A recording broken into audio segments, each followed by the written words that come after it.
Here talking to my friend Matt, who's a PhD student in history at the London School of Economics. Had several shows with Matt, and we talked a little bit about his childhood, but I grew up a Seventh-day Adventist Christian, and I think I pretty much always had pro-Israel leanings throughout my life. There was no period in my life where I thought Israel was the aggressor or the bad party in the conflict with Arabs in the Middle East. Matt, anything in your childhood that predisposed you to any particular perspective on the Arab-Israeli conflict? Yeah, definitely. So my grandfather and my grandparents and mother are immigrants from Egypt. So I got the opposite, I guess, of the normative American experience in, say, the 2000s, 1990s information I got. It was much more from a pro-Palestinian perspective, although they were also Christian. So I think that the way they characterize the issues is very different than how a very Muslim family would. They were very adverse to extreme Muslims, but they had the sense that the Palestinians were the victims, that Israel was a kind of artificial imposition on the Middle East that wasn't indigenous to the region. And I'm talking more about my grandma and grandpa now. And also the sense that Israel's destabilizes the region. It's bad for Christians and minorities. So the kind of priors I had would, I think, be the opposite of conservative Christian in America or a Jewish person in America. Your point of view on this conflict is pretty normal, is pretty much what one would expect with relatives who are Christian coming from a Palestinian or Middle East or Egyptian background. Yeah, it's interesting. I mean, they're different diasporas. So as far as I know, all of the Christian diasporas from the Arab countries, whatever their feelings about Muslims, whether they're good, bad, or mixed, and most people tend not to hate their co-ethnics, although there is a problem, especially in Egypt, with anti-Copt discrimination. Although even there, it's complicated. It's regional. It's much better to be a rich Coptic person than a poor Muslim. My grandparents actually had a Muslim maid and a Muslim butler, so it's complicated. But nevertheless, in general terms, you can talk about Christians in Egypt, especially. It's a lot worse in Egypt than, say, Jordan, as a discriminated group. But nevertheless, in spite of that, this discrimination has not generally been, there are exceptions, but it hasn't generally been cashed out in terms of sympathy for Israel. And I think if you look at the polls of Christians from Arab countries, they're very overwhelmingly with Palestine. And it's kind of an interesting subject as to why that could be probed. I haven't really thought about that, but it seems like a normative kind of assumption that among the Christian Arab community, including the diaspora, that you're pro-Palestine, even though there are certainly exceptions. And to what extent did you feel like a minority growing up in America? I mean, like, people would make fun of me sometimes just for being half Egyptian. I mean, people would. I didn't really think about this too much, other than, like, maybe in junior high, like, what is my identity? Am I white, or am I Egyptian, or am I both, or am I neither? But I had it good growing up. I mean, kids will make fun of you for everything under the sun, right? So my parents were physicians, so I didn't think of myself as a discriminated group, certainly. But I also didn't think of myself as having exactly the same identity as most of my classmates, if you will. Now, I think the dominant narrative about Israel in the United States, in particular for the first 40 years of its existence, was that this was a plucky state, very much the underdog, heroically fighting for its own survival in the aftermath of the Holocaust. Do you think that's fair portrayal? No, I think that's propagandized. I mean, you have to understand, if you look at a lot of people talk about the third world and conservatives in kind of a glib way as, oh, look at how they failed to develop. In point of fact, if you look at a country like Egypt, for example, or Jordan, these countries are much more advanced than they were. And the relevance to your question is, in 1948, the not vast, but overwhelming majority of Egyptians couldn't read, right? Overwhelming majority of Jordanians couldn't read. These were countries that were newly independent, just beginning to develop modern institutions. And the Israelis outnumbered, in the 1948 war, they outnumbered the Arab regular militaries consistently throughout the war and had better armaments after the first truce. So I think, and they at this point, obviously not today, but at this point they were overwhelmingly European Israelis, European Jews from, from sophisticated, developed societies. So I think this is largely mythical. Right. Yeah. When I was asking, is it fair? I was saying, is that a fair portrayal of the dominant narrative in America and American media? That's an interesting question. I think it's changed. I definitely was. Like the film Exodus was very popular, but I think this is changing. It surely was, but I think it's changing. So I'm interested in who determines the winning narrative, and I'll give you an example. So during World War I and the immediate aftermath, there were many narratives about what happened in World War I, but there was one dominant narrative that emerged by the late 1920s to which all other narratives had to bow down, and that was the narrative of the trench poets. Right? You had these people with a classical education who served in World War I, and they produced this stunning poetry about World War I, and that became the dominant narrative to which all other narratives had to bow. Right. And there was no inherent reason why the narrative of the trench poets, who had a great deal of antipathy towards civilians, towards women, who thought that people in the home front had sent boys off to die in this useless war, there was no inherent reason that narrative had to triumph. And it's fascinating. Here you see one dominant narrative overwhelms all other narratives. Do you have any thought? What determines the winning narrative? Oh, it's so interesting. It's such an interesting question. Clearly, and I think this is what you're pushing at, power structures play a huge role. They are, this isn't just expression of the trench poet's narrative of the First World War.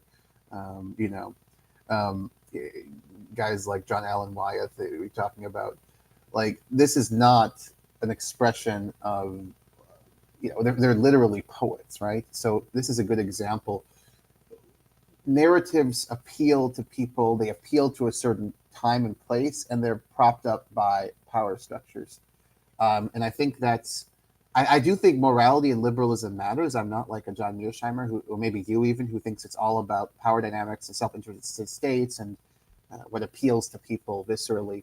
But these factors play a huge role. And I think as we see the power dynamics changing in America to some extent, we're going to see a different narrative of the history of Israel, just as eventually we saw a different narrative of the history of the First World War. I also think that it's possible that, and we can talk about this later maybe, that we may see a new narrative of the Second World War. Not this Wignat nonsense that the Nazis didn't exterminate people, but perhaps a more sophisticated conception of the conduct of the Western powers in the war.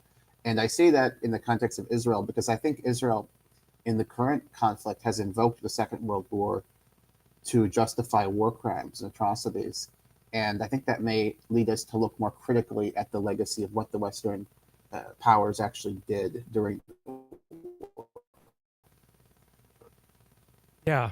So ironically, I think what makes it easy for me to have people with different perspectives on the Middle East conflict to come on my show is that I look at it primarily through the lens of power. And so I can talk to anyone from any perspective because I could talk to someone from Hamas and we would just simply talk power projection and the fight for survival and the fight against one's enemies and the fight for one's in-group. So but my favorite analogy for international conflict is that we're all stuck in an iron cage together and there's no escape and no one's coming to rescue us. So that's my realist perspective on conflict. We're all stuck in an iron cage together. I take it that would not be a favorite analogy for you with regard to international conflict. No, I think it's 3/4. Let me say this. I think it's 3/4 of the picture, and I think genuine moralism is maybe a quarter or a fifth of the picture. I think it matters, and I think we're going to see that. I don't think Israel, despite the fact of the power dynamics in terms of Western elites, especially the United States, both probably still public opinion and definitely elite opinion are on the side of Israel. I don't actually think Israel's going to get away with violations of international humanitarian law in the current war. And that's something that a cynical person who looks at power dynamics would just laugh at. Like, what are you talking about, this international law nonsense? They have the United States.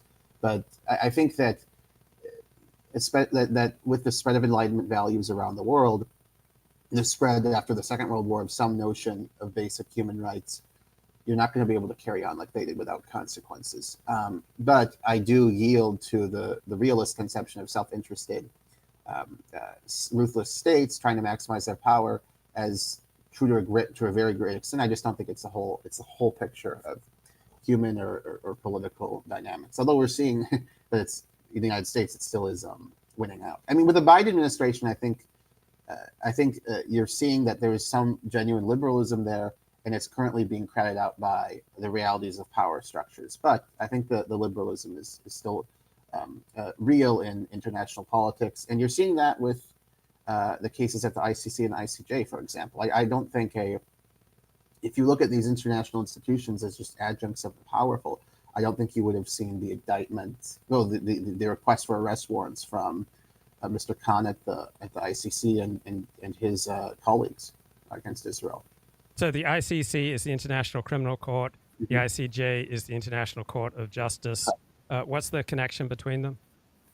Well, the International Criminal Court it deals in individual criminal liability for war crimes or violations of what's called international humanitarian law, which is like the law of armed conflict, Geneva Conventions, and so forth.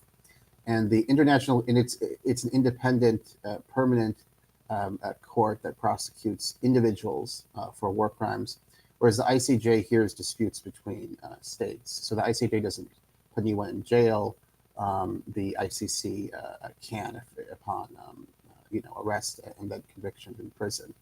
And the ICJ is technically part of the UN, and the ICC is not. I think that's kind of the gist. Okay, of it. so let's get your worldview. I think it's fair to say that you're a classical liberal. Is that true? And how would you describe the main tenets of this perspective? Yeah, I very much think. Look, I think that the Enlightenment, for all of its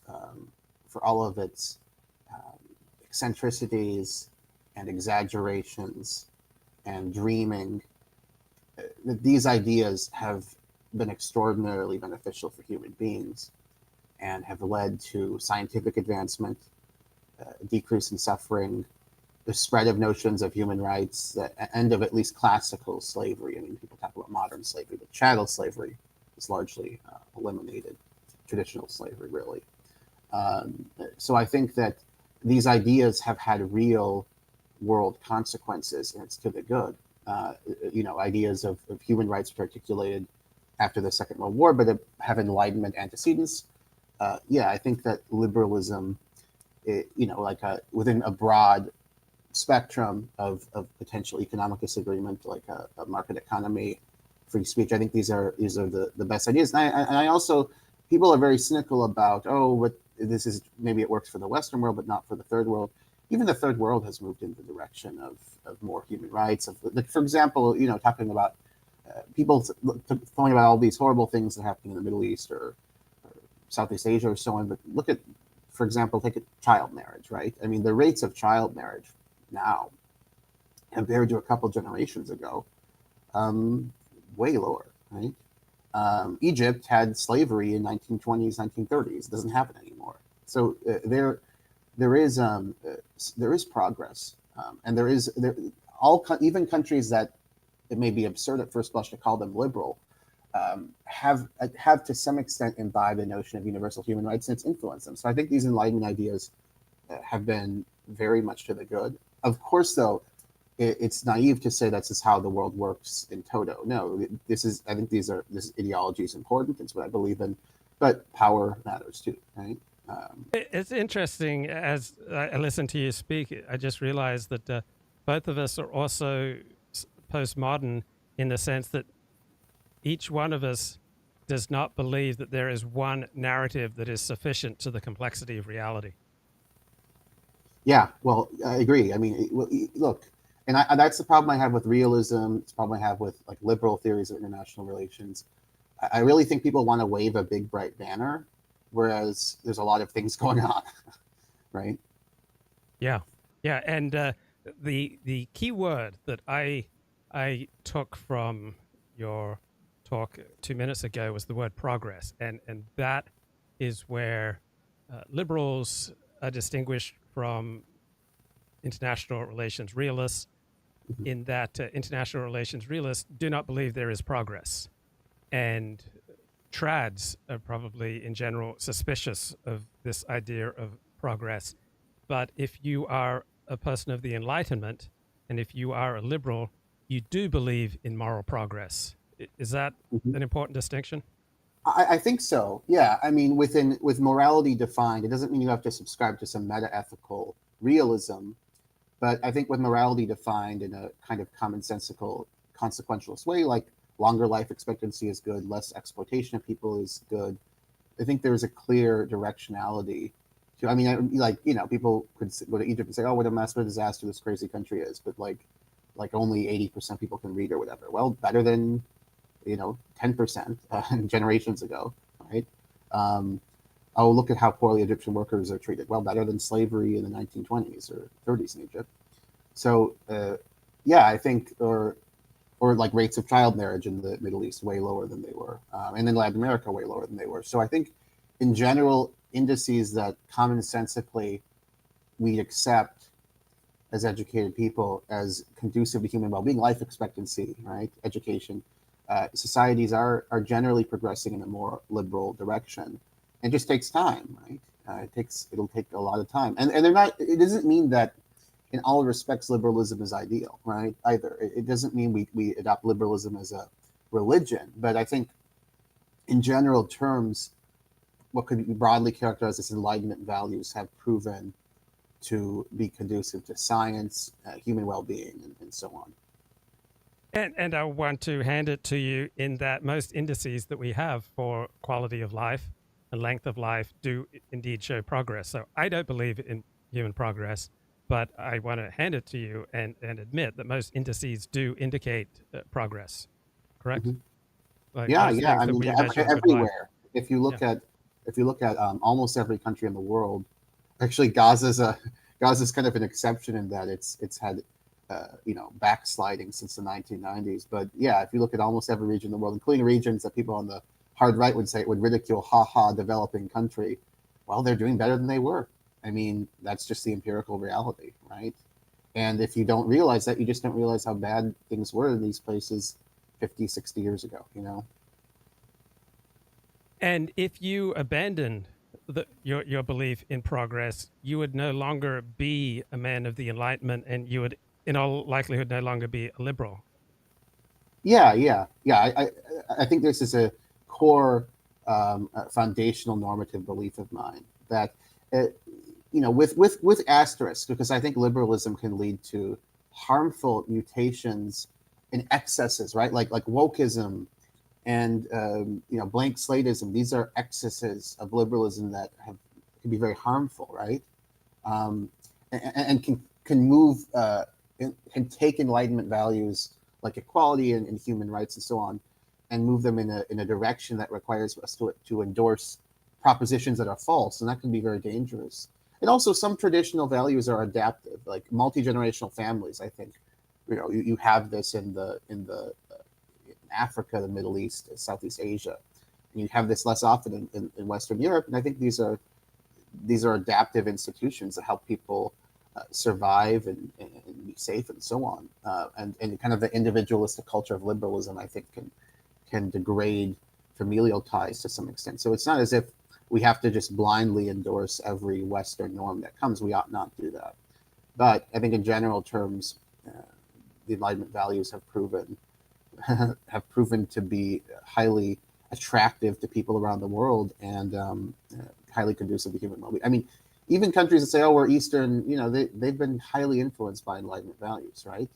They may not believe in human rights in the sense that people do in Sweden, but they believe in human rights in a sense they didn't in 1800, right?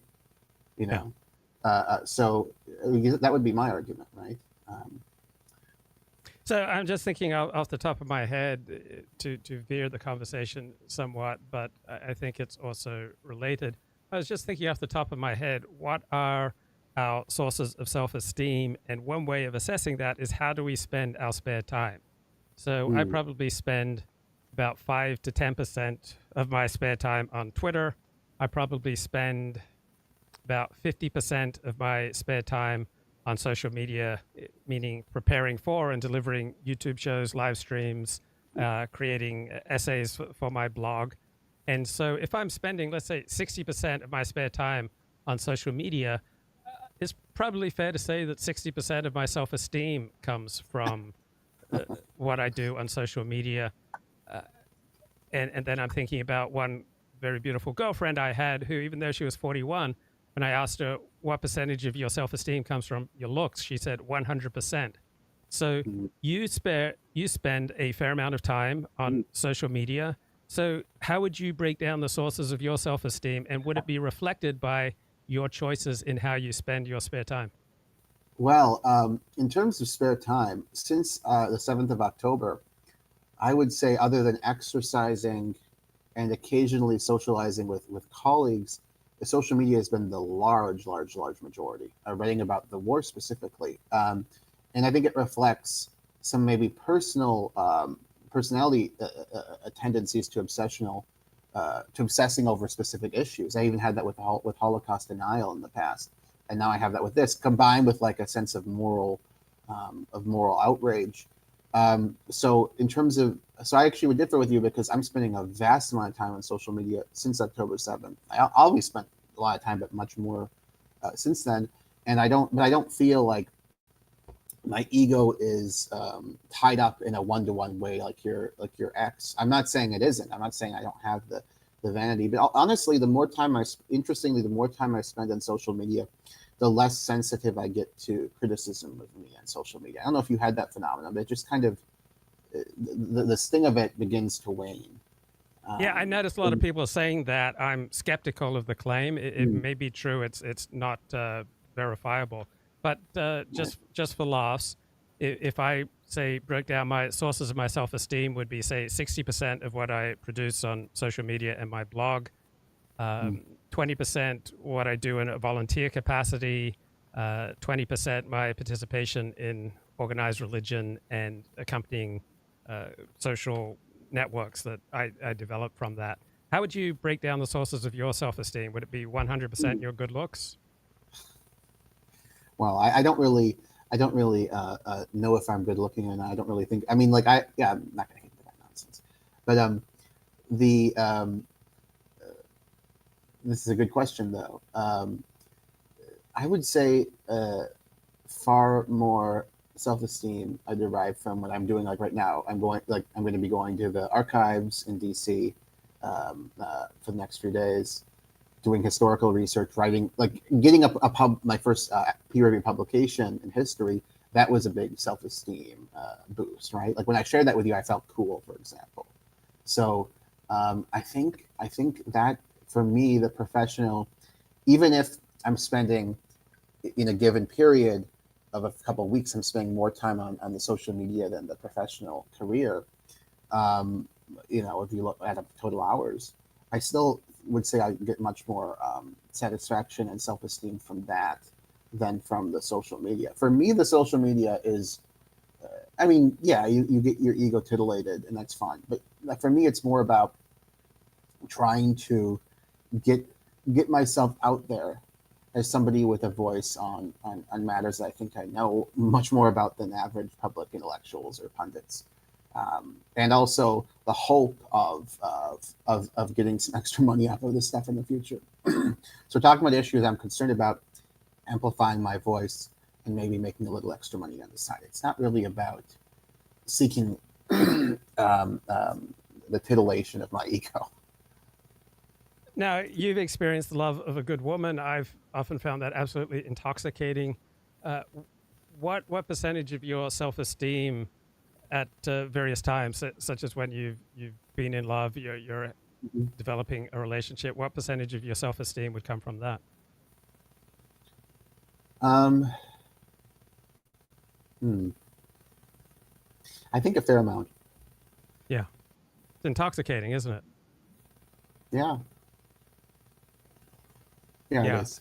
yeah. Like I heard one analysis that I've never forgotten, and that is who we are in love is who we really are because it strips away our defenses. Like more than anything else, Hmm. it's our raw selves, right? Our On the presentation of other hand, ourselves is though, on the ripped other hand, apart. though, Mhm. Go ahead. on the other hand, though, I think we behave much more empathetically to people we're in love with than is our like true base level of empathy, right? So, in some sense, you put up a false, even if you're not misrepresenting yourself, you put up a false. You can't help but put up a false image of yourself because if you're in love with someone, you're going to show her, more compassion and more and less selfishness than your base level of those things, right? May I ask how old you are? I am 33 years old.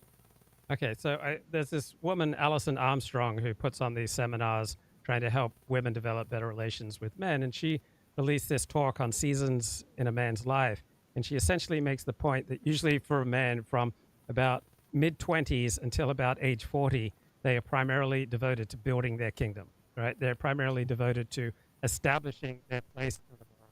Then after 40, they start having more room for their children, for participating in the community, for other concerns aside from building their kingdom. Do you resonate that with that as someone who's Yeah, I 32 mean, for who's me, mhm. go For ahead. me, I was I actually got, don't think I've told you this before, but in 2016, I got a JD from the University of Chicago. I'm actually a lawyer. I don't tell people about this because my legal career, as you can imagine from switching to a PhD in history, didn't like being a lawyer. But I did go to a good school, did well, and was on the law review at U of Chicago in point of fact. But uh, so yeah, I don't know how I got on that tangent, but in terms of what this woman said, I think that's correct. I want to basically carve out my place in the world, um, before I settle down with a family and become more other oriented, if you will. Like I think my level of selfishness, at least hope, is higher now than it will be in 5 or 6 years. Um, uh, Right. when yeah. You're going to be spending almost all your efforts, your energy. For example, we only have, my dad theorized this and he accomplished 2 PhDs. He says you really can only do about 6 hours of hard intellectual labor a day. And so you are devoting your prime hours to building your kingdom. Fair? Yeah, I think so. I mean, I think that's true, and yeah, it's very much self-oriented. I think, um, and there's kind of a hope in the back of my head that at some point I'll be able to be more specifically devoted to others, to children and a wife and so forth. Luke, by the way, did you ever? Because we're doing the personal stuff. Were you ever married? I don't know if I've asked you I've this. never been married. I don't have Never. children. I've never been Why after. did you never get married? Did you never find someone you liked, or was it kind of like what I'm going through? I'll be at a younger age, like you focused on your own endeavors and too selfish to make the sacrifice of marriage and children. So as I understand it, and my narrative may well be not 100% accurate, but my life was crippled by poor health until 3 years ago. I discovered beef organ capsules, but I was raised a vegetarian. I've only eaten vegetarian my entire life, and that has imposed significant health problems on me till I discovered beef organ capsules. So I only was able to have even a normal amount of health and vigor starting 3 years ago. So I was bedridden through most of my 20s and had to drop out of Wow. university.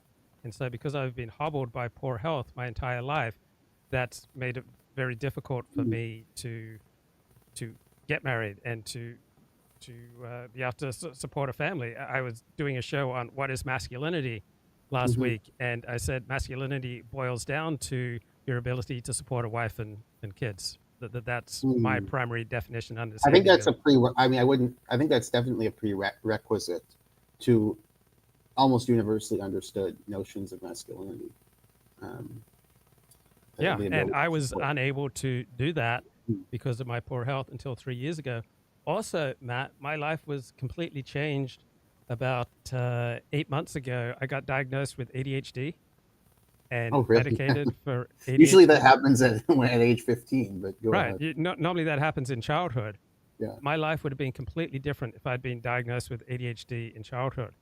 When I just think of the wreckage that ADHD has caused me. So, for example, it's not just an inability to maintain focus. It's excruciating to tackle the mundane parts of a job or life Hmm. uh, with someone with ADHD, and you have these extreme emotions such as extreme sensitivity to rejection. And Hmm. so my life has just been constantly, way up and down. And I would not have been capable of sustaining a relationship as long as I had undiagnosed, unmedicated ADHD, because I was just constantly searching for stimuli. And when I forget to take my ADHD medication, it's such a dramatic difference. And so I just was not fully functional as a normal adult until I Hmm. got ADHD medication starting Yeah. about eight This months is ago. what you're talking about. Is it kind of reflects my view of these things. It isn't that there's nothing good, and of course there is. I don't agree with like these traditional qualities that are characterized as virtues often are virtuous, and I think masculinity in the sense you described certainly is. However, I think that a problem people on the right often have is they just say, "Okay, do it, do be like this," and I think that the world is much more deterministic than this. It's like as you say, you had these pathologies of the mind that led you to struggle to meet your obligations in this regard and to be productive in the workplace, and then you get a certain prescription and it changes you. And I think that's very much true. I mean, for myself, since we're doing open talk, I had OCD, and I still have it. Like sometimes, like it can sometimes be scrupulosity, and some like, oh, did I accidentally assault that person? Like I saw in the hallway because I slightly knocked into them, or they hurt, you know. And but I got the proper treatment for this, and it just gave me much more ability to talk in a free way and not obsess over, oh, did I say something that hurt someone, or did I say something that hurt myself? Like I just kind of go with life. And I wouldn't be able to do that just by having Andrew Tate. I mean, leaving aside his ethical problems, but leaving like if I wouldn't be able to just say no, I'm just going to go through life and do my best and not worry about what could have happened right by accident. I wouldn't have that if I just had gone to a seminar and heard Jordan Peterson say this, do this, right?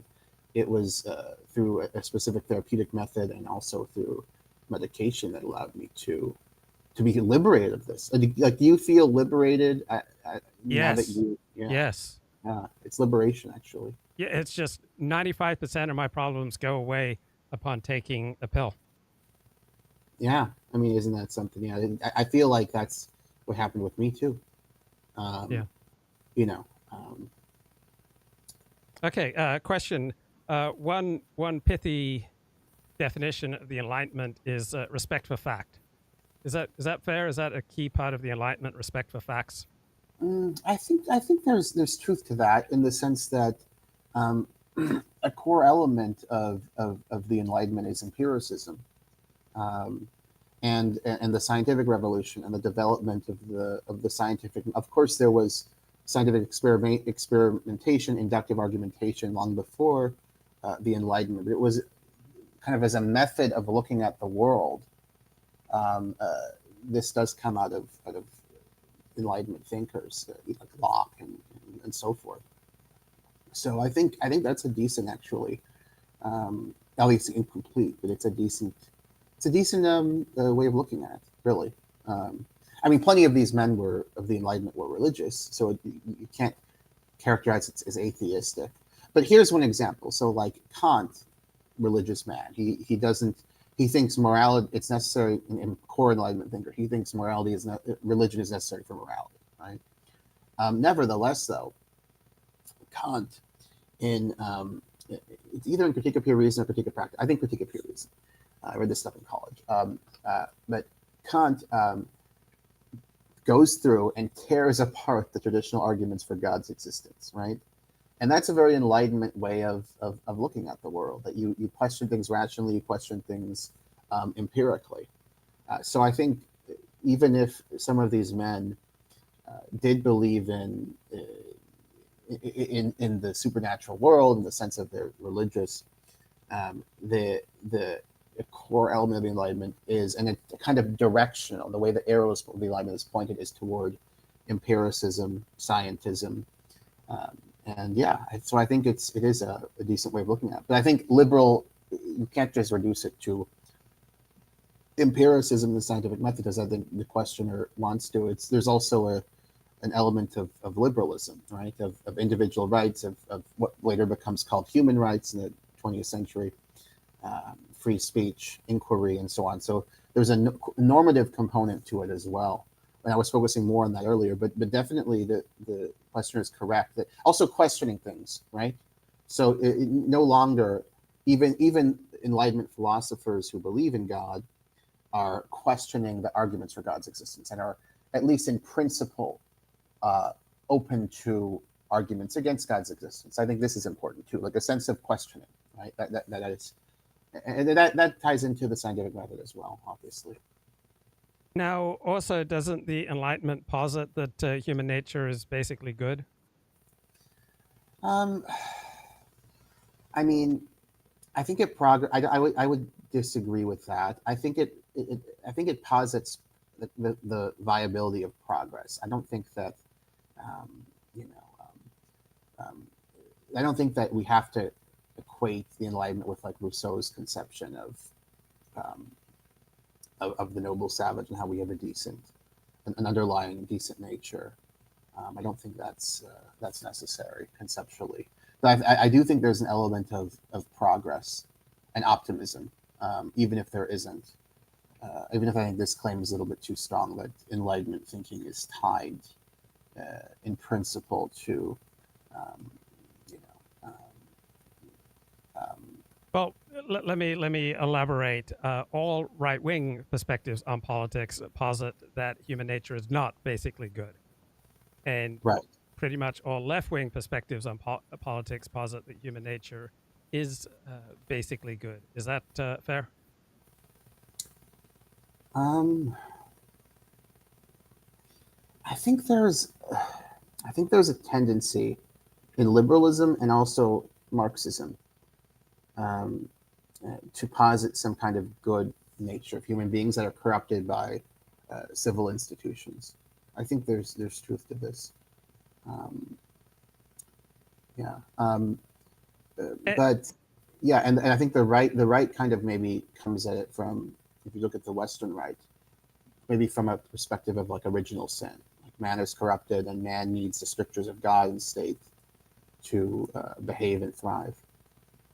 All right, pretty much every right-wing perspective doesn't trust individuals. It believes we need the family, we need community, we need the tribe, we need the nation, we need the state, we need religion, we need traditional strictures to discipline and direct the human being. And pretty much all traditional and right-wing perspectives believe that meaning and purpose and morality exist outside of the individual.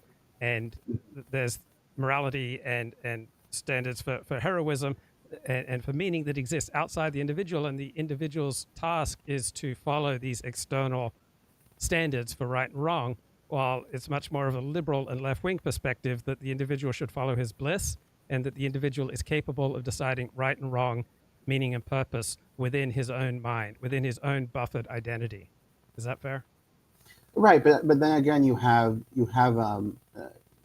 colonialism, for example. You have colonialism carried out, especially by France and Britain, in the name of Enlightenment values. So that they don't think that the natives, in their conception of liberalism, they don't think the natives can just spontaneously choose to advance what they would call the values of civilization or whatever. They think that it needs to be a didactic process, a civilizing process. So I think that paradoxically, to advance these values, there have been thinkers and movements and polities that believe in a kind of didactic, coercive process to make you good. We're like Mustafa Kemal in Turkey, right? He obviously believes in Enlightenment values, but also a big murderer, a big authoritarian. So to make his country secular and democratic, which was his vision, that's what he clearly wanted, right? He thought we need to exercise a lot of coercion. So I think that paradoxically, a lot of institutions and polities that believe in Enlightenment values have found it necessary and to use coercion to advance what they consider to be these values, right? So, do you believe in the buffered identity? And let me explain what I mean by that. So, I am traditional in my perspective on life, so that I believe what happens with my neighbors has an effect on me. That if my neighbors are committing adultery or having same-sex sex, that affects me, because I believe that I have a porous identity. I believe that everything that's going on around me affects me, while the liberal enlightened perspective is that we have a buffered identity, and thus we're able to develop morality, right and wrong, meaning and purpose from within our own buffered identity, and we're not contaminated or deranged by what's going on around us. So philosopher Charles Taylor wrote about this in his famous 2007 book, A Secular Age. So when a modern is feeling depressed or melancholy, he's told it's just your brain chemistry, it's your body chemistry, you're hungry, you're having hormone malfunction, you've got ADHD or whatever, and then you feel relieved, right? Because you can take a distance from this feeling. So when I'm not medicated for my ADHD, I can feel somewhat relieved that I forgot to take my medication, and that's why I feel the way I do. So the modern, meaning the child of the Enlightenment, is able to disengage from what's happening in his mind and body, and he's able to see what he's experiencing right now as just some contingent cause of perhaps a lack of medication. But a pre-modern is not helped by learning that his mood comes from, say, black bile, right? The pre-modern perspective does not permit this distancing. He just knows he's in the grip of a real thing. And so for the pre-modern, angels and demons and sources of contamination are all around us. And so for the pre-modern, right, he has a perspective of the porous self, that there are important emotions and spirits outside of you that can come into you and affect you, that there's not such a clear boundary between you and that which is outside of you, as while a modern enlightened bounded self sees the boundaries between oneself and others, that there's a buffer, and that things that are beyond you don't need to get to you. So do you believe in the buffered identity or the porous identity? It's an interesting point. In practice, the way I go about my life, I would be more isolated in terms of how I find happiness and meaning and so on. If a neighbor was doing something reprehensible, if it reached a certain level, I'd call the authorities. If it were like adultery, I just wouldn't do anything, wouldn't care particularly. And I think that's a difference with you. And even in the case of if they're committing a serious crime, I would call the authorities, so I wouldn't feel like I'm contaminated by what they've done. It's some horrible thing that happened in my vicinity. It's not something that happened to me unless I was the actual victim. Does that make sense? So yeah, I think that's a different view yeah, than yours. I feel contaminated by same-sex marriage. Like I feel violated, and to me, same-sex marriage hurts me as much as a punch in the stomach, because it's a violation of my heterosexual hero system that marriage is something exclusively between a man and a woman. You do not feel contaminated or violated by the existence of same-sex marriage. Well, I mean, I'm sure you as an Orthodox Jew have a very negative view of homosexuality, and I'm much more charitable to I don't care if people are homosexual, but in a more, if we raise the level of generality, if people are engaged in behavior I find morally obnoxious, but it doesn't reach a certain level of harming others under the law and in a way that actually is serious, I don't really care. And I think you do care, right? So that's the difference we have. Yeah, So is your aversion, in terms of homosexuality, a couple of questions. Is your aversion to it rooted, as I assumed, in your Orthodox Judaism 1 and 2? Oh, have you always felt this way, or did you have a more tolerant view of it? It's precognitive. So Hmm. my aversion to homosexuality is precognitive. It's prior to Orthodox Judaism, any ideology, any empiricism, any rationality. It's a precognitive revulsion. So much of traditional morality is simply based on revulsion, instinctive precognitive revulsion. Well, but how would you explain the fact that, I mean, look, as I say, my mother's from the Middle East. I've lived in the Middle East, so that's what 95, including secular people, right? Because there are secular people in the Middle East. That's how 95% of people think about at least male homosexuality. They're harsher on than female. But so I understand what you're saying, but how would you explain the fact that through education, through media, it seems as if the aversion to homosexuality in the West has definitely gone way down from what it was in the, I mean, for example, in the 1970s, there was a fellow, David Mixner. I don't know if you know who he is.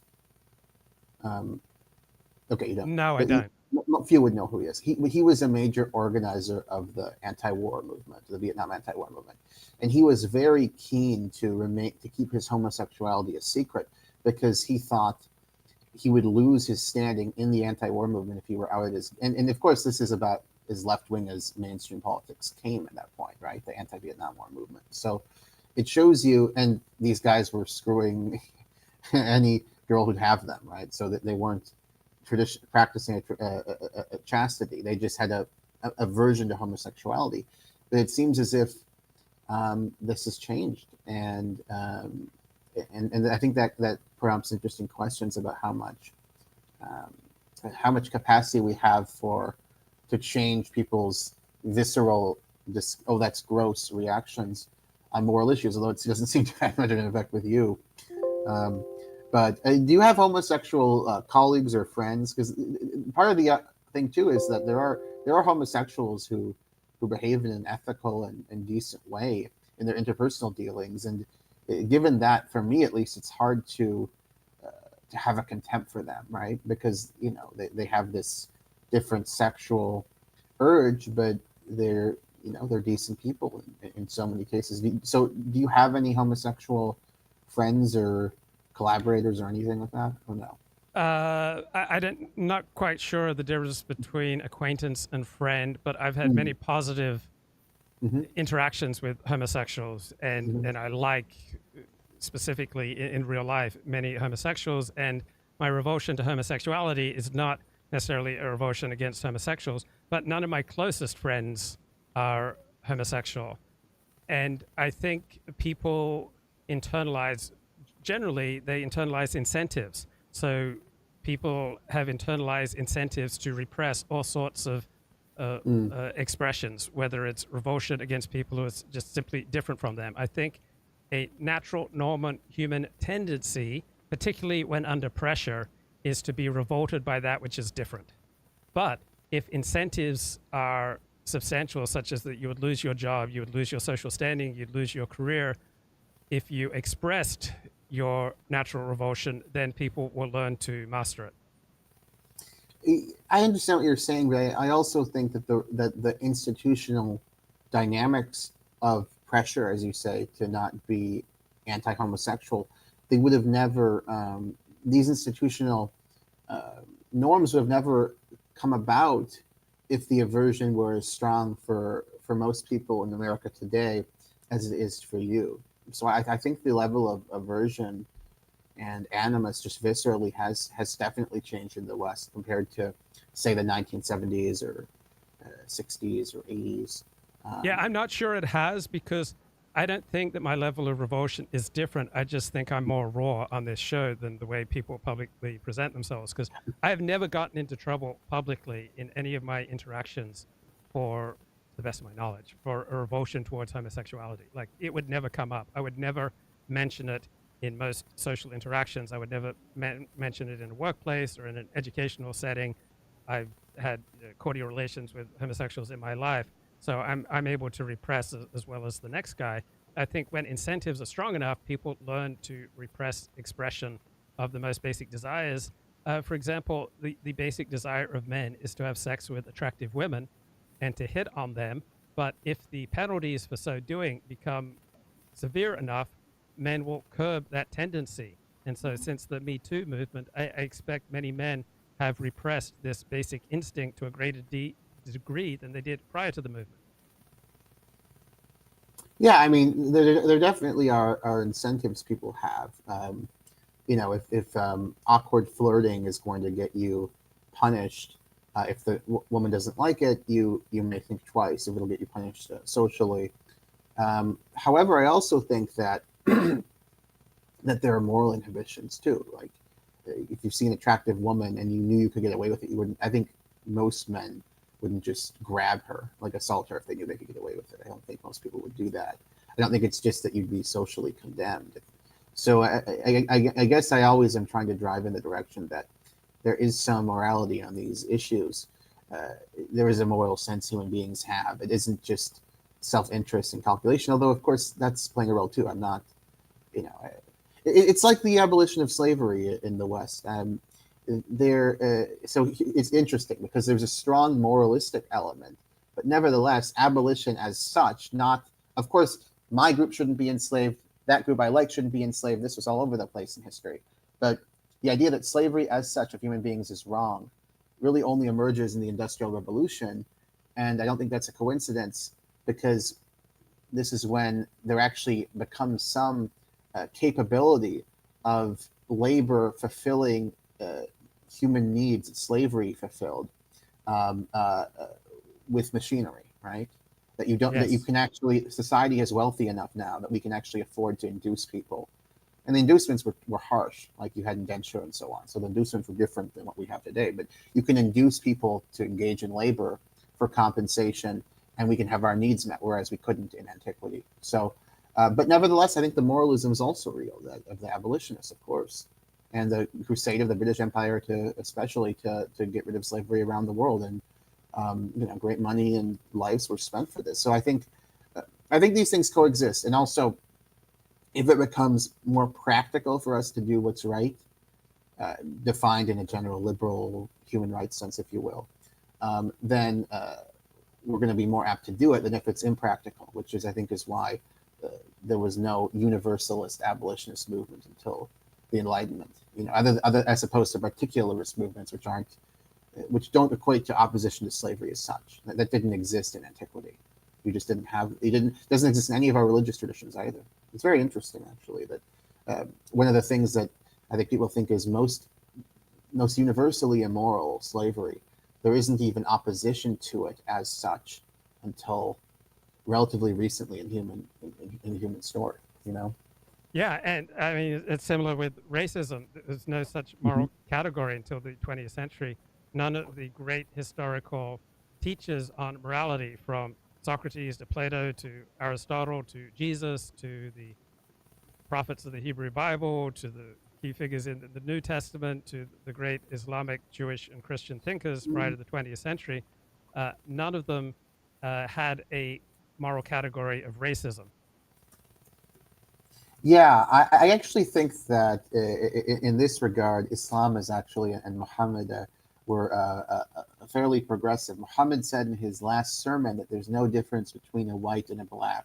By white, he meant like Gulf Arabian, so not necessarily white as we think it. But he said there's no difference between a white and a black except through piety. So that is actually a stronger, I deprecated extremist Muslims earlier, but now I'll give credit to Islam a bit. That is a fairly early expression that is it isn't like the parable of the Good Samaritan, where you really have to do a lot of anachronism to make that anti-racist, right? You really have to do some anachronistic work there to make that a general condemnation of racism rather than much less general message. But I think for Muhammad, there is actually some interesting statements of condemnation of anti-black racism, for example. Also, his companion Bilal, his mother was a black woman, black slave, I believe, and Muhammad kind of publicly chastised an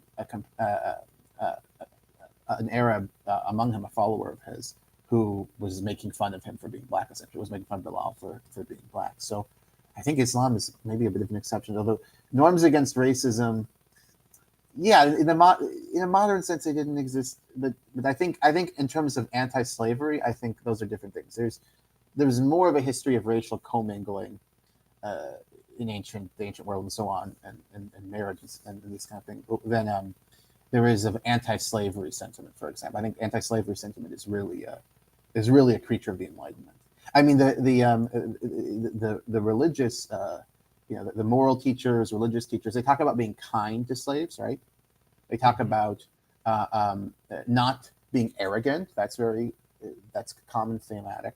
But there isn't this sense of we are going to abolish this institution, right? You don't get this in Jesus, Muhammad. You don't get this in Aristotle, certainly. He says certain classes of people are naturally slaves. So, human morality has changed radically, essentially.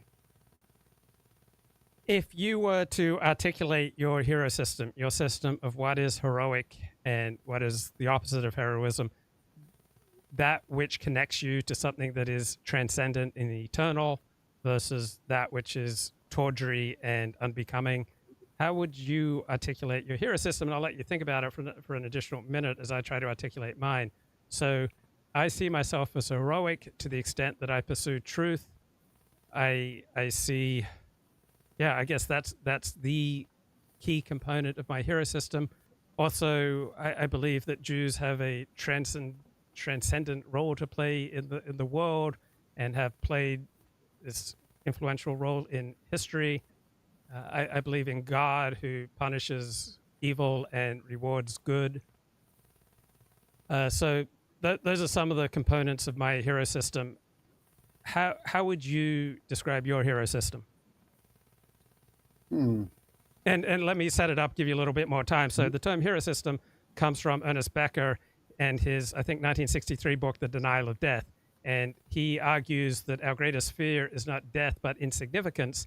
And so we all cling to a hero system to give our life transcendent meaning. And we usually inherit our hero system from our community, but we all buy into some sort of hero system. So even if you're a moral relativist and an atheist and secular humanist, you still believe in a transcendent hero system in that you believe that certain actions comport with that which is heroic, and that way you take your individual insignificant identity and you tie it into a much larger identity, such as science or the pursuit of truth or courage to stand up against ignorance and bigotry. And that way we get to overcome the reality of our insignificance. Yeah, this is a really interesting point. I think for me, for my psychological well-being, I mean, the notion of grander significance is kind of romanticization. Intellectually, it seems to me ridiculous, but psychologically, I find it very attractive, right? Intellectually, we're all insignificant in the infinite run from a atheistic perspective, which is my perspective. And certainly, the number of people who are remembered after their lives is outside of like pedantic academic circles is vanishingly small, and I'm very unlikely to be among them. But I think you have to, in order to, especially if you're engaged in the kind of things we are, like trying to get your ideas out in the world, I think you have to kind of attach an unrealistic romanticization to your ability to make the difference, right? Yeah. So for me, I guess I'd say, in terms of the characteristics you're talking about, like I think risk taking,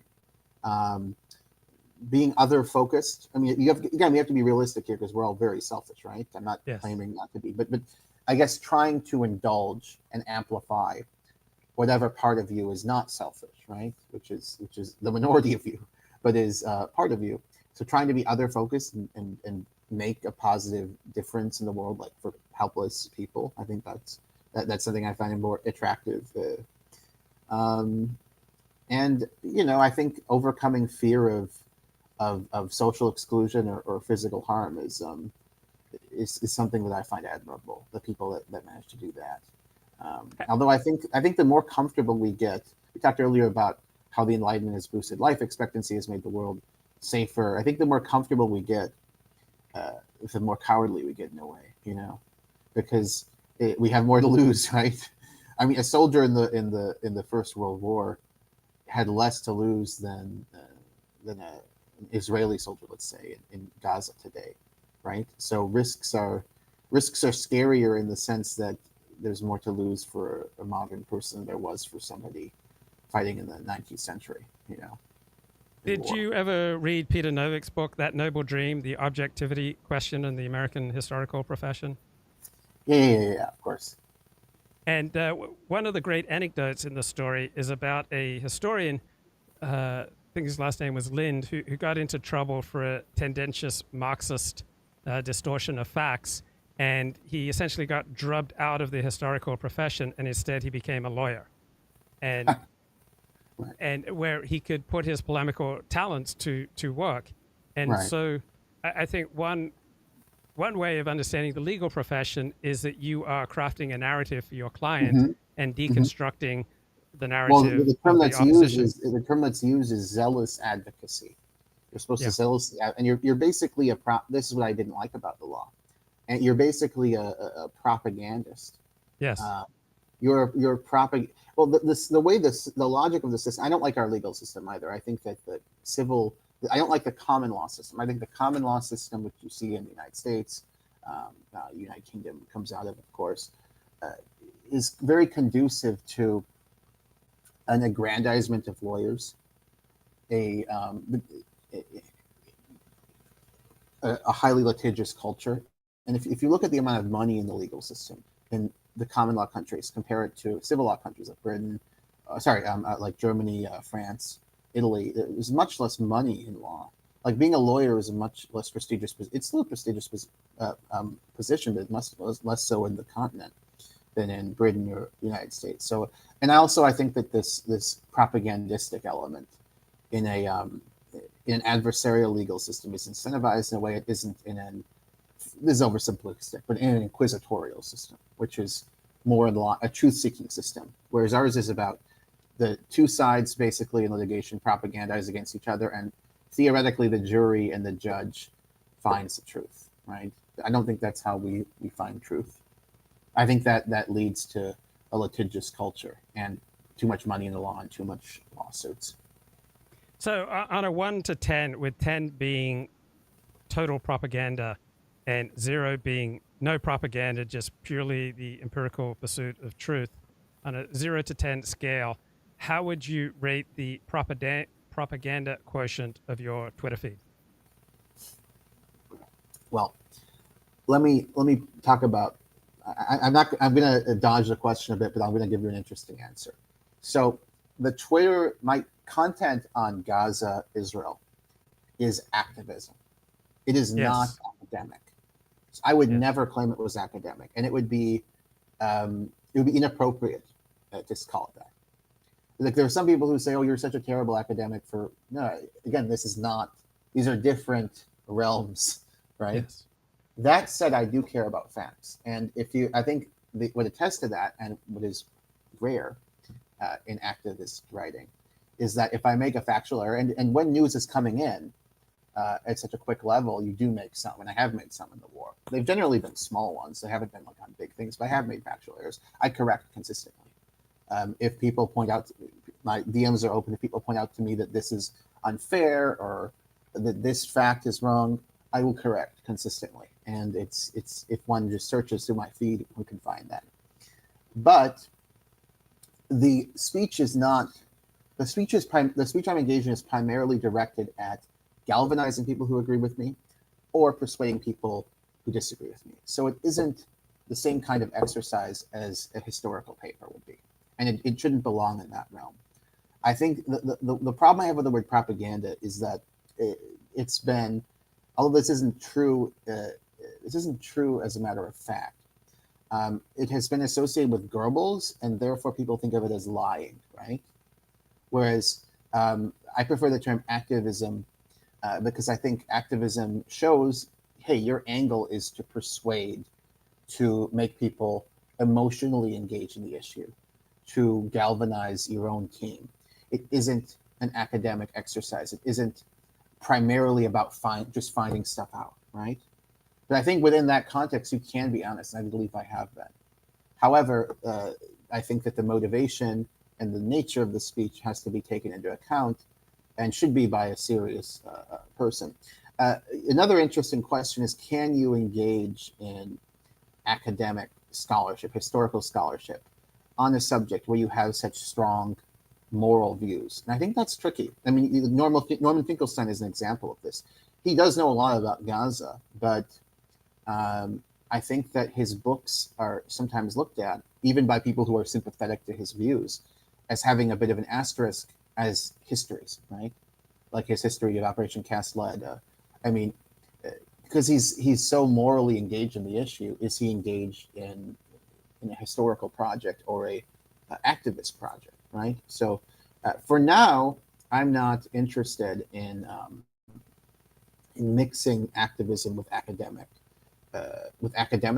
discourse, because I think that leads to trouble. Although it need not be in theory, but it does in practice. So, but the reason I don't want to answer your question is because I think propaganda has the connotation of lying, but the nature of the speech I'm engaged in is aimed at normative concerns. It's not aimed at discovering new things. So it shouldn't be called strictly speaking historical discourse, right? Although I'm very much a stickler for facts, and I think that an honest appraisal of my work in this regard bears that out. So long answer, but I think you get the gist. Yeah, I get it. So how have you been changed by your legal studies and your ascension to the law, becoming a lawyer? Yeah. So, well, after law school, I worked in criminal law. I really didn't like it, and the whole experience of law and seeing these people as kind of propagandists, and also like not being very disappointed in the intellectual quality of the people. It isn't that they're not smart. Like going to a school like U of Chicago, nearly everybody is going to have a very high LSAT, but there was just a shallowness to everything, a kind of extreme materialism, and an indifference to truth, right? So I sort of think that people they hear the rationalization for the system that, hey, you're playing a role in the search for truth. Your role is to propagandize for your client. They wouldn't put it like that, but it basically is.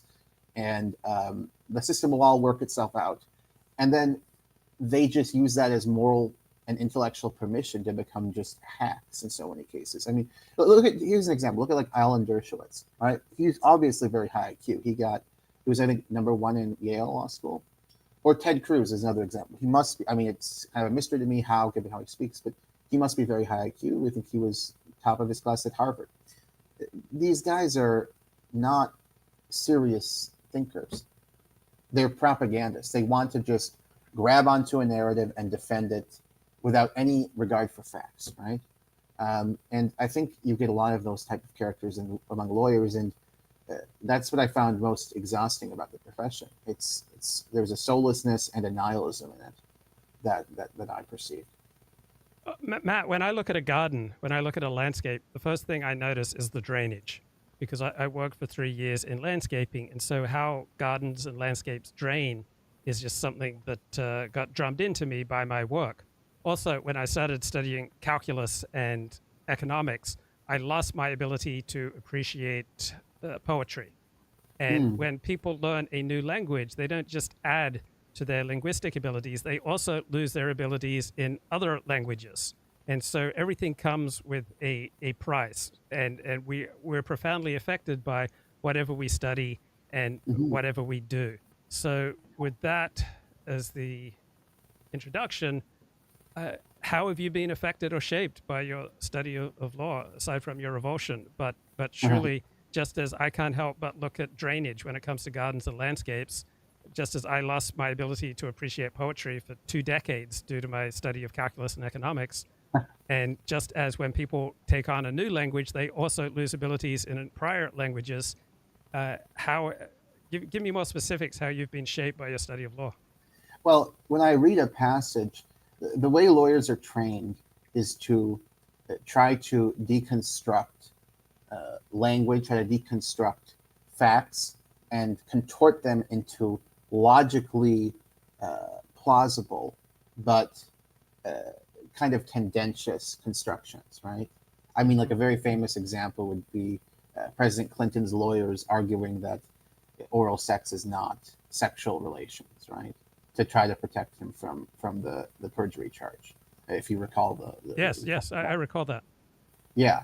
And you know, you could chop it up and say like, oh, look at these dictionaries, look at these surveys of people, you know. So yeah, I think when I read a passage, I sort of try to occasionally find myself looking for ways to deconstruct it, if that makes sense, in a way I wouldn't have before the law, like sort of logic chopping, right? That's how I think of what these guys do. They're like chopping logic, essentially. Like, okay, this means that, but there's some teeny little ambiguity. Can we contort it into this? And sometimes when I read passages in my history work, I find I'm engaged in this kind of tendentious reading. And there seems to be that quality to much of your Twitter feed as well. Oh yeah, I mean, I sure hope not, and I don't think so. But we're all influenced by our past, certainly. Yeah, I also hated being, even though it'll help me. And after I finish this PhD, I hated. I was actually an online articles editor for the University of Chicago Law Review, and I just despised it. Even though I would love to be a referee in a journal now, it's just. Also, lawyers can't write well. It's strange. They're smart, but they cannot write well. Well, many of them can. I mean, many of them. I mean, would you say general, they write less well than historians?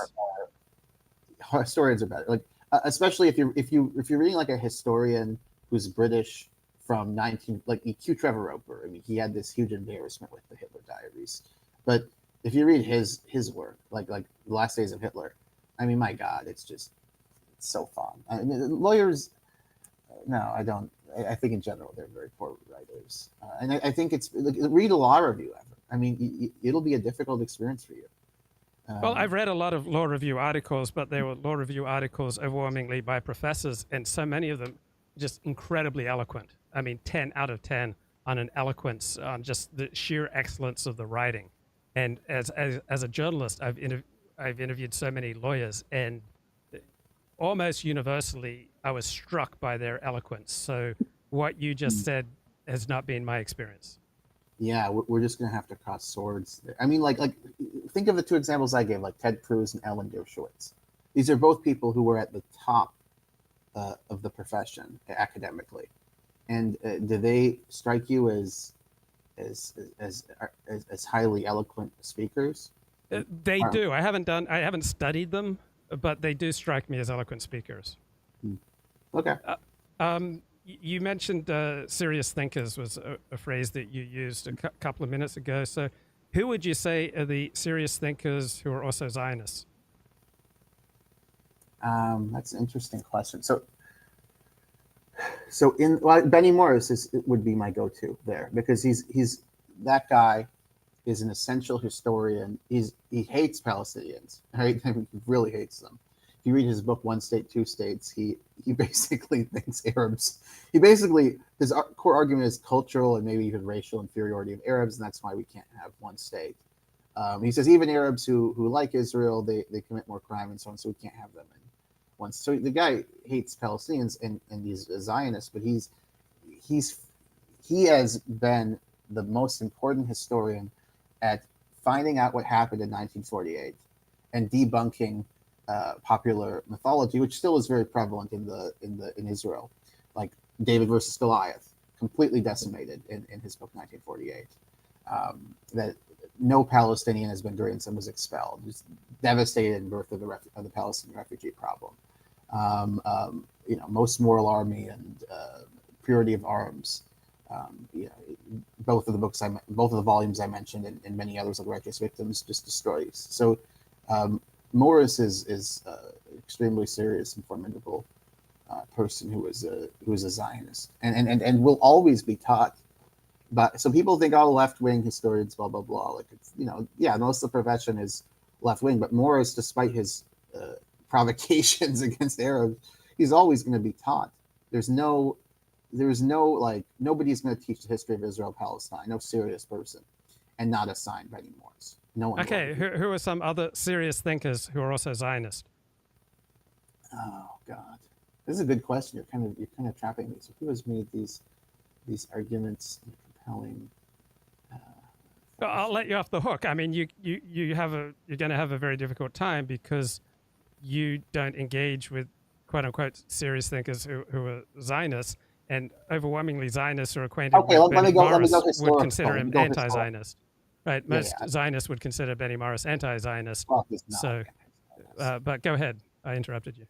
Okay, well, so okay, now I'm gonna save myself by thinking about historical figures like these guys like Theodor Herzl, Chaim Weizmann, and even Ben Gurion. These were high IQ people. Like I think that they had a baleful influence on the region, but they're very serious people, intellectually speaking. I think actually the new generation of Israelis is a lot less intellectually impressive than prior generations. Interestingly, I think the intelligentsia of Israel is weaker than it was like a generation ago, for example. Is that because there's less need in Israel now for an ideology of Zionism, that now it's taken for granted that we exist and therefore we should exist, while in the creation of the early years of Israel, there was a greater need for Zionist ideology, and so a supply of Zionist ideology arose to meet a need, and now there's no longer that need. That could be true, yeah, but I just think that the intellectual culture of Israel today is weaker than it was 20, 30 years ago too. And so even leaving aside the realm of Zionism. So by the way, look, out of curiosity, who have you corresponded? So what would your answer be to this question, where I have to give Benny Morris and then a bunch of historical figures? What would be your answer? Oh, who is serious Zionist thinkers? Yeah. Yoram Hazony. Oh yeah, that guy. Like that guy is. I mean, I'm not a fan of. I mean, the movement in general he's created. I'm not a fan of. But go ahead, keep going. But I would grant you that he's highly polemical. So, as far as a pure intellectual, and because I don't seek ideological justification for the Jewish state, I don't seek hasbara. I don't seek pro-Israel sentiments. I'm largely unconcerned about the morality of the conflict. Right, which is why it's easier for me to talk to you. Because yes, right, because it doesn't matter to, yeah.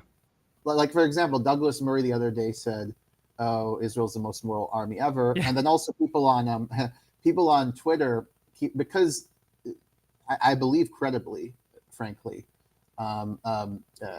international organizations are now questioning whether the starvation in Gaza has reached famine levels, which has a specific definition, right? There's a specific level of death that you have to have, has to be coming around the corner for there to be famine. And there's skepticism of this. So people are saying, okay, nobody's starved. Like it's just not true, right? But yeah, you, I mean, you don't engage in this. There are devastating photos of starvation in Gaza. Right. Devastating, yeah. And it may not be.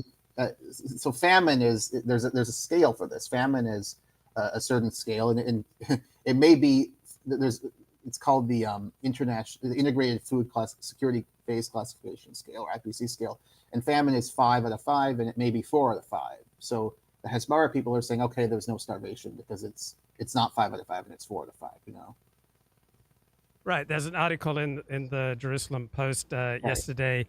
Some Columbia University professors say, we found that food supply entering Gaza is more than sufficient to feed all 2.2 million Gazans, and therefore, to whatever extent there is starvation in Gaza, that's the fault of Hamas. And to me, it's irrelevant how much starvation there is in Gaza and who is morally to blame for the starvation. So I would not be emotionally upset in any direction here, because I see how selfish my perspective is. I'm primarily concerned about the in-group. Right, I get you, and that's one of the reasons we can converse. Yeah. But the problem with, just factually though, empirically, the problem with this argument is that it wasn't. So the level of food now, maybe, I don't know if that's true what they're saying, but maybe, let's say for argument's sake it is. In March and February, it was well below what people needed. And March, especially, is when people started starving. March and February, when people were starving to death. There were dozens who starved to death, probably more that we didn't get recorded, but not in the level of famine, certainly. And it's gone down now, right? Yeah. But why? So after the World Central Kitchen issue, Biden called Israel and apparently threatened to cut off aid if they didn't open more crossings and allow more aid. And apparently Israel's done that. So this argument, maybe it's true, but it doesn't explain why was so much less food let in March and February if they can let in this much now, if that makes sense. Right. So for me, this is the equivalent of being in a dark alley and I'm fighting for my survival. I don't really care about the human rights of my opponent, who I feel like is trying to kill me. And so too, that's how I emotionally experience. I'm not saying it's factually accurate. I'm just saying this is how I emotionally experience the Arab-Israeli conflict, that I am in a dark alley with someone who's trying to kill me. Therefore, I don't care about their suffering. I'm able to then step out of that and recognize that the opposition has suffered tremendously. But I want to be honest, I don't care. And because I don't care, it's easier for me to talk to you and other people who are anti-Zionists because I don't expect them to be different from me. We all have these instincts and different hero systems, and the more intense the conflict, the less likely it is, if you're already emotionally aligned with one side, it would be irrational to care terribly much about the suffering of the other side, except for public relations and propaganda purposes. Right. Yeah. I do think, though, I don't think that Israel's going to get a. So this is where I differ with, obviously, like the moral sentiments you're expressing. I don't agree with, but I don't think it'll be interesting really to dwell on that because it's just how you feel, right? Yeah. But just in terms of how the world works, I actually do not believe Israel's going to get away. I think that this will hurt them a lot, what they've done. So like the starvation, for example, the United States, so there's no famine. I don't believe there is. I think actually these people are correct.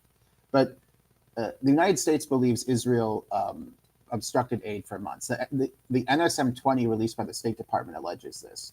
It says they're no longer doing it.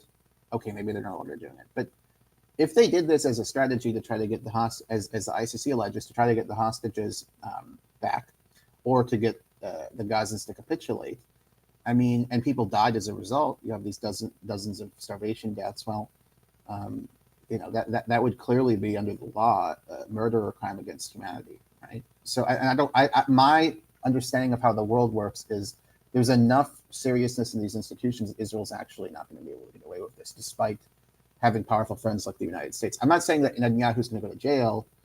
What I am saying is I think that being indicted for these crimes, and also the bombing. You know, the bombing. If you look at air wars, Israel was repeatedly the first few months of the war bombing homes deliberately, and we have testimonial evidence from 972 magazine about why they were doing it. They had a program called "Where's Daddy," where if a Hamas fighter, like a junior militant, went home, they would just bomb him to death in his home, and with like a 2,000-pound bomb or 1,000-pound bomb, and kill the whole family essentially. And the Air Wars website, if you look at the airstrikes they've recorded, deadly airstrikes, the percentage that are on homes is shocking. So I think that these crimes Israel's not going to be able to get away with. So and it's not about. I mean, obviously we have moral disagreement on this strongly, but the more interesting point I think is there enough liberalism in the world? Does liberalism actually matter? Do human rights matter in practice? Does the law of armed conflict matter at all, or is it just power structures? And I think that it does matter to some extent. And the crimes Israel's committed this time, when they were so enraged after the massacre of 7 October, are going to hurt it a lot, reputationally and economically, and so on. Now, maybe I'll be wrong, but I don't think they're going to get away with what they've done. Well, I agree with you that morality matters, and I agree with you that countries, nations develop reputations just like individuals do, and that has some effect on your international standing. So I'm not just purely a realist. So I agree with you there. Let me formulate a question. So I've been reading about the whole concept of the civilian, and apparently the word only developed in the late 19th century. And prior to World War II, there was essentially no concept in Correct. the laws of war that militaries should be expected to forego their objectives to protect the rights of civilians. But post World War II, we've had the development for the first time this The Fourth idea. Geneva Convention in '49, yeah. Now it's expected that militaries should often forego many of their objectives if it would mean a large loss of life on the part of civilians. So there's a great academic word that I actually love and believe is an important word for common sense, and that is contingent. And so notions of human rights, international humanitarian law, concepts of the civilian, war crimes, like everything else, these are contingent. They were socially constructed by actors who had differing interests. So, for example, one of the co-founders of Amnesty International used to be head of the Irish Republican Army, right? He was head of a terrorist organization. So these things are contingent. And I just find that important because if you don't have this deeper awareness, you think that the category of the civilian is some eternal category that's just gone down through millennia of history. Anything you want to say on this? No, it's a very good point. I would just say this: there's a very unsophisticated way of defending Enlightenment values, which asserts that these are universal, or even that they're, maybe you wouldn't even say that, but that they go back, from time immemorial. Like, no, it's not true at all. As you say, the Fourth Geneva Convention in 1949 was the first to deal with protection for civilians in war zones. So, and also, if you look at how the United States behaved in Vietnam and Korea, we didn't take the Fourth Geneva Convention particularly seriously. We had standards of conduct. It isn't like we just said, "Oh, go kill civilians if you want to." But in France and Algeria, oh my God, or Indochina. So the Western democracies did not take these moral norms, international human and legal norms seriously, but they do now. They do now. And I'm not saying perfectly, but they do much more. Like in Iraq, much more effort was made to comply with international humanitarian law than the big violation was torture, and also the war itself was aggression, right? So there were war crimes. But if you look at just the conduct of U.S. soldiers in Iraq, it's very different than the conduct of U.S. soldiers in Vietnam or Korea. But to your point regarding civilians, it's the protection for civilians is a new concept. And also, this goes back to the point I was making about World War II earlier. In World War II, we committed acts that under international humanitarian law would be considered mass murder and crimes against humanity. And by we, I don't mean the Russians. I mean like the Americans and the British. I mean, the atomic bombings of Hiroshima and Nagasaki it wasn't targeting civilians for genocide, but it was targeting them and killing them to try to get Japan to surrender. That is, under the legal semantics, universally understood of the law of armed conflict and the Rome Statute, that would be murder and crimes against humanity. Same with like the terror bombings of Dresden and so on. And I think it's actually significant that Netanyahu kept invoking World War II early on. I think that he was saying to himself, I have a cause that justifies committing big war crimes the way that, by modern standards, the Western nations, he thinks are the good guys like Churchill and so on, did in World War II. These standards are relative. They are new, but I still think they matter and should be enforced, right? There is a sophisticated way of defending this stuff and an unsophisticated way. Like, and you have to add the asterisk that they're new. They're not intrinsic to human nature because they haven't existed through the vast part of human history. So until hypocrisy, I mean, also one point about hypocrisy. Sorry, go ahead, Luke. Oh, I was just going to say, until 1947, it was taken for granted by the most sophisticated elite observers that civilians would share the fate of their state. Go ahead. Yeah, I mean, to some extent. Also, like there's shocking documents from Britain, for example, during the First and Second World War about how, we don't have to take great care to avoid bombing hospitals if the hospitals have been placed close to. So we're not talking about militarized hospitals. We're talking about hospitals that just happen to be close to military bases. It's like, well, we're not gonna. That's the problem of they built them too close. We're not gonna make a serious effort to avoid bombing the hospital if we need to hit displaced nearby, right? Yeah. So yeah, there were no, it's not true to say, there are no standards, like for example, in the United States, we had in the Civil War, there was the Lieber Code, which does call for humane treatment of civilians. This is in the 1860. Right, 1864, I believe. Yeah. So, and there are antecedents to this in religion and for humane treatment of civilians, but the concepts are much fuzzier. I mean, for example, reprisal massacres. There were scholars who argued, like scholars of military science in the West, who argued in the 30s and 40s. Okay, reprisal massacres of civilians in war are all right. If like a civilian population engages in terrorism, some kind of reprisal against them could be justified. So, yeah, I mean, this stuff was changed a lot after World War II, and there was a lot of hypocrisy in Nuremberg, not just on the Soviet side with Katyn, but also on our side, right?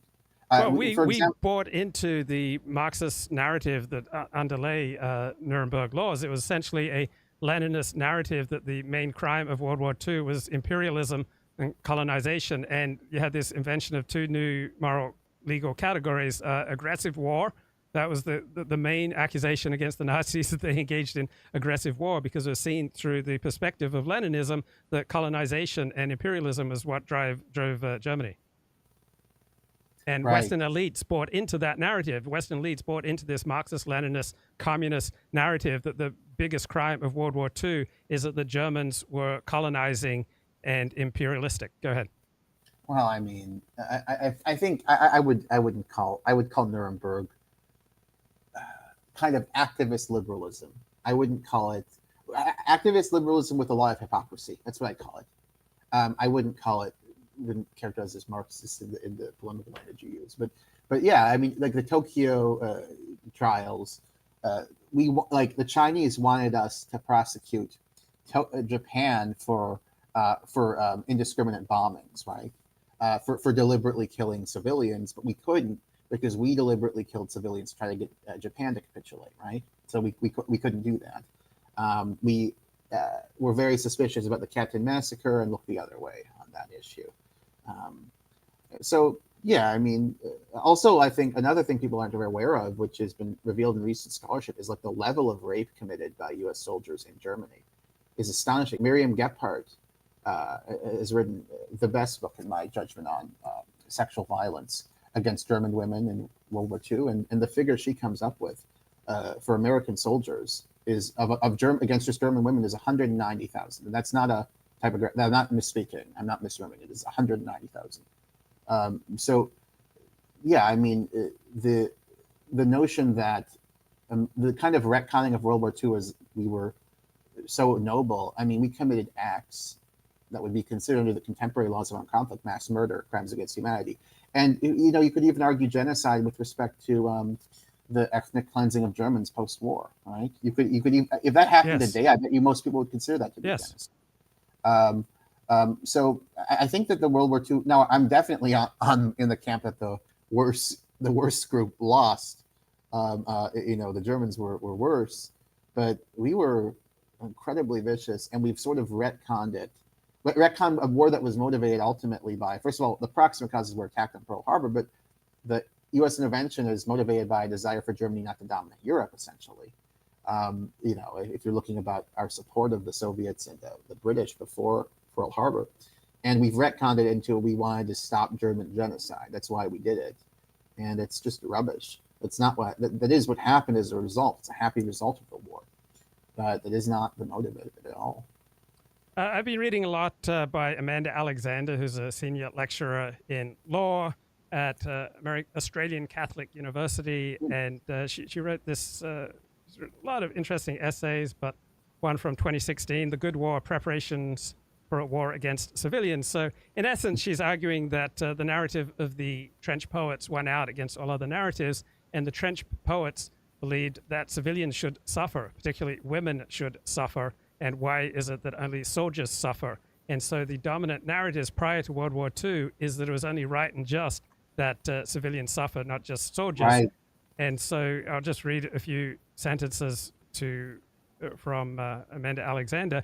She says the reason that aerial bombardment was accepted so readily during World War II was that it was not universally seen in the interwar period as a defilement of the idea of a good war.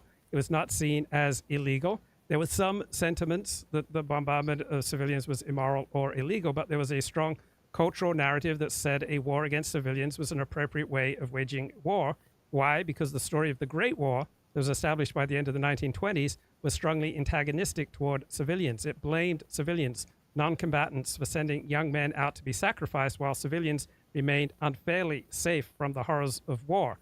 And you see the same account of the work of the leading military strategists, the leaders of the nascent air forces, and international lawyers, right, were unable to posit any strong legal or moral prohibition on the bombardment of non-combatants. So the hostility towards civilians that emerged from the Great War left aerial bombardment as an unsettled legal problem and a military possibility that was eventually embraced in World War II. Any thoughts?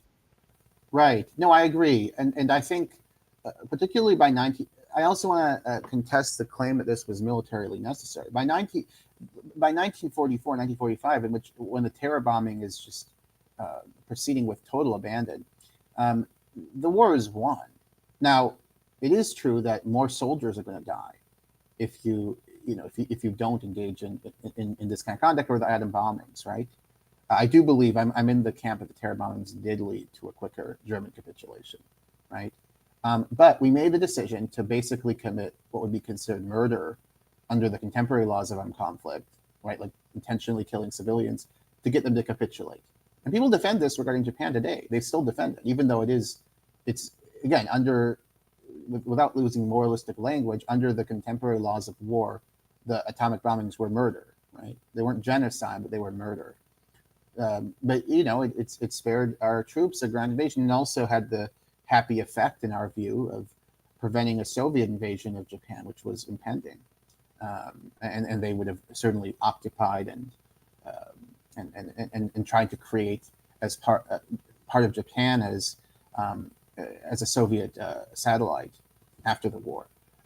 So yeah, I agree with this. I think that there was a sense that I think it's actually stronger with regard to Japan. If you see all the racial caricatures of Japan that were just totally mainstream American culture about Japs, it's quite horrifying. And there's polling suggesting that most Americans, I posted this on Twitter the other day, most Americans during the war supported I actually was arguing with someone who was saying the Palestinians are the worst people ever because of the majority support October 7th in polling, and I was showing like the level of extremism among American public opinion to where the Japanese civilian population has really been whitewashed. You not only have all these strange episodes of mutilation and like trophy taking, right? But you also have the racial propaganda on like Disney, right, and mainstream entertainment. But there's polling showing that most Americans wanted to denaturalize and expel all the Japanese Americans. That about half favored just like indiscriminate attacks on Japanese civilians, like with gas. I mean, in Japan, not in America. And that a good minority, like maybe 1 in 8, wanted to, like, literally answered yes to the question, should we kill all the Japanese, like every man, woman, and child? Like 1 out of 8 said yes. So I think people underestimate the capacity of human beings for cruelty and selfishness and supporting violence against outgroups. And that is, I think, a naivete of contemporary discourse sometimes. Right. So just as Americans reacted to the attack on Pearl Harbor with outrage and an inclination to commit genocide against the enemy, so too Israelis reacted similarly with regard to the October 7 attack by Hamas. Yeah, I think so. And I think that Netanyahu's repeated invocation of World War II meant something. And, which has been widely reported. Even Biden got mad at him for talking about it on the phone, because he's like, he actually mentioned that we have laws of armed conflict we didn't have back then. When Netanyahu kept saying, in World War II, you killed this many, why can't we do this, Yeah. So it's often used by pro-Israel polemicists that the Palestinians are horrible because they want to destroy the Jewish state and Jews in the Middle East, but millions of Jewish Israelis would love for the Palestinians to disappear. And I think that the raw, brutal fact of human nature is that when a people feels like it's struggling for its very survival, that it will be quite happy for its enemy to disappear. Yeah, although look, here's where I'd say liberalism matters. Israel has changed its behavior to some extent from October and November to now, and the U.S. Yes. like here's an example. The first 2 weeks of the war, they were letting no food in. They were blocking everything, and reportedly, this is in the Jerusalem Post, Biden made them let food in. And moreover, they were obstructing aid, according to the NSM-20 published by our State Department, until about April, when they stopped obstructing aid. That is what the NSM-20 says. It says that they're no longer doing it, but they were. And the bombing, I mean, the first 20 days of the war, Israel killed, I'm working on a substack about this. Israel killed, it's either 6,007, let me get the specific number. Got thousands of they were on pace killing to kill fewer civilians proportionally than they were. Yeah, exactly, and that I think shows that these liberal institutions have some, as hypocritical as our support of Israel has been, they have some sway. I mean, they were on pace after October to either for a quarter of Palestinians to be killed, wounded, or missing in a year. And they're not doing that anymore. So how would you explain, you're of a totally cynical view, why is Israel's, the rate of killing, also why they letting food, like, it does seem like there is some liberal pressure that is. Yeah, I think everyone responds to incentives. So right. In a religious age, you invoke God. So you see this with the most cynical Israeli politicians. They will welcome evangelical Christian support, right. and they will even, bow their heads as the evangelical Christians, wax on about, the divine plan in history and the role that Israel plays. And so Israelis, like every other people, they respond to incentives. And when the incentives become strong enough, you're going to change your behavior. Israel's responding to incentives. They are taking more care with regard to Gazan civilians than they were initially. I mean, still not much, but more initially was insanity. So like here, the first 20 days of the war, there's 6,747 Gazans they killed. And these are fully identified fatalities. So even the pro-Israel people, with the fatalities, what they try to dispute are the unidentified. But the fully identified are very seldom disputed, even by like neoconservative groups like FDD, because they have not only the names, the ages, and the dates and so on, but they also have their ID numbers, which are Israel issued. So, but anyway, the first 20 days, it was 6,747 deaths. And I broke down these demographics because children can be misleading because older teenagers can fight. And just saying military-aged men, that can be misleading because elderly men don't fight very often, like 65 and up. It's very uncommon. But if you break it down into categories, literally 100% of whom were civilians in the previous Israeli-Gaza wars, the two big ones, it's 63.3% are either female, male children 0 to 14, and elderly male 65 and up. So those are going to be virtually all civilians because they were last time around.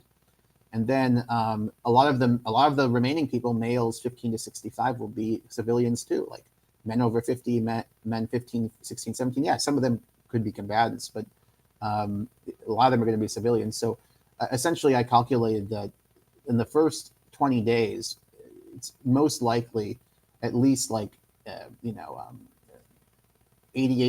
or something like that were civilians that were killed. And it's a lot lower now, but it was insane the first 20 days of bombing. So obviously one cannot be an expert on everything. And so if you're discussing public issues as often as I do, you look for shortcuts. And here's a shortcut that I use. I ask, how is what a public intellectual or a polemicist or a pundit saying, how does this advance his self-interest? So for example, you get a lot of hate porn on Fox News and the equivalent because that draws in views. Right.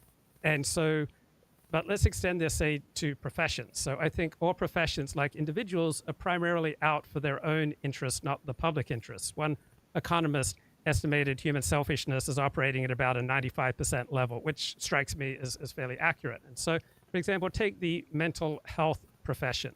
It is in their interest to keep expanding the definition of mental illness to create more demand for their services, to create, therefore, more jobs for their skills, to create more status and prestige for their profession, and to create more income, more opportunities to go on TV, and more opportunities to feel great about themselves. And I read this by a friend of mine who has a PhD and worked in academia for years, and she talked about her particular area of specialty in PhD and how that became the prism through which she saw everything. And it didn't occur to her until I presented her with this argument that she was also advancing her own self-interest. And so what do you think about that prism as a useful heuristic for understanding current affairs and arguments about current affairs? Again, I think it's too reductive. I think it has to be part of, yeah, it's definitely there. Self-interest for states and actors is always there. And you should be cynical of claims to individual and collective morality. But I don't think, I think we can't be completely reductive either. Oh, of course. I'm just saying it's useful heuristic. It is. And I think in liberal societies, we can tend to be a little too good faith in judging people. I mean, I think social media has revealed that a lot of people just don't care at all about facts and just want to wave their big bright banner, whatever that is, whether it's Israel and Palestine. And that includes supposed public intellectuals. And I mean, people are promoting absurd disinformation on both ends of the scale in the war, right? Yes. Just absurd stuff.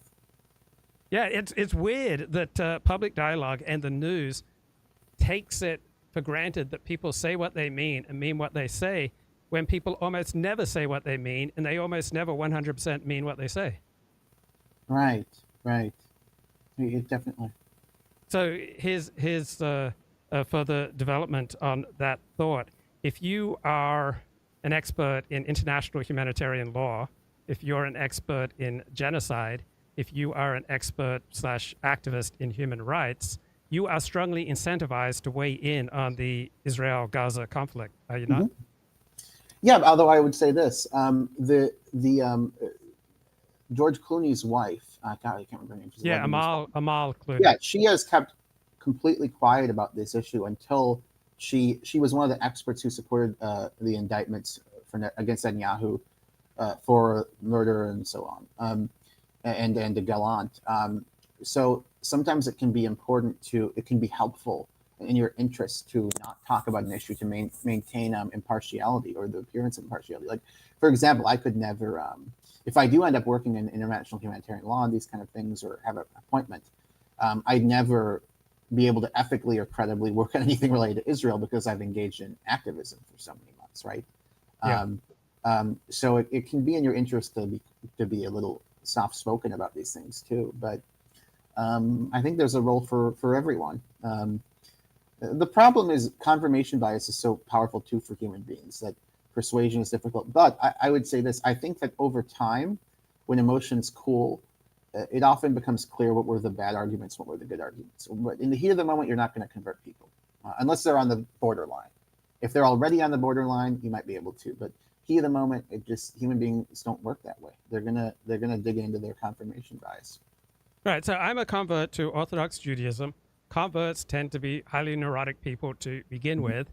And as a convert to a tribe, you are going to be more insecure than someone who's born into the tribe. And the facts on the ground are, if you are a Jew who's anti-Zionist, most Jews are going to shun you.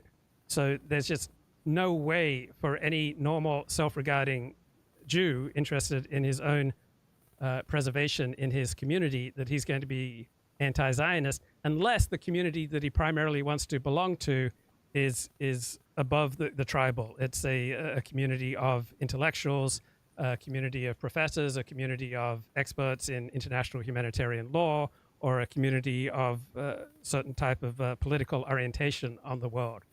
Do you agree with these basic sentiments?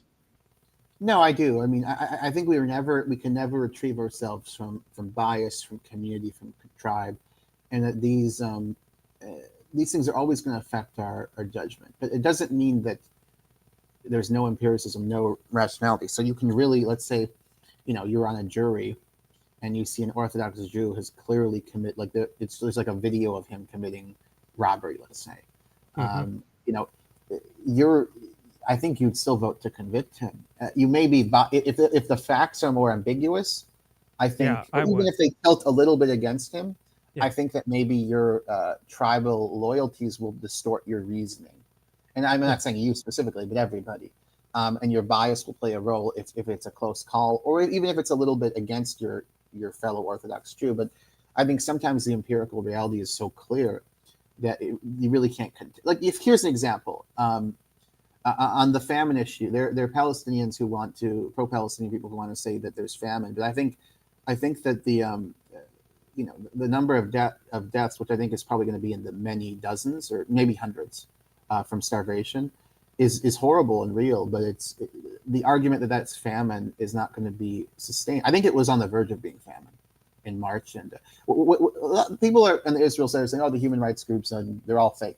No, if you look at when these projections were made, in most cases, I think we were moving in that direction until a lot more food got in. But regardless, I don't think that the claim that the starvation that occurred amounts to famine will be sustained. I think people are able to look through to see through obvious lies once their emotions settle, right? Um, Maybe. So it kind of goes back to one's basic view on human nature, and I want to present a perspective here from I saw John Mearsheimer. He said something that I thought was incredibly profound, and that is that we're not primarily individuals. So you, as a liberal, look at people one by one, primarily as an individual, and me as someone who is not primarily liberal and who's more tribalist and nationalist. In my perspective, I see people primarily as members of a group. I simply don't have enough bandwidth to process people as individuals. So mm, when I interact with people who are strangers to me, I slate them as gay, Jewish, black, mm, Arab, Muslim. mhm, And so this is what John Mearsheimer wrote. He says, "My view is that we are profoundly social beings from the start to the finish of our life, and that individualism is of secondary importance." And one argument that I would use to support that is that almost nobody I encounter has anything unique to say, particularly with regard to politics. uh-huh, Almost everything I hear from people on politics is simply a recitation of something that they've heard from their community or from somebody else. And so liberalism tends to downplay the social nature of human beings to the point of almost ignoring it, instead treating people largely as atomistic actors. This is Mearsheimer. And he says political liberalism is an ideology that is individualistic at its core and assigns great importance to the concept of inalienable rights. For me, I never talk about rights. I don't believe that mhm, Israel has a right to exist. I don't believe that any nation has a right to exist. So this concern for rights is the basis of liberalism's universalism, that everyone on the planet has the same inherent set of rights. And this is what motivates liberal states to pursue ambitious foreign policies. And so the public and scholarly discourse about liberalism since World War II has placed enormous emphasis on what are commonly called human rights. This is true all around the world, not just in the West. So human rights, says Samuel Moyn from Harvard, have come to define the most elevated aspirations of both social movements and political entities, state and interstate. They evoke mhm. hope and they provoke action. Any thoughts on what I just said? Yeah, I think human rights. There's a sense in which human rights is kind of a quasi-colonial concept because it's like we're going to exert our power to change your society, whether it's Israel not complying with the law of armed conflict, whether it's human genital mutilation, whether it's abuse of migrant workers in the Gulf or Singapore, whatever. Like, it is kind of a moralistic and kind of quasi-colonial thing because it's like we're also implicitly claiming a right to interfere with your internal affairs because we Yes. believe you're violating human rights. Um, in terms of the other point about that you were making, it's very interesting. Yeah, most people, it's just like it's like the quack of a duck. I don't remember. I can't remember the guy's name, but the novel 1984 really. Yeah, George Orwell. Yeah, right. No, I'm talking about the guy. There's a character in the book Oh, okay. who is like Winston perceives him as the way he speaks is like the quacking of a duck. It's like he doesn't even think about the speech. He's expressing these very strong political views in line with the party, but Winston's like it's like the quacking of a duck. He doesn't even think about what he's saying, and it's more passion than even though superficially these are propositions. It's more kind of like boo, yeah, it's not, yeah, a lot of most political discourse you hear from people is kind of like that. But I think that the rational element does come, though. I think it takes time. In the heat of the moment, people are going to be with their look at the Iraq War, though, for example. In 2004, you could not convince 98% of Republicans that the war was unjust or that we weren't acting in self-defense or whatever nonsense they believed. Even though there was no serious argument for I mean, unjust justice is normative, but there's no serious argument that we were acting in self-defense, even if we thought they had weapons of mass destruction, right? It was a quasi-colonial effort to try to build a friendly country in the region, essentially, to protect our security. I'm not saying we wanted to conquer territory or anything like this. We didn't, but it was not self-defense. We did not believe Iraq was going to destroy the United States or whatever, But they would have believed that, and you couldn't have moved them off that position. But over time, when the passions settle, the truth often wins out, I think. And I think that's the difference we have. But I agree with you that, most people are kind of just repeating slogans they've heard and not really thinking about them, right? But I think over time, the facts, even with regular people, tend to win out. So I would rank reason as the least important of the three ways that we determine our preferences. So I think the two most important ways that we determine our moral code and our preferences are genetics and social imprinting or social incentives or socialization. And so, yeah, I think those are more important than reason. I think reason is more important than you think, but I think we're on the same page that, because look, I mean, if you look at how, having studied history, if you look at how human beings, like the example I gave earlier, if we had been born in, 500 years ago, the chance that we would have thought slavery is immoral is what, zero, right? Yes. It's just not, or even things like child marriage were largely, even in like the Anglo-American world where it was less common, child marriage was still tolerated. Yeah, most people were not marrying minors, what we call minors today, but it was legally allowed. And it was practiced more in other parts of Europe than the Anglo-American world and the, Southeastern Europe, for example. And so like the two things that people think are most immoral are probably pedophilia and slavery. And yet these were tolerated for most of human history. So I think that is a good example of how, of the extent to which culture really does determine morality. In terms of genetics, I think genetics play a role in how clever we are, how we look. I don't think genetics play a very big role in morality. I think morality is more, genetics play a big role in how clever you are, but I don't think they play a big role in your moral beliefs. I think because again, if people with the same genetics born 500 years ago have a completely different moral framework of looking at the world. Although they'll still have similar brain power, Yeah, we talked. Go ahead. Yeah, that's kind of my point. I don't think genetics actually play that much morality. But. Okay, so when Jews came to America, so for the first generation or two of Jews in America, they would be overwhelmingly likely not to vote to convict a fellow Jew on a jury. So I've served on juries, and I served on juries in particular where there were black women with a high in-group identity, and they would not convict the black defendant, even though the evidence was overwhelming that he was guilty. So it would seem to me that the higher your in-group identity, the less likely you would be to convict a member of your in-group.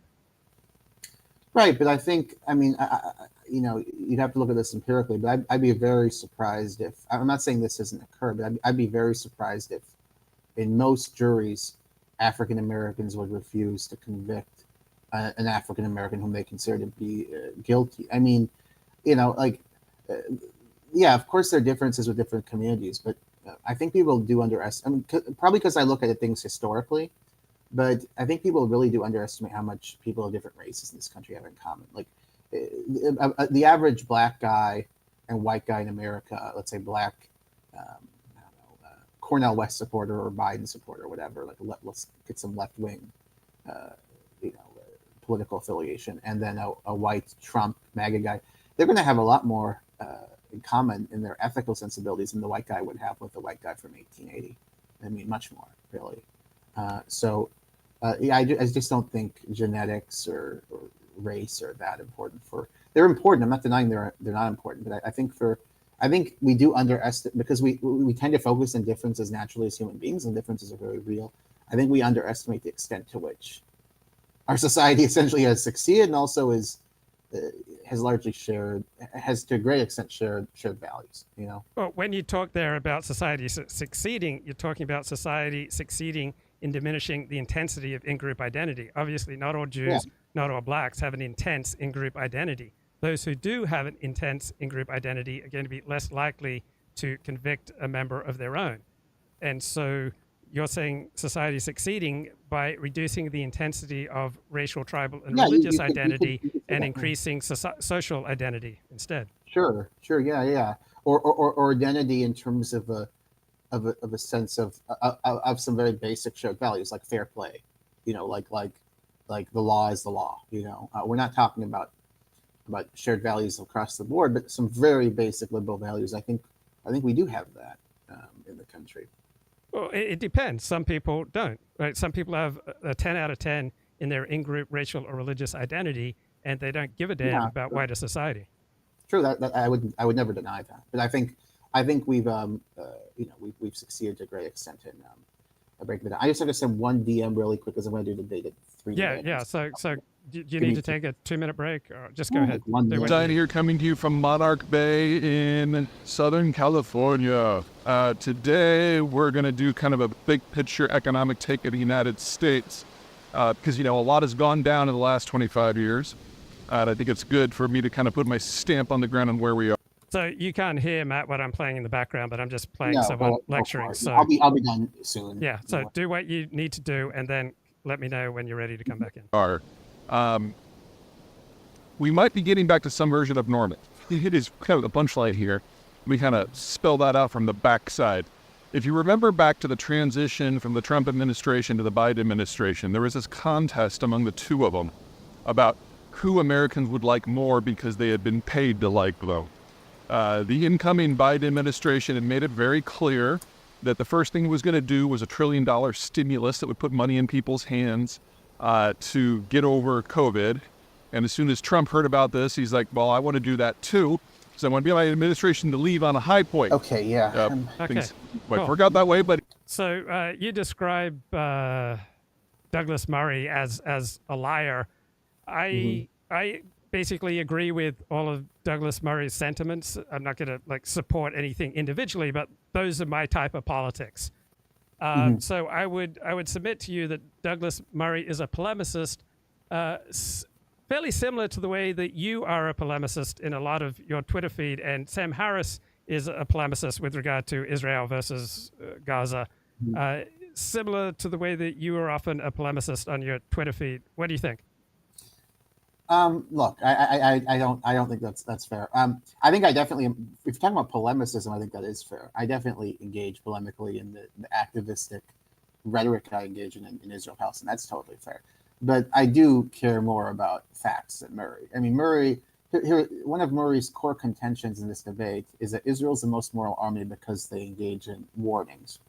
And this is just a misstatement so there's two problems with this. First of all, in the past, Israel has engaged in warnings. It is true. They have occasionally texted people and so on, given them warnings.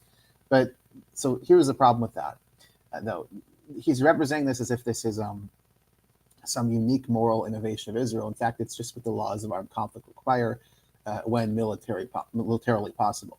The second thing is, for the current war, they've changed their policy. They're no longer giving, even occasionally, serious warnings. Like, we're about to bomb your apartment or your neighborhood. They just say, we're about to bomb your city, which people know already from the news and soldiers moving. They're sham warnings, essentially. So, and they specifically said they no longer engage in the roof knocking practice. So It's just a complete misstatement of fact, and I'm sure he'll never correct it. So yeah, I view that as dishonest. If you make a misstatement of fact and you don't correct it, I do view that as dishonest. And I don't think that's unfair. And Okay. I do. Yeah. Well, you say the warnings meme was always disingenuous, so it's not important to me that Israel's more or less moral. So I haven't studied the warnings, but I have seen enough news articles detailing what seemed to me, in my limited knowledge, extraordinary efforts that Israel at times has taken with regard to warnings. So if there was some factual validity to what I read, then your sentence here would be false, and your sentence is the warnings meme was always disingenuous. So if there is factual validity to Israel going to above average efforts to warn, then the sentence that you wrote is false. Like gaslighting protective average. I'm sorry? Because they're clearly not doing that now. You're talking about I've read that now about the early stages of. Well, you will find all sorts of news articles alleging this. I don't know if it's true. They're giving warnings, but they're like highly general. They're like mass texting people, "We're going to bomb your city. Go south." That's the nature of the warning. It's not. Yeah. You will find news articles where the IDF has contacted one person in an apartment building and given him the assignment to go warn people in a certain building nearby that it's about to be demolished. And you're talking about, that's a different thing, though. You're talking about evacuations of buildings that they're destroying versus airstrikes. They're about to demolish a building, and they choose one individual, and they say, go to the residents of that building, and tell them that this building is about to be demolished, and they keep him on the hook for days and days and days, and he hates it. He has no. Let me make a clarification here. Yeah, go ahead. They're not warning people about the bombing. They have warned people when they have engaged in these controlled demolitions of universities and, prestige apartment buildings. But here's the problem with this argument. First of all, again, they're not doing this for the bombing. Second of all, these are already war crimes. The specific cases I've read of evacuations, and they have evacuated these buildings, that's correct, are all attempts to destroy civilian infrastructure for obvious sham collective punishment breaches. Like for example, you may have seen the videos on Twitter where they're blowing up universities, like whole universities. And they say, oh, some Hamas were trained there. It's obviously a bullshit excuse for collective punishment, in my judgment. And yes, in these contexts, they have evacuation orders, but there isn't an active military presence, right?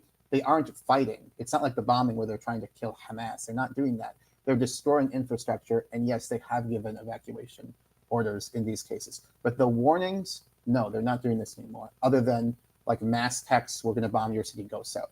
They haven't. Okay.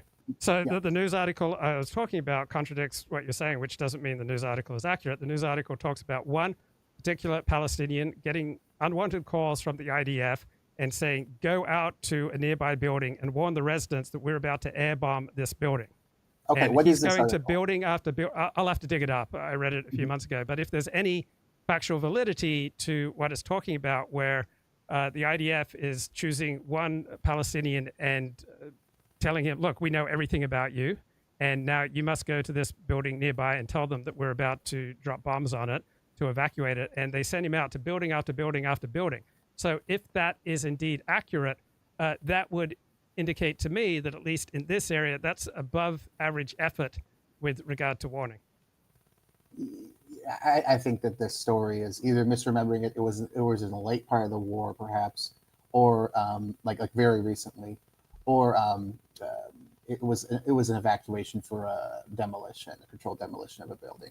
I think we can adjudicate this, but I think you're factually around here and misremembering. They are not. In fact, the Associated Press just yesterday or the day before reported that in all these deadly, they're talking about like bombings which have killed whole families, that no warning was given in any of them. This is right. So you're saying that the whole warnings meme is completely disingenuous. So if there is evidence that Israel has engaged in above average efforts to warn civilians, I'd be wrong. That would contradict you in that area. Yeah, and it's not important to me. Like I'm not. No, I get you. Yeah. I'm not saying you're being polemical. I'm just saying I'm confident right about this factually. But you can send me the evidence you have. Now, you'd say what a sick liar Douglas Murray is to be peddling this most moral army rot. Isn't he just another polemicist rather than a sick liar? In fact, he's the opposite of sick because his social standing in large part depends upon being Israel. So he's in fact being completely adaptive to his situation. Okay, let me quick read a quote from this AP article because this kind of supports what I'm saying in a way I didn't realize. Israel has said it takes measures to mitigate against civilian harms, such as direct warning to civilians in past conflicts. But in this war, this method has been partly, and the word you would want to latch onto is partly, if you want to make the opposite case, replaced by evacuation orders for entire areas, like cities and so on. But not everyone is willing or able to obey. Standards have clearly been relaxed, blah, blah, blah. So the argument you might want to make is they still have in some cases, but I don't think there's any evidence of that they've given in a significant number of cases specific warnings. So I think this passage supports what I'm saying, although you could latch onto the adverb partly. But yeah. Well, it's like in the legal profession, if you want to allege medical malpractice, it would be, did you fail to perform at the level that's expected of a doctor? Yeah, and they clearly so has Israel performed above or below or at what is to be expected of an army in this context? Yeah, I mean, there was one case the AP talked about in the story where they had a white flag on a building in a combat zone, just bombed the house, and no warnings for any of these. So yeah, right. I think I'm sure there are like very persuasive articles in many different directions, and it's not something that I'm particularly invested in. But let me ask you the incentives question. So I don't think incentives 100% determine. Let me make one statement about your point about Murray, though. I will say this. I'll be self-aware enough to say this. People engaging in the same intellectual and factual shortcomings as Murray on my side, I would criticize, but I would definitely be softer on, to be honest. I would be less inclined to assume the worst of them. Like for example, I've been very critical of people on my side who deny that sexual assault happened to Israeli women at a significant level. For me, it just, you have three facts. First of all, there's a very, very high a priori likelihood of sexual assault or rape in a massacre. Second of all, you had the number of female victims who had clothes removed in sensitive areas, and then you had witness testimony. So for me, those three facts together made it extremely likely that many cases, I'm not saying I know the number, but many, let's say, not one or two, cases of sexual assault or rape happened. And, there are many people on my side who want to deny this, but, so I bring that up to show I do try to have some scrupulosity and seriousness of purpose while I am engaged in activism, but I am self-aware enough to recognize that I am going to be less hard on the Douglas Murrays on my side than I am on the Douglas Murrays of the other side. That's just true, right? It doesn't mean I won't criticize them, but the tone and the assumptions of bad faith, that would be different. Right. And which Middle Eastern armies would you say set the gold standard for moral conduct in war? I would say none of them do. Right. I would say like the Turkish military is more probably more than the Israelis, but they're not. I don't think any Middle Eastern army complies with the law of armed conflict.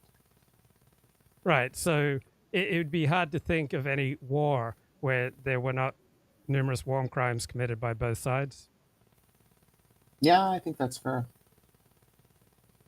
As we understand a lot, it doesn't mean they don't have any standards. It doesn't mean like if Egypt fought Israel, they behave like Hamas did. They wouldn't, but they wouldn't abide by the law of armed conflict scrupulously, as we understand it. They would not, but they wouldn't behave. They have standards, but they're lower than. But the standards include war crimes, as we understand them. If that makes sense. Yeah, and I mean, which nations in the world have militaries that most closely approach the gold standard for respecting human rights? I think the United States and France and Britain definitely are. In Canada are definitely cases that that do train soldiers for compliance with the law of armed conflict in a scrupulous way. Doesn't mean the United States doesn't commit war crimes, but I think the way we conducted ourselves in Afghanistan and Iraq is very different than how Israel's conducting itself in Gaza, and that, for example, Israel repeatedly dropped 2,000-pound bombs on homes to kill individual Hamas fighters, and they were with their families. Their families were killed. We have on the Air Wars website all these cases of clearly of homes being targeted. And it's consistent with testimonial evidence of this so-called "Where's Daddy" program, where they're favored bombing people to death when they're with their families and kids. The United States wouldn't have engaged in that in Iraq. The United States did engage in the war crime of torture, though, as I'm sure you know. Right? Yeah. So it's not as if we actually the reason we left the ICC is that the ICC was looking into investigating the United States military for torturing detainees in Afghanistan, which I'm sure we did, because after 9/11, essentially we legalized torture in some forms, right? De facto. But look, if you want to be totally cynical, Obama reversed these policies, right? The United States does not waterboard detainees anymore. So I just think they're counterexamples that show that these norms are taken seriously to a degree. In terms of this current war, though, you want to bring up other Middle Eastern militaries. I understand that. That's a reasonable thing to do. But the level of killing in this war really is remarkable.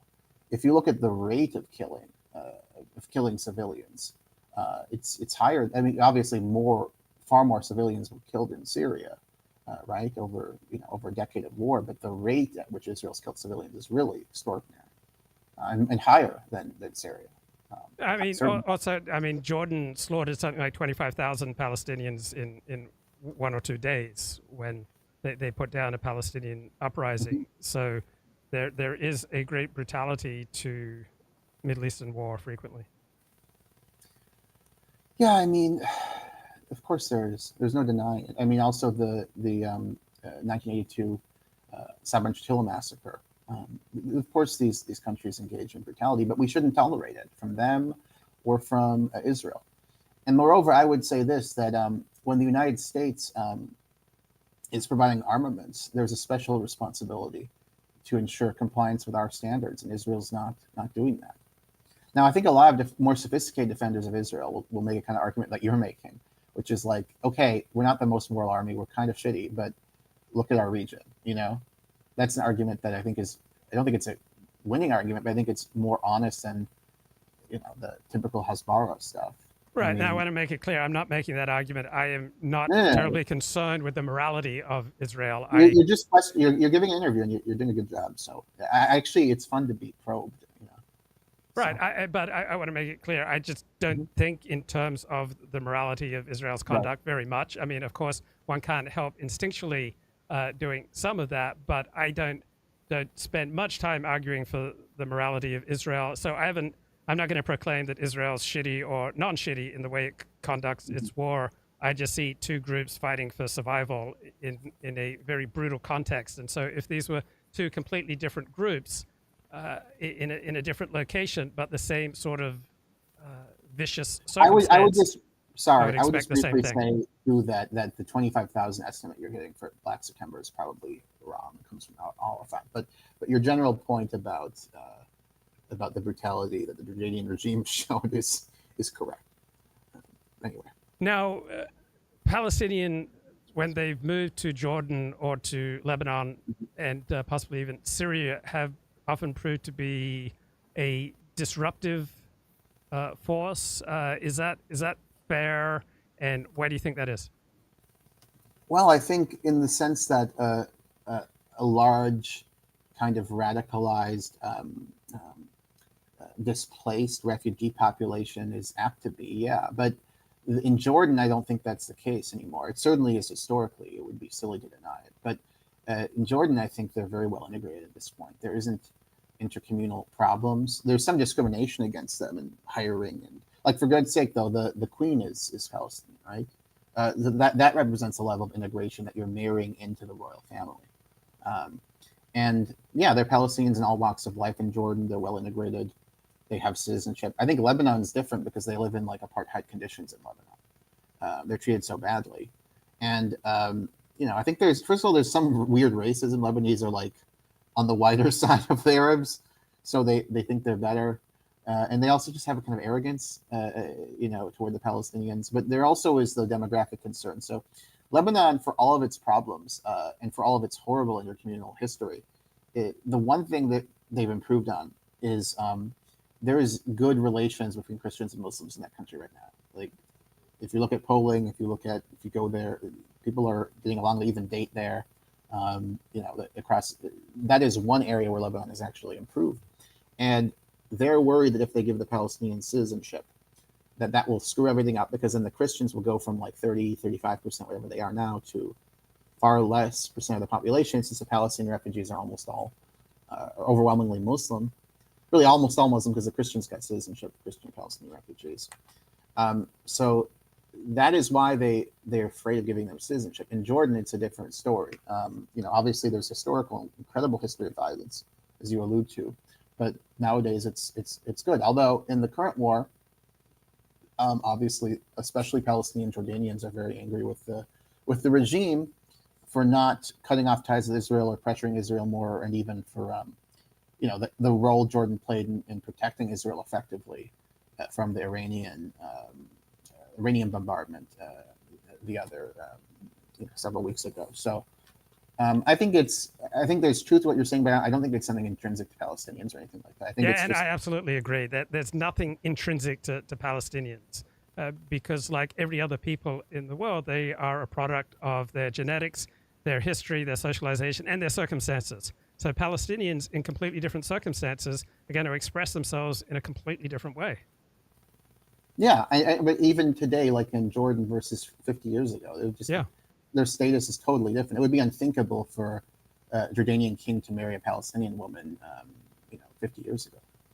And I want to put a correction. So it was Arafat who claimed that Jordan killed 25,000 Palestinians, but most estimates put the number at between 2,000 and 3,400. Right. Yeah. That's more in line with what I'm saying. But no, I mean, it's certainly, and even in cases where we try to handhold, like, so for example, the Saudi Yemen war, the bombing actually was not that bad because we really handheld them a lot, and the result was, I think, fewer than 10,000 civilians were killed from the bombing. But this horrible siege, and I don't know all the facts about how much the Houthis are to blame, how much the Saudis are to blame, but the huge casualties, civilian casualties, came, of course, in the famine that came about as a result of the war. So even in a case where we actually really were trying to ensure compliance, right? Because we were funding the Saudis in this war, giving them armaments, and we wanted compliance with our standards. You still had this horrible siege, even if the bombing wasn't that deadly, So I read an article in, I think, Foreign Policy a couple of weeks ago, and it said one reason out of three listed for why there's so much talk about the United States being in a new Cold War with China is that international relations scholars need jobs. And by hyping a Cold War with China, they are creating a demand for their services. What do you think of that type of analysis? Sorry, can you repeat the question? Yes. I think I yes. got it. So I read about 3 weeks ago in Foreign Policy an essay that said we are not in a new Cold War with China. And then it listed 3 reasons why there's so much talk about the United States being in a new Cold War with China. Mm-hmm. And one of the reasons listed just blew my mind. And one of the reasons listed was that international relations scholars need jobs. And by hyping a new Cold War with China, they create a demand for their services. And it talked about how after the end of the Cold War, jobs for international relations scholars dropped precipitously, right? There was less income and less prestige to the profession of being an IR specialist after the end of the Cold War. And so IR specialists are incentivized to hype Cold Wars and to hype dangers overseas. It's in their own interest to create jobs and to create a demand for their services. And I just found that a fascinating analysis, and it fit with my with my worldview. So I resonated to this idea when I heard it. Do you have any thoughts? I think that the big issue we perceive from China is that they're a genuine competitor. So I think we don't like their human rights record and so on, but I think the big and people want jobs to hype it up maybe. I think the big issue is we see a state that is a genuine pure competitor that's going to overtake us in terms of just raw economic power. That is now, I mean, they're coming along quite impressively. Really, they for years they were just like a big factory, right? But they had so many people, and so much that they had a capacity for a lot of development, right? Just from stealing some of the money from all these people engaged in labor. And at this point, and they've educated their people. They now have a genuine middle class. They stole Western technology for years, and now they're engaged in genuine innovation. Like they have an innovative footprint on the world that is substantial. So I think we don't like the fact that they've shown hostility to us. They've stolen our technology, and that they're a pure competitor.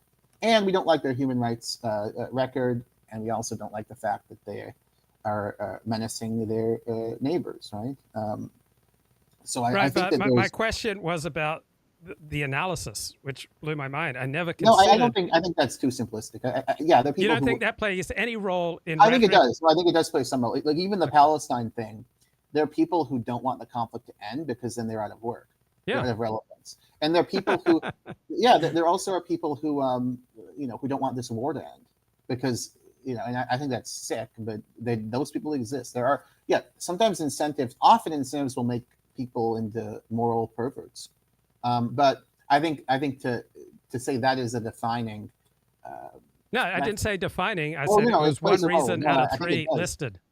No, I think it plays a role. Which is fascinating. Was it George Orwell who said, "You'll never persuade a man of something if his income depends upon believing something"? I don't know if that was Orwell, but there's a lot of truth to it, of course. Like generally speaking, we do need to be more cynical, I think, of people's motivations. I think you're correct about that. I'm still not as cynical as you are, but I think the main line, if we go into mainstream kind of liberal society, I think there's too much charitability. Too much literalness.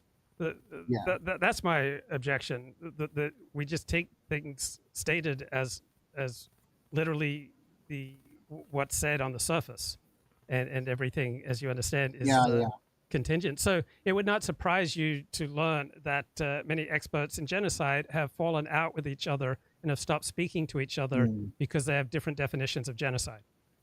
Right, especially over the Gaza issue. Yeah, there's no question about that. Well, not just Gaza, people in the genocide profession, all right, scholars of genocide fell out and stopped speaking to each other over different definitions of genocide 25 years prior to this latest war. Over perhaps the allegations of genocide, which I certainly would endorse against Milosevic.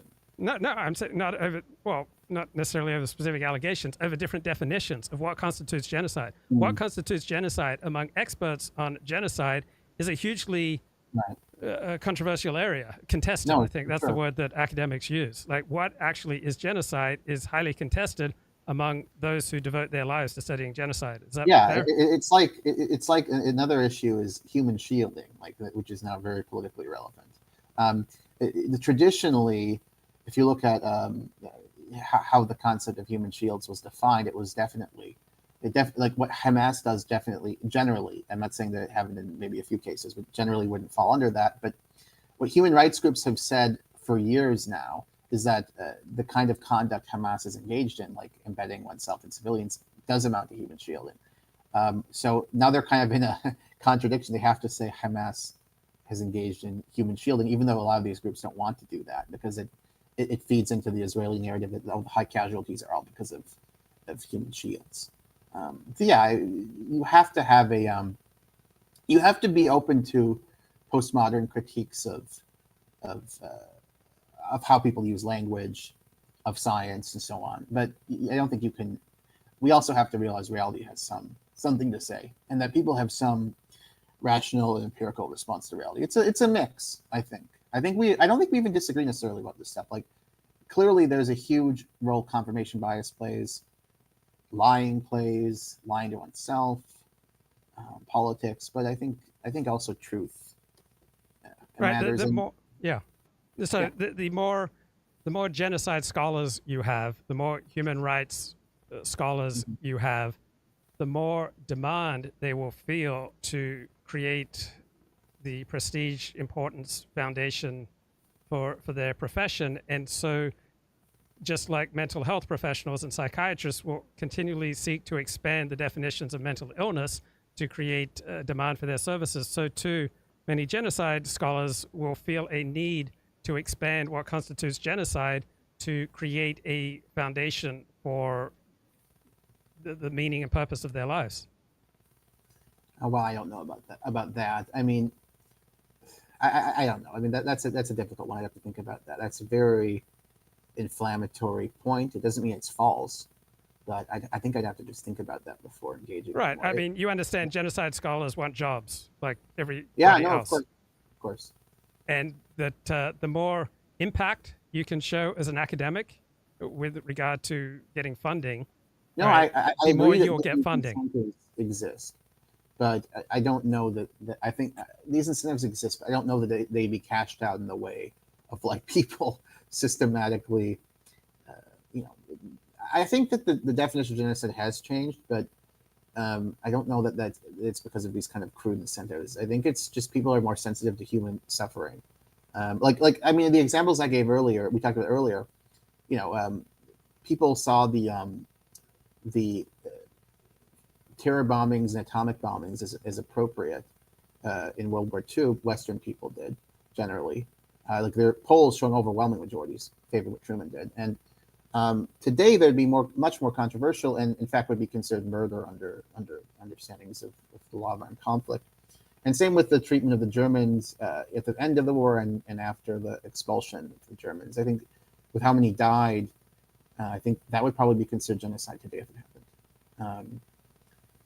The treatment of ethnic Germans after the end of and after the war. So I think that there is some greater moral sensitivity, and that may have led to a broadened definition of genocide. I don't think it's as crass as you do. Although I'm not denying there are people who have these weird incentives to inflate concepts. I do think that this is probably a lesser factor than you do. Would it be fair to say that prior to the 1960s, human rights was understood primarily in association with what a state can grant its citizens? And then since the 1960s, we have Amnesty International and all these human rights organizations who propose that human rights are something that does not depend upon a nation state, but rather a universal. Oh no, I think that the human rights movement develops after the Second World War, especially. I think that before the 60s, I mean, the 60s, you have these notions, but you have like the Universal Declaration of Human Rights in 1948. You really have these ideas resonate to people in third world, Latin American countries, you know, colonized peoples who want self-determination and so on. And also, they're both used as propaganda tools by the Soviet Union and the Americans in the Cold War consistently. The Soviet Union, for example, talks about how can the West claims the mantle of liberalism, but the West has a history of colonialism. So how can they be serious with human rights? We're the ones who believe in it. And they talk about racism and you know, and segregation in the United States. So these ideas were very much colloquial and politically salient after World War II. Now, no, so I think you're correct that if you go back a century earlier, definitely you don't have this notion of universal human rights. You have maybe antecedents to them in philosophical and religious traditions. You do. Yes. I mean, like utilitarianism of John Stuart Mill. This is implicitly kind of human rights notion because everyone's utility matters, right? Kant's categorical imperative, although Kant wants to exclude certain races from his ethics. So, but still, if you conceptualize it more abstractly, away from his particular racial prejudices, there are in Enlightenment moral systems antecedents to human rights. But you're right that it isn't really a politically salient concept until after the Second World War. I think, look, part of the problem, part of the reason I think people are so cynical of these concepts is that they're not defended very well. People just are not very sophisticated defenders of them. You have to admit they're contingent. You have to admit they're new. You're going to get destroyed intellectually if you don't. But those concessions don't, to me, destroy the concept of human rights by any means. I think these are one of the great inventions we've had.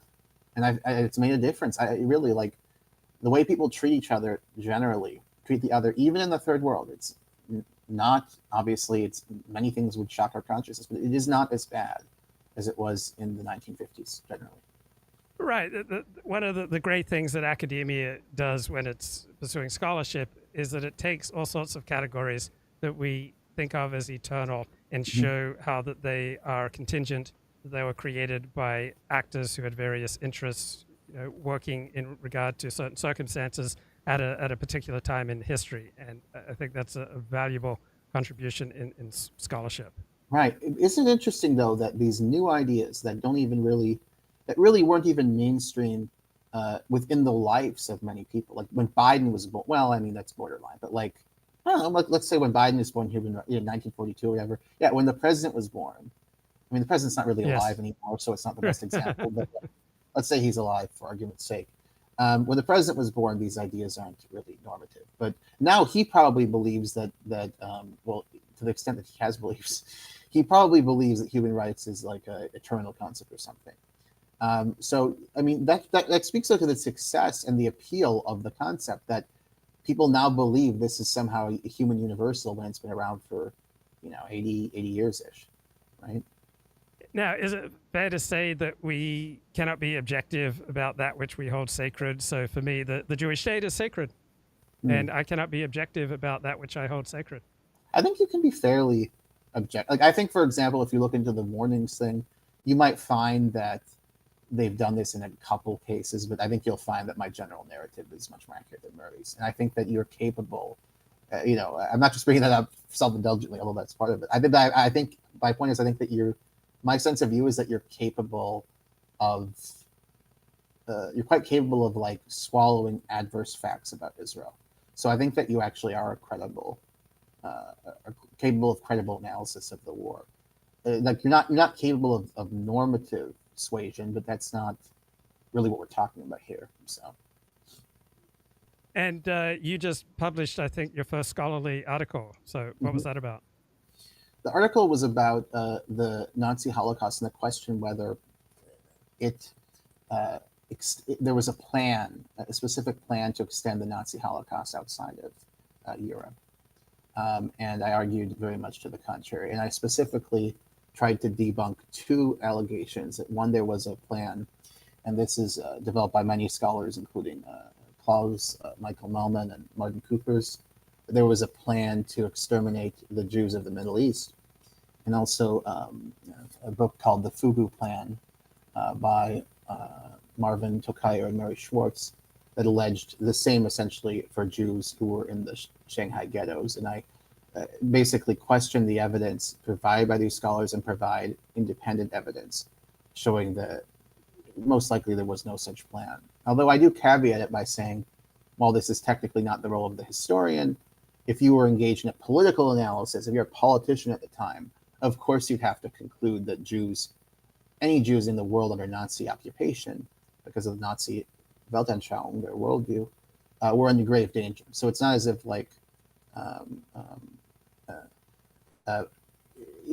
it's not as if gosh, what was I thinking?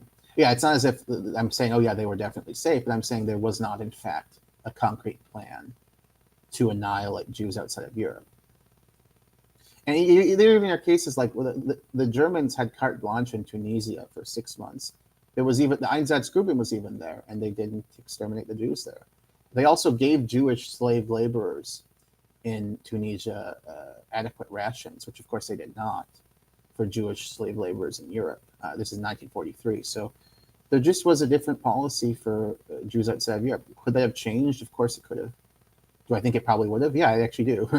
But we can only, as historians, deal with what happened, and neither extermination nor a plan for extermination developed, in my view, contrary to what other scholars have argued outside of Europe. So your view on the Middle East conflict seems to me right down the middle for intellectuals in Europe. Is that fair? I think most intellectuals and historians are more sympathetic to Palestine than Israel. Um, the new historians, the people who, because when Israel, when Israel released a lot of their, they declassified a lot of documents relating to the founding of the state. That's when the new historians, folks like Morris or Ilan Pape or Avi Shlaim, when these guys came about, and then the other guy was really good. I have his book on my desk. What the hell's his name again? Tom Segev, yeah. I've read like 3 of his books, I forgot his name. Most of these guys took a critical view of Israel. Morris is actually the outlier politically. But yeah, so I think I'd be fairly mainstream, which shows that the profession. I mean, look, at the beginning of the war, there was a lot of social pressure not to go, even in Britain, not to go against Israel because of this horrible thing that happened to them. And I was like, I'm going to speak out even if it hurts me. And now it's like these kids are crazy. They're like a lot of them are, I'm not going to say most, but there are kids who are pro Hamas. And I have never taken this position. And I think it's liberalism. I understand the horrible argument that it's put the issue on the map and Palestinians are more likely to get a state now. That's the argument they make, essentially. But the smarter ones among these pro-Hamas people. But I mean, they massacred people, right? How can we condone this? That many of them do. So it's interesting how I also think this, Luke.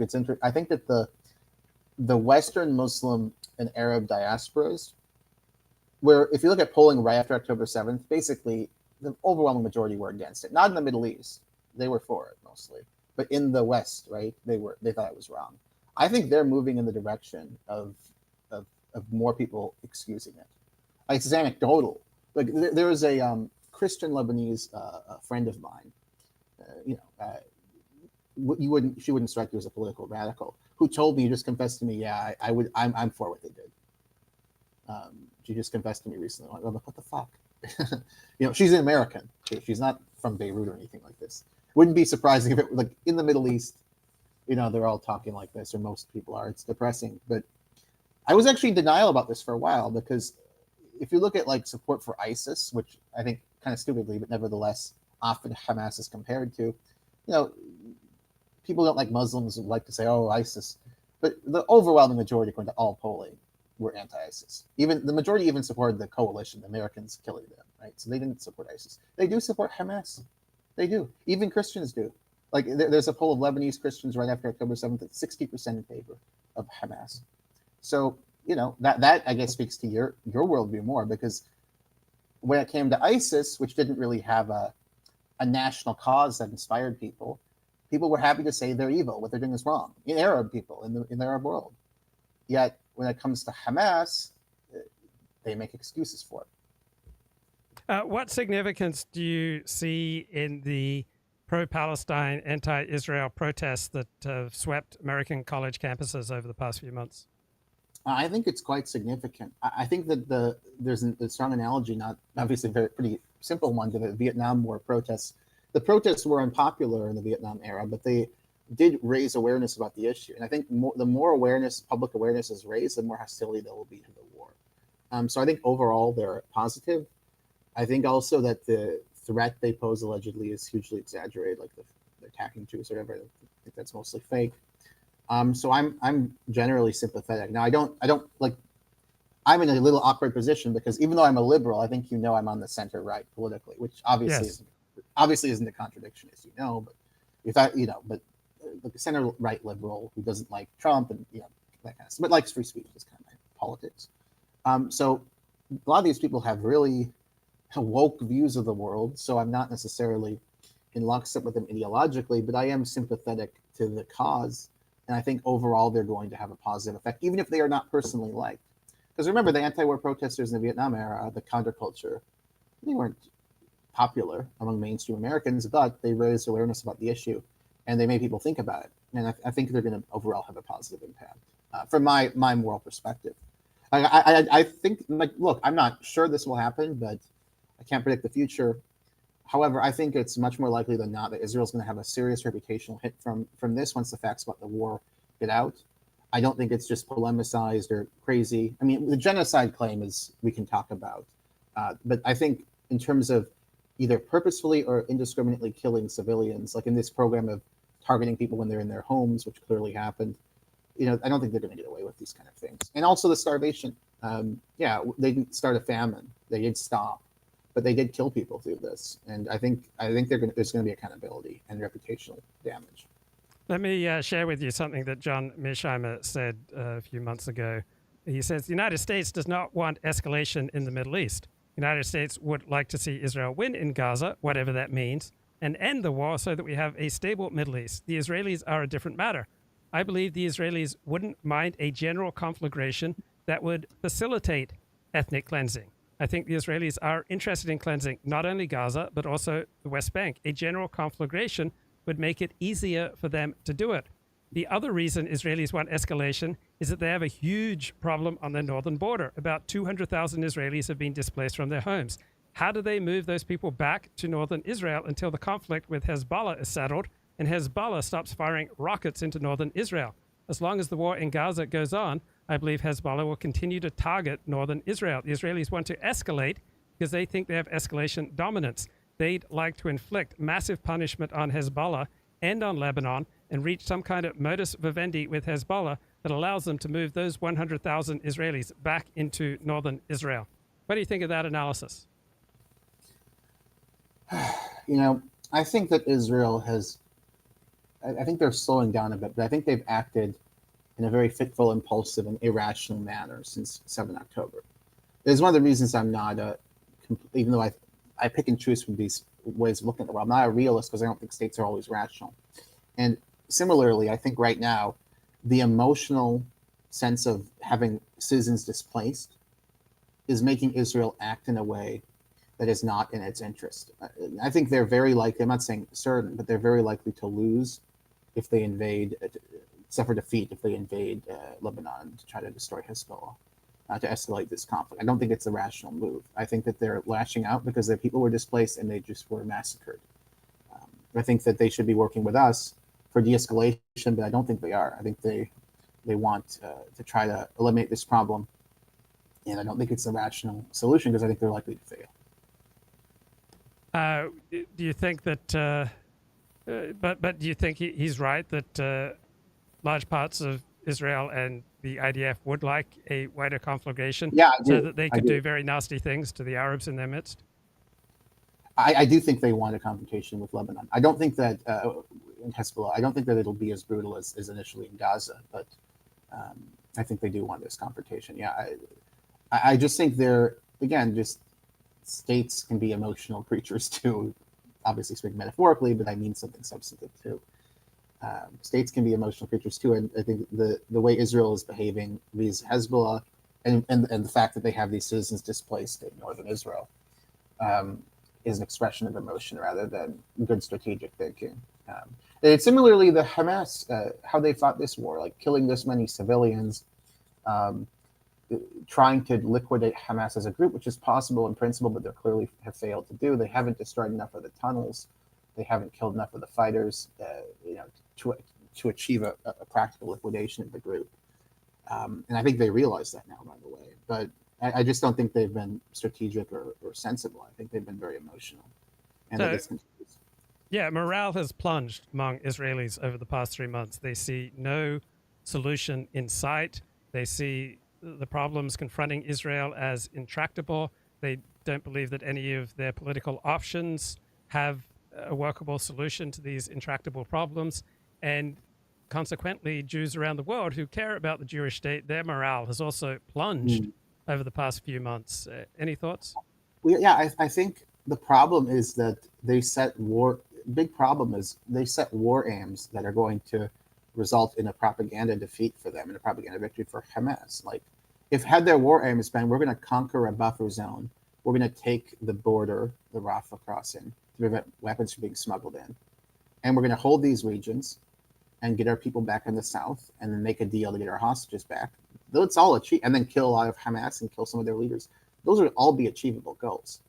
Instead, they set the goal of liquidating Hamas as a group, which is achievable in principle, but you have to destroy their infrastructure. You can't, because if you kill them, but they still have food and infrastructure in this tunnel system, they can recruit more people, which they have. Our intelligence believes they've recruited thousands more people. So they have not succeeded. They weren't going to succeed because they haven't destroyed enough of the infrastructure or killed enough of the soldiers. They're going to be replaced. And a lot of they've taken Rafah, but a lot of their, according to the reports I've seen, a lot of their weapons are homemade. A lot of them built from Israeli munitions that have been discarded, for example, as well. So they're not succeeding, and I think they know that. Like, why did Gantz resign? He wouldn't resign from a winning war effort. He knows it's a losing war effort, and exactly. the big reason a losing war effort is they set unrealistic goals. Because, as I say, had the goals been as I described, we're going to take the Rafah crossing, we're going to conquer a buffer zone, get our people back, and then make a deal. Those are all goals the IDF would have been able to achieve. Yet they've done what they've done. So many Israelis say, look, the Arabs only respect and understand force. And so we have to be very tough. What do you think about this Israeli perception of Arabs? I don't think it's borne out by empirical reality. So, for example, in the 1990s, during the Oslo process, when the Palestinians believed they were going to get a state, polling consistently showed that the large majority of Palestinians, it peaked, I think, at only 6% supporting terrorism. But consistently large majority, like only 20, 25%, 15%, whatever, supported terrorism.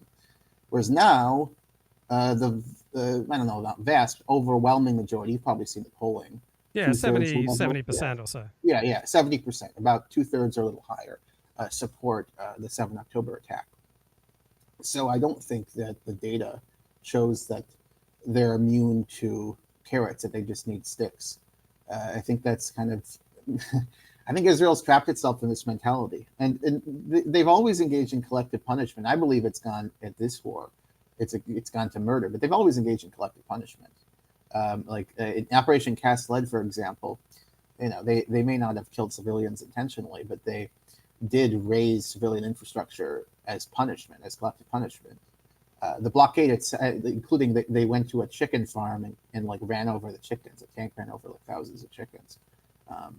The blockade itself, the first few years, you probably know this, until 2010, there was a partial blockade on food, on chocolate, for example. They wouldn't let in pasta. They wouldn't let in for a while. Clearly, they have a practice, and they also try to make Gaza poor. Until 2015, they banned all exports from Gaza. So the blockade has obviously had punitive elements. Israeli wars have had punitive elements, and this hasn't worked. I mean, the intellectual history of this goes to Jabotinsky's The Iron Wall. Was Jabotinsky a serious Zionist thinker? Yeah, I think so. I think he was very smart. I would like to talk to him. But it's easier for, I think, though, this speaks to declining intellectual quality, though. Yeah. Because these guys are, I'm not just saying that to throw them out there. These guys were smart. And they were, they could look at the other side. For example, Ben Gurion had remarks made remarks once that why would any Arab make peace with us when we took their land? Why would any Palestinian Arab make peace with us when we took their land? And similarly, the Jabotinsky said they're never going to be swayed into liking us because we want a Jewish state in their land. We have to use force to make them submit. Now, I'm not trying to caricature him. He also believed that of the Palestinians who remained in a majority Jewish state, they could have equal rights. But they all believed this, really. They had some liberalism that coexisted with their colonial, imperial conquest, expansionist thing. They had both. And a lot of people, these are men of the early 20th century, so of Europe, that it kind of makes sense what they believed. But they also were realistic about how the native population would react. Right. So the more intelligent someone is, the more capable they are of abstract thought. Empathy requires abstract thought. IQ measures your potential for empathy. So you can have a high IQ and choose not to be empathic, but the ability to put yourself in someone else's shoes, your capability for that depends upon your ability for abstract thought. So when you're talking about these earlier, highly intelligent, more formidable Zionist thinkers, in large part, they had this above average capacity for empathy because they had this above average capacity for abstract thought. And while there's not a perfect correlation between IQ and morality, essentially empathy is a pretty good measure of morality, and empathy largely depends upon one's ability for abstract thought, which largely depends upon one's IQ level. Well, I have to. I'm not sure about that, but there is something I think that intelligence is conducive to empathy insofar as it can help you see the other person's perspective, and that does require a level of abstraction. So I do follow you there, and yeah, these guys were all in a weird way empathetic, although they also committed terrible crimes, But anyway, I gotta go in about 5 minutes, Luke. But go ahead and ask a final question. Yeah. Anything? What are your aims for your Substack? What are you doing on your Substack these days?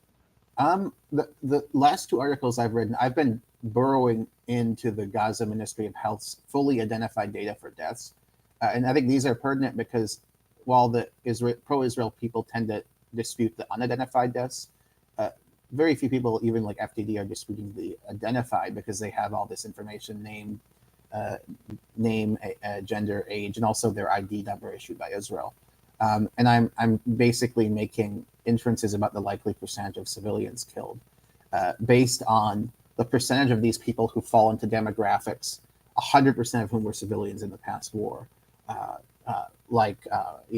3 demographics that were 100% civilian, which I talk about in these articles, are men over 65, boys 14 and under, and then all female, because these militant groups don't recruit women. So a clear majority, just long and short of it, is a clear majority of the all killed are from these groups. And then if you look at the rest, which are potential combatants, males 15 to 64, there's going to be a lot of civilians, a lot of combatants. And the projection I make is that the civilian to combatant killed ratio is at least 3.4 to 1. So much higher than Israel's saying. And we'll see if I'm right, but I think I am. Okay, great. Anything else that you want to mention before we wrap up? I think we're good. Luke, you're a very good interviewer. I mean, and you also have like kind of a bag of tricks because you kind of keep your guests relaxed and you ask them a tough question. So I do compliment you on your interviewing ability. Yeah, I can't stand the normal approach to interviews, which is to put your guest on the defensive from day one and to hammer them, because all you do is people shut down. All right, it destroys dialogue. It destroys an interview if you start hammering people and start, sticking moral judgments into your questions. And so I can't stand the approach to interviewing where you just hammer your guests. Yeah. Well, but I wish you well. I'm sure we'll do another interview. Yeah, sounds good, man. Take care. Okay, take care, bro. Good to talk to you, and let's welcome Dooovid back to the show. So I'll just say hi to Dooovid really quick before I go. Hi, Dooovid. How are you? Hey, God bless. Good job, Matt. Thank you. Talk later. Okay. So, Dooovid, anything that you heard that you would like to comment on, or anything you've been thinking about since we spoke last that you would like to share? Well, I saw you were streaming this morning, so I didn't quite catch up, although almost, just like the last 5 minutes in 2 speed. So I watched almost your whole marathon interview. So good for you. Back to a 3-hour interview. I was thinking about that concept, how one person could make a difference. One sympathetic person could change your narrative. Yes. And some sort of incentive to try to be a better person, more careful in our interactions, or just the opportunity to occasionally be nice to people who no one else is being nice to. I also saw you put you interpreted my word for JVP hotties, and I mean you could say that, but I mentioned a lot of them are not only attractive younger Jewish women, but they're also educated, employed, ambitious. So I wouldn't as the liberal Jewish women tend to be the products of superior university education and even have employment or your upper middle class background. So hotties is definitely not the word I would have used. Yeah, I word there, because that is definitely not a word that you would use, and I realize that. You're looking pretty sharp these days. What's going on? I've been working out, like different exercises, physical labor. I'm not sure about the vegetarian diet. Saying it had negative consequences for you. Could be other factors, or I mean, because I know a lot of vegetarians that are pretty physical. I mean, especially Indians, Hindus. But I mean, if that's how you understand it, I mean, thinking about Matt's narrative identity, I didn't know he was a lawyer, and we spoke a while back, and I told him that the historian point of the Holocaust was a dead end. There's really nowhere to go from that career-wise, and even scholars, like the handful of people who've written big books, like I'd say like 70, like the audience is very small for scholarship about the Holocaust, and there's a bigger audience among Jews. So like intellectual people who care about the Holocaust versus Jews who care about the Holocaust, and most of the successful Holocaust scholars basically talk to Jews. So although I found it interesting in terms of his arc of talking to counter-Semites, hearing them out, although I'd criticized him, we came into problems in the past because I thought his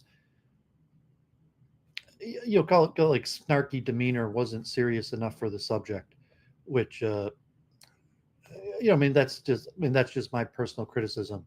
But I'm saying, like, your character flaws shine on stream. You've talked about that in the past, where you're streaming, your character flaws become magnified, everyone sees it. And then talking about serious subject, even like Israel Palestine, where people are getting killed, horrible things, the Holocaust, to also be engaging in juvenile humor. I found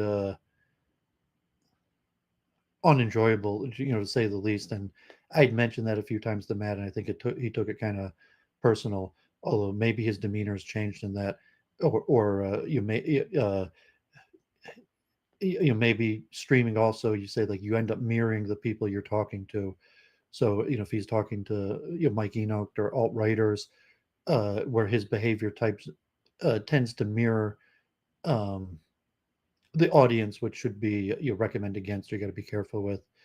And then also, I think he had a period of time where maybe I avoided the delusions, but even somewhat, where you saw the cha-ching, the dollar signs, where streaming, and he's on politically provoked, and like people are giving hundreds of dollars of money to, like, somewhat like morons, and you're thinking, like, well, these people are giving all this money to these morons, maybe he could make a living at it too, which I don't think is accurate.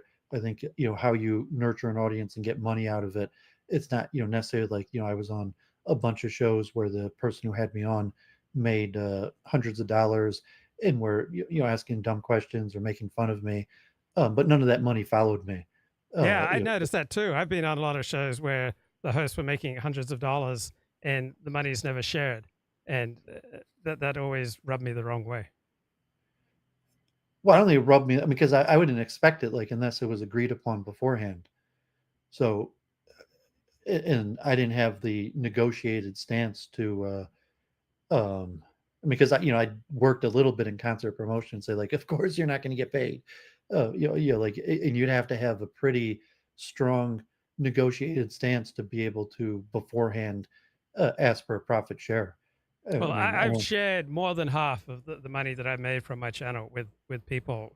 So there are several people for whom I bought microphones, not just you, but that's always been my ethic. More than 50% of the money that I've earned from these streams, I've shared with the guests. But that was a charity, or done in a certain way. We were never on a show where you got super Right. chats, and then, like, you sent me like a like a remittance. Here's your share of the super chats. Right. I just sent you a mic, but for You sent shows. me a camera later also. Oh, But I'm okay. saying, like, Yeah. I think, have you ever sent somebody like a remittance of Yes. super Yeah. chats? Yeah. I've shared more than 50%.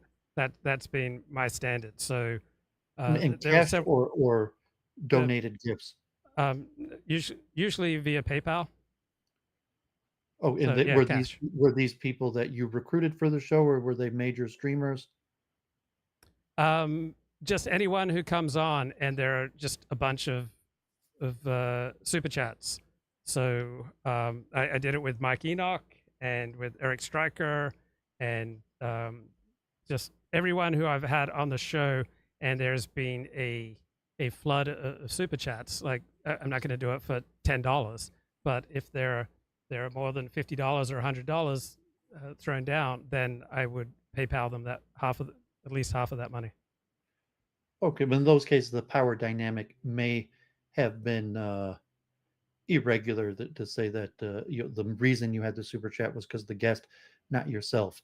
So so it's like that was money that you wouldn't have seen had the guest not come on, as opposed to the possibility of shows where those people. But regardless of saying okay, good for you, respect. However, I think you would agree that that's not norm in the business. Yeah, And, correct. and in those cases, you told them beforehand, or was afterwards out of the No, charity? just afterwards. Okay. Sometimes I told them beforehand, but it's just what I think is right. And so sometimes I would tell them beforehand, but it was just what I think is right, and that's the way I've conducted myself. But has anyone ever done that to you? Never. And I mean, did you feel like wrong or cheated? Or you're just like, of course. There was one time that I raised it with somebody, and I felt they said no, and I just felt like such an idiot that I never raised it again. But it does rub me the wrong way. Okay, well, I mean, I could see that also, but I just say, like, of course, that's not the way things work. You'd have to negotiate it beforehand, and they have to agree to it beforehand.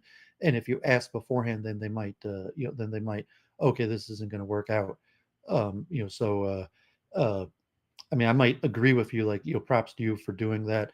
And I've never got enough like I've only made, like maybe $300 in the 4 years I've been streaming total. Most years I don't even get enough to have like the, to put it on my taxes to get the $100 check. But I mean, I'd mention it possibly to Church of Entropy, but we always did week in review on her channel, and she chose not to get monetized. And the other streams were mostly me, where it wasn't really like Ed Dutton or something. I got a handful of super chats. Lipton Matthews, and maybe I should have offered, but I mean the money was so small that if I made $20 after Yeah, it doesn't matter. fee, Yeah. after the fee, like and I gave them half, they would have got like a check for like $6. And those people all were relatively major streamers who make hundreds of dollars regularly on their streams. But like I agree with you, but I was saying like I had no illusions, and I've mentioned it before. That's part of why I mean, actually, I maintained working in the concert promotion business the whole time I was in New York because I enjoyed doing it. But that was one of the negative aspects of the business. Is most of the time we actually lost money, and everybody thought you were stealing from them. Everyone thought like, where's my cut? And you say, well, actually, like the show, everything together lost money, and no one believes you. And even the opening act that didn't sell any tickets wants their cut. And saying like, at best, the major band usually got paid, and most of the other, so just, and I'm sure in Hollywood,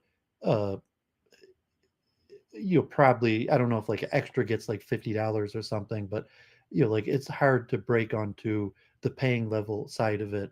Okay, I got the point. I think we're repeating, but I want to go back to something you said earlier, and that is the profound effect that one person can have on another.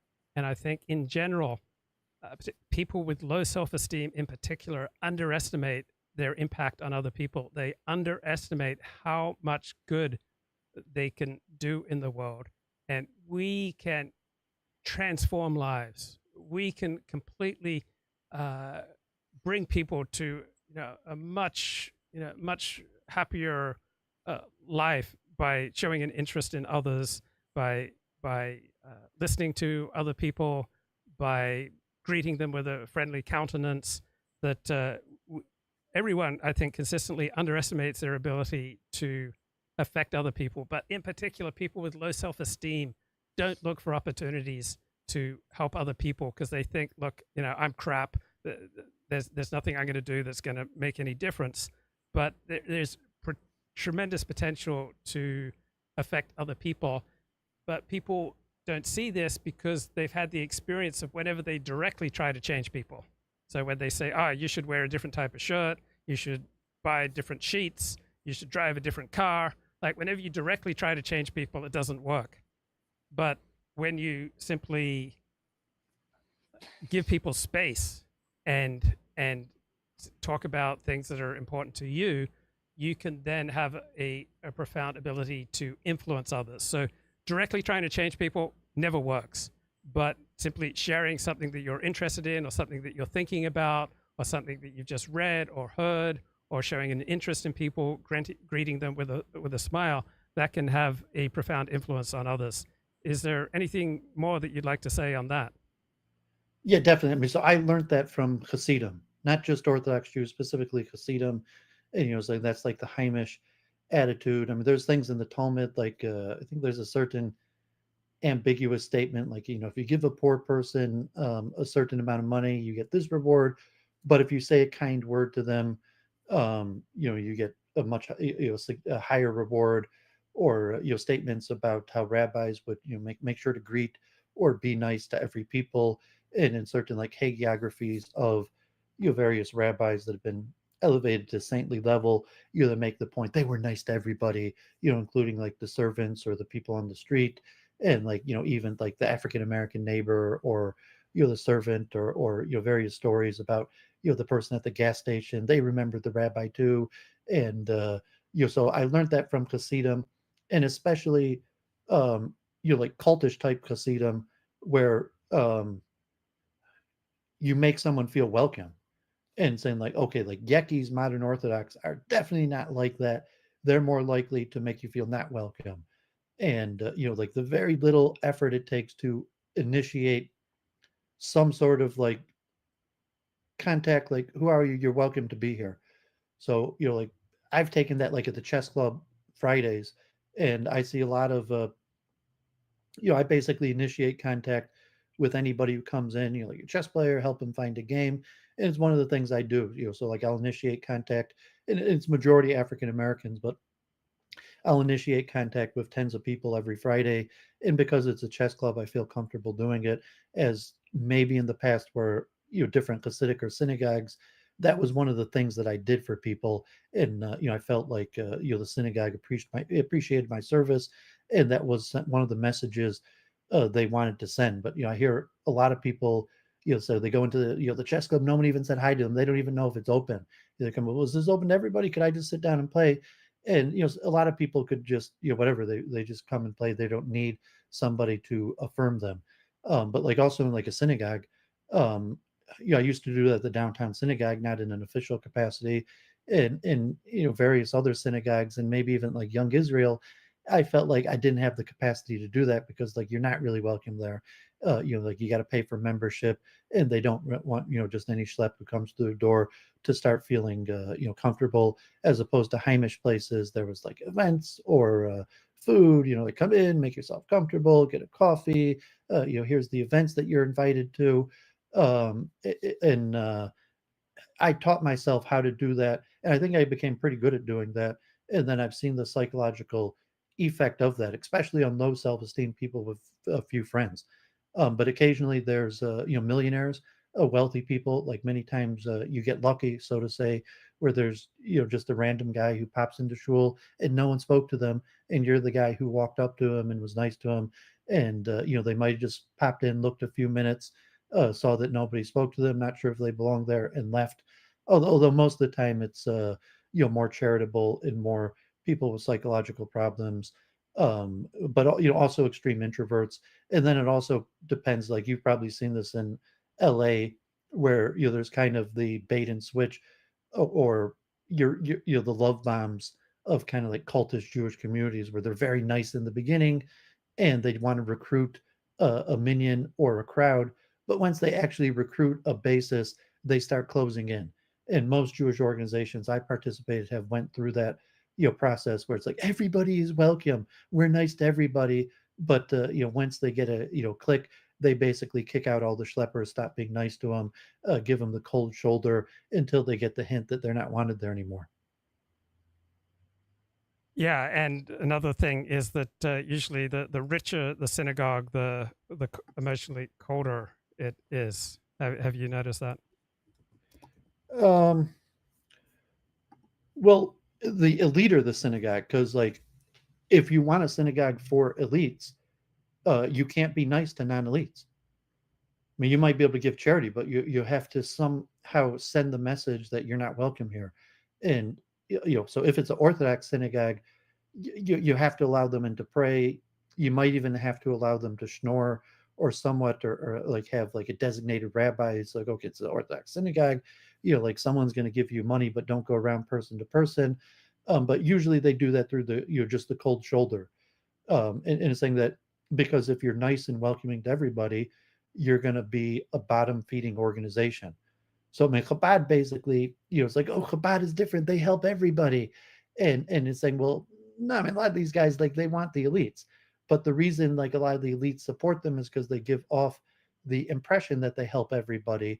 But if you help everybody, you're going to be spending the majority of your time helping the people that need the most help, and they're not elites. And if you have an organization that welcomes everybody, it's going to be a low-level organization. But I mean, sometimes if you have a wealthy area, where it's just not like there's not really any, it's an upper middle class neighborhood, and a lot of people you have emotional issues or introverted, and you have a charismatic rabbi that appears to have this welcoming, heimish, open to everybody attitude, but you're in an upper middle class neighborhood where basically just per fact of living there, being in the vicinity, you're an elite or a kid of an elite, connected to the elites. Yeah. Okay, I want to read a little bit from this great essay I read on the history of humanitarian law, and you can just jump in as you see fit when you hear You something. might, if I make one final Yeah, comment on go that, ahead. it's also like that streaming. So if you're nice to everybody, talk to everybody in the chat, you're going to spend the majority. You're not going to be an elite. So you have to be selective in that process, or else you're going to be brought down to the lowest common element. Yeah. Okay, let me read a little bit from this essay on international humanitarian law, the history of it, and you can jump in as you have thoughts. This is by Amanda Alexander. She published an essay in 2016, Brief History of International Humanitarian Law. So really, until the 1970s, the idea of human rights was primarily constrained just to the rights that a nation state will afford its citizens. And then in the 1960s into the 1970s, we got this notion of human rights as something that's universal and not dependent upon the nation state. Now, this was not a perspective that had much grounds in reality, but it was a utopian scheme that allowed those who became disillusioned with various left-wing utopias, such as communism, to engage in a new utopia, to gain the emotional benefits from being engaged in a utopian scheme, and that it didn't make any practical difference in the real world. That didn't matter because you still got the high of feeling righteous. Anything that I just said there, Dooovid, that you'd like to comment on? Yeah, I mean, it's the illusion of citizenship and that anybody could make a difference. I remember at like a Jewish event where Hasidim, there were certain powers trying to like take over an abandoned synagogue, and I was trying to like, no, it's for the people. And this Hasidic guy's like, it's like, who the hell are you? You're just a pathetic Baal Tshuva. And like, it's like, I mean, he's kind of right. And I was like, I'm a citizen of New York, at that point. And so he's thinking like, you can't get away with this. And he's thinking, well, who the hell are you? You're nobody. Like, you're not going to stop me. And it's like, no, I'm a citizen of this country. Like, and I remember African Americans, in university that were part of DEI, using this, like, like, I'm a citizen, like, you can't get away with this because that's not what we stand for. But, from some network, I mean, it's just an illusion, these, rules-based order, and it needs an enforcement mechanism. Although, did you ever end up listening much to this guy, Andrew Wilson? I told you about a bunch of times, even way back when you probably could have had him on your show. No, I haven't. Not yet. I mean, now he's blown up. He's probably like he's Christian nationalist. and now he's like teamed up with this whatever podcast where he basically like dunks on OnlyFans models, but he became very popular, and he argues against feminism. Is basically saying like men bestow rights on women, and if men took the rights away from women, there's absolutely nothing they could do about it. And it's argument like force, like that women don't really have the option of force, and so if you're giving a similar type argument to human rights are bestowed on people who have the power of force, and they depend upon force, and the illusion that you could protect your own human rights is just that, an illusion. And if you're looking like the lesson from a lot of times historically you say, what lesson did Jews learn from the Holocaust? Is like, no one's coming to help you. So the Palestinians, it's kind of surprising, but even that, saying there's just protests, there's just things, no one's coming to help them. It's 8 months into the war, no one's coming to help you. Maybe the Houthis fired a few missiles, and as everyone mentions, all these UN Security Councils, even if they find Israel guilty of genocide, and ICJ, war crimes, whatever, maybe eventually they will economically isolate Israel. But like, if Israel, God forbid, did decide to go in full gung-ho genocide, all of the other demeanors, besides for another army coming in force to stop Israel, wouldn't mean anything. Those would all be post facto that they would make a difference. And so that's just like a realist factor in the illusion of power that I didn't have. So maybe you were talking like my narrative of when did I switch from being a self-perceived successful prominent Jew to a failed Jew, and say it was an illusion the whole time, or maybe it was partially true at the time and just the circumstance changed. But I make the argument that power in general is an illusion. How's your self-esteem? I mean, it varies. Saying like, because there's different terms like self-esteem versus self-efficacy, and I think it's based on success. So it's based on results, essentially. So therefore, it's going to vary a lot.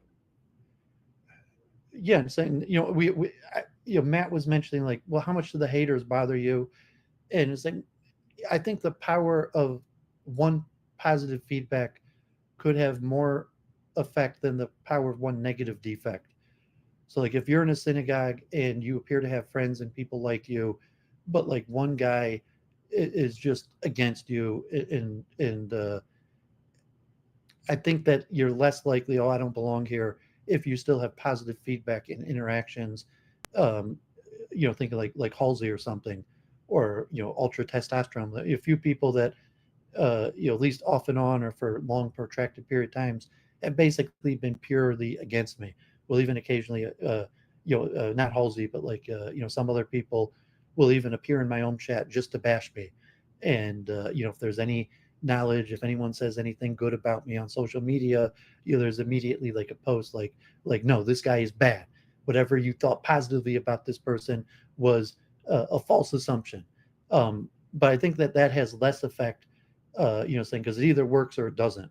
And if the people, so I got a few haters, but are they successfully swaying the crowd against me, or my friends, my supporters against me? And if I see that they're not, that's less effectual than the one sympathetic voice. So I think the one sympathetic voice is more powerful than the one negative voice. So when I was talking to Matt about an hour ago, I was trying to recall an article I'd read early on in the Israel war in Gaza. I just found it. The article was published November 7, 2023 from the BBC. Here's the headline. I'm calling from Israeli intelligence. We have the order to bomb. You have 2 hours. So the call to Mahmoud Shaheen came at dawn. It was Thursday, 19th of October at about 6:30 a.m. And Israel had been bombing Gaza for 12 days straight. He'd been in his third-floor, 3-bedroom flat in Al-Zara, middle-class area in the north of the Gaza Strip. Until now, it had been largely untouched by airstrikes. He'd heard a rising clamor outside. People were screaming, "You need to escape." Somebody in the street shouted because they will bomb the towers. As he left his building and crossed the road looking for a safe place, his phone lit up. It was a call from a private number. I'm speaking with you from Israeli intelligence, a man said down the line, according to Mahmoud. The call would last more than an hour, and it would be the most terrifying call of his life. The voice addressed Mahmoud by his full name and spoke in flawless Arabic. He told me he wanted to bomb 3 towers, and he ordered me to evacuate the surrounding area. Mahmoud's tower was not directly under threat, but he was suddenly responsible for evacuating hundreds of people. I had the lives of people in my hands, he said. He gathered his thoughts and told the man, who identified himself as Abu Khaled, not to hang up the phone. As a 40-year-old dentist, Mahmoud says he has no idea why he was chosen for this task, but that day he did everything he could to keep his community safe. Directed by the voice of strangers who always seemed to know how to reach him, even when his battery ran out, he pled for the bombing to stop, and he screamed until his throat hurt for people to run away. He led a mass evacuation of his neighbors and then watched his neighborhood explode in front of his eyes. During this conflict, the Israeli military has phoned Gazans sometimes to warn them ahead of airstrikes. Mahmoud's account gives an insight into one such phone call in an unprecedented level of detail. Anything about this extraordinary story that you want to react to, Dooovid? Yeah, I mean, God forbid. I mean, it's not. I've heard things like that, and I mean, it's, you like the term hero systems. I could use that language, but I was actually going to stream today, and I was going to talk about American pragmatism. And one of the the founder, like, what's America's philosophy? It's pragmatism. And you have the founding fathers of American pragmatism: Charles Sanders Peirce, William James, and John Dewey. And William James, like, the father of psychology, who created a lot of the words and systems. So I like to speak in the more psychological terms about identity theory, which, the hero system in many ways could be the same thing. But, like, if your hero systems, your identity theory, what makes up your identity, and there's many aspects to that: your self-perception, your hero system, your interaction with others. And for Israel, there's different classes of Jews and Israelis also. So if your hero system needs a certain moral, just character to it, these narratives become more important, and that we're moral. There's something special about the Jewish state. There's a connection between Judaism and morals and ethics, and the IDF is uniquely moral among nations, which if you can't, your identity is going to collapse if the narrative collapses, and you're going to have extreme dissonance if your self-perception narrative is inaccurate. And so, if you're a Zionist and your self-perception necessitates that Israel is a moral, just country, not only that, the most moral army, you're going to have to worry about these narratives and spend countless time defending it in these arguments, as opposed to if your self-perception doesn't necessitate that. So, like, for you, your self-perception as a Jew doesn't necessitate this exceptional moral, ethical status of the Jewish people.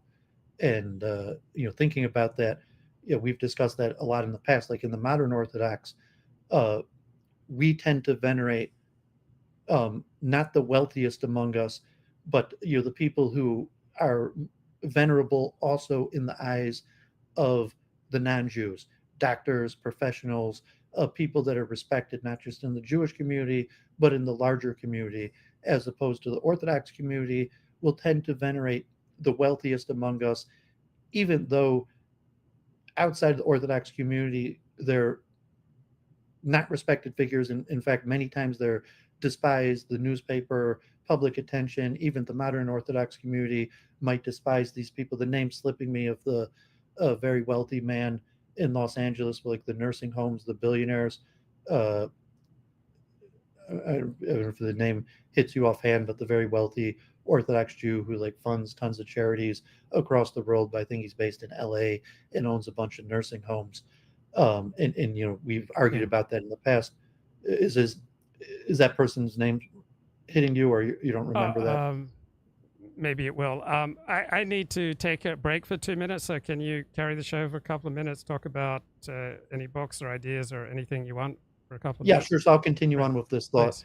So so this very wealthy Orthodox man, who maybe he's a maybe he's a slumlord, maybe he is profiteering off of questionable businesses like nursing homes and government programs, and generally in wider respected society, and he's not highly educated. You maybe didn't go to university at all, just went to yeshiva, found some hole in the system, and became extremely wealthy. And so within the Orthodox community, those tend to be, well, our rabbis are our heroes. So, in the modern Orthodox community, the rabbis aren't really the heroes. The heroes are, the business people that are respectable both in the Jewish community and the secular community, like Jack Lew or something like that.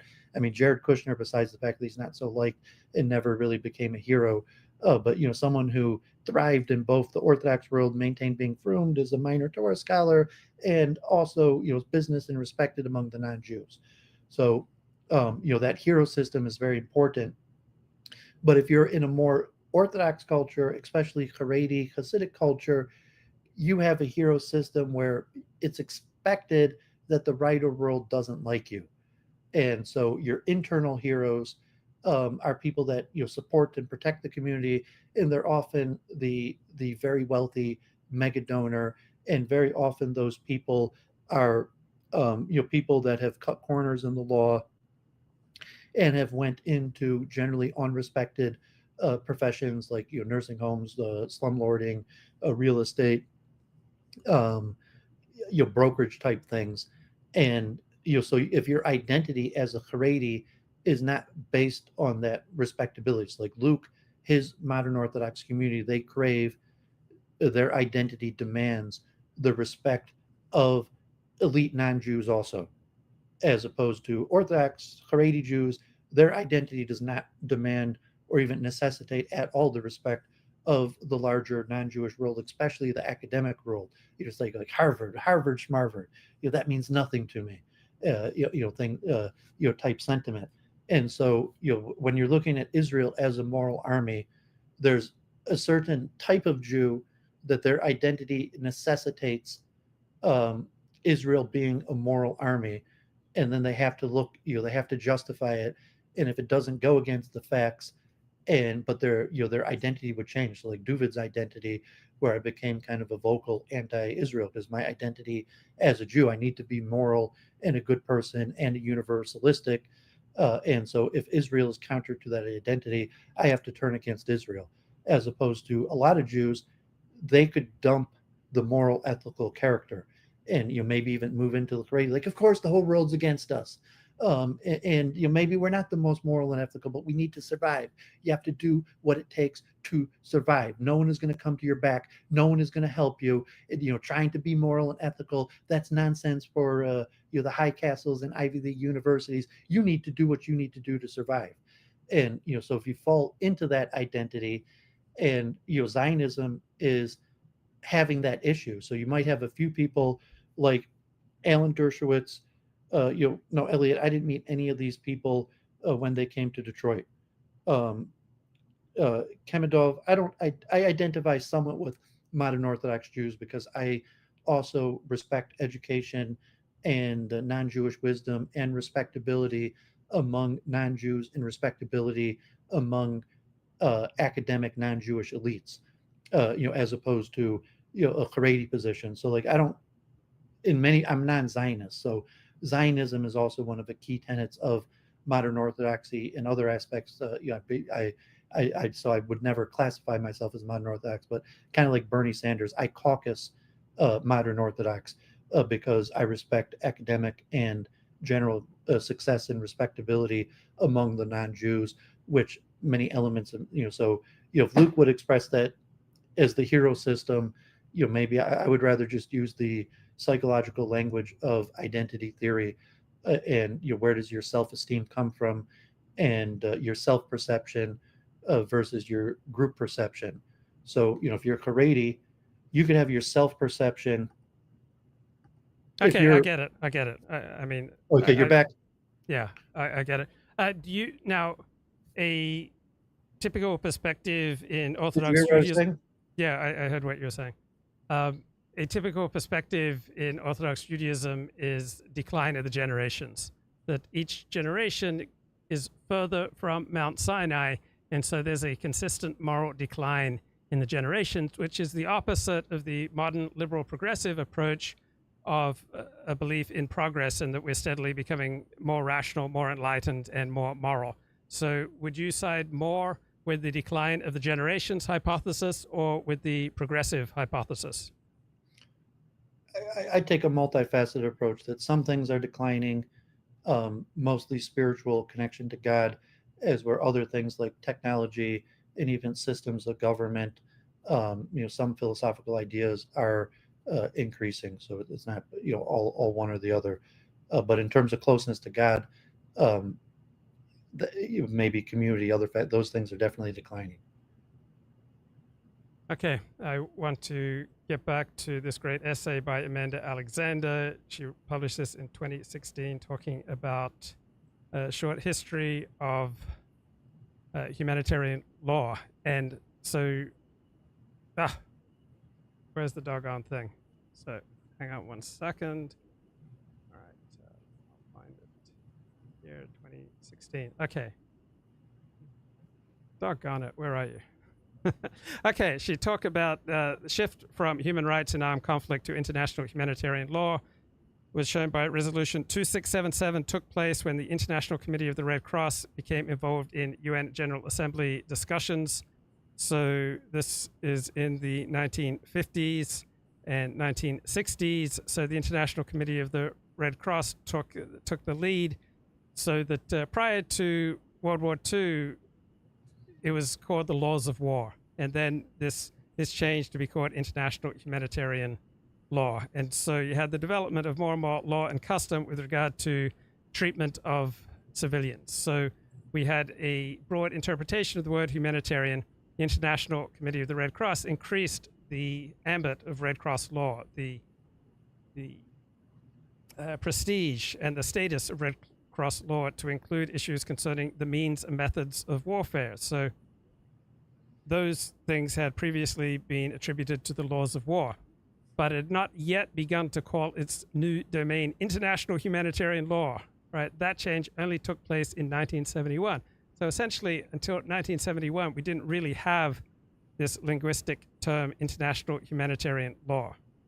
But once it came about, people in this area would refer to international humanitarian law in a manner that suggested it was a well-established field of long-standing principle. So it's a very common practice in the ancient world to write a book and then try to pass it off as having been written thousands of years before, or even attribute its authorship to God. So it's a common tactic to claim a long historical lineage for whatever it is that you are trying to propound. And legal commentators began to adopt the term. They would start referring to international humanitarian law as though it was this eternal category that had been around for hundreds of years. And we had the 1974 Diplomatic Conference on the reaffirmation development of international humanitarian law applicable in armed conflicts. And there are about 7,000 delegates, and they separated into vastly conflicting factions because they had completely different views about what international humanitarian law was and should be, right? This is 1974.